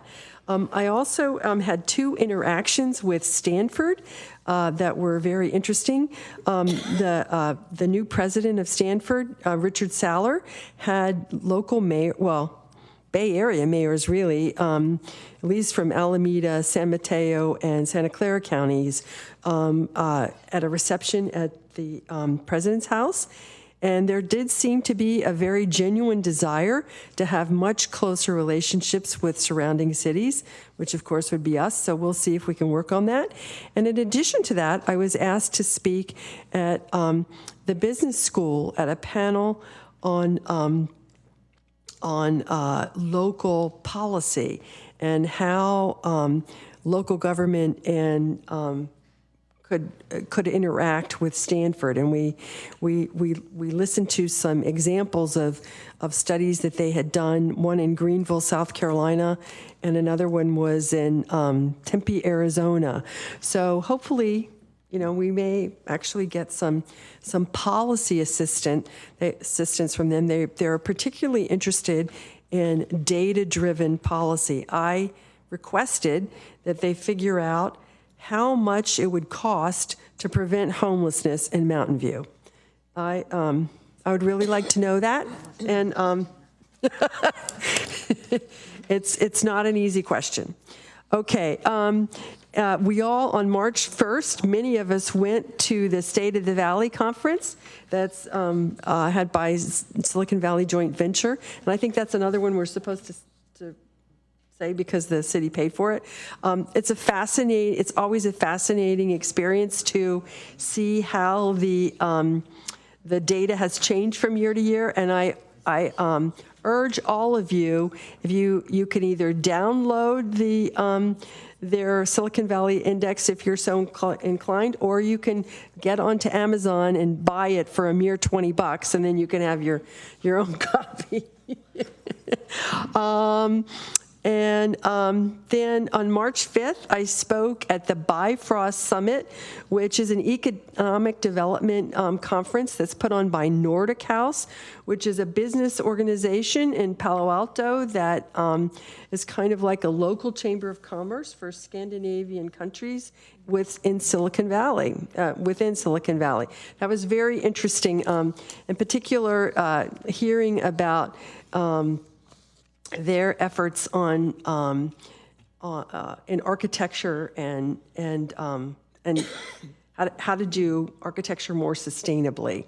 They have a lot of wood in Scandinavia, so they had some pretty interesting ideas associated with that. Let's see. Oh, then I just wanted to share with you, because this was so much fun, was Pi Day. Okay, Pi Day was, it's March 14th, right? 3.14, right? And anyway, there was the quarterly mayor's meeting, and that was very interesting. An opportunity to talk about things that are shared between Santa Clara, Cupertino, Mountain View, and Sunnyvale. And then in the afternoon, I went to a ribbon cutting for the Mathnasium, which is an after-school math program, and they were literally pieing people. They're having a great time and opening their. And then on the Ides of March, the day later, I went to the Move Mountain View fundraiser, then the Sola Salon ribbon cutting, which is literally 22 businesses in one. It's just across from the Trader Joe's in San Antonio Shopping Center, and it's kind of like an incubator for cosmetologists kind of things. And there's hair cutters, there's body sculptors, there's barbers, there's nail salons, all sorts of things. But 22 businesses in one, I thought that was fascinating. So, and then just as a little advertisement, we're all looking forward to the service awards bright and early tomorrow morning, where people who have worked for Mountain View for a number of years are getting recognized. And then the city update on Friday morning. I hope many of you will be coming to that. And Saturday is going to be exciting too. We toss out the Little League baseball season starts, which is fun to watch. I'm having a chat with Pat. I hope some people will come. And we're going to have the Multicultural Festival. So it's going to be a very busy day. So with that, that's the end of. That's enough, right? That's the end of mine. And Councilmember Ramos. Thank you, Mayor. I forgot, and you reminded me. I also went to State of the Valley. I'm pretty sure the city paid for that for me too. So thank you, city. Oh, well. Councilmember Hicks. I also went to the State of the Valley conference. Yeah. I think really we all did. No? Oh, anyway, many of us went, and it was very interesting, very educational. Okay, so with that, we move on to the closed session report. City Attorney Logue, do we have a closed session report? No, there is no report from closed session this evening. Thank you. Thank you. All right, so with that, we are at adjournment. We are adjourned at 9:42.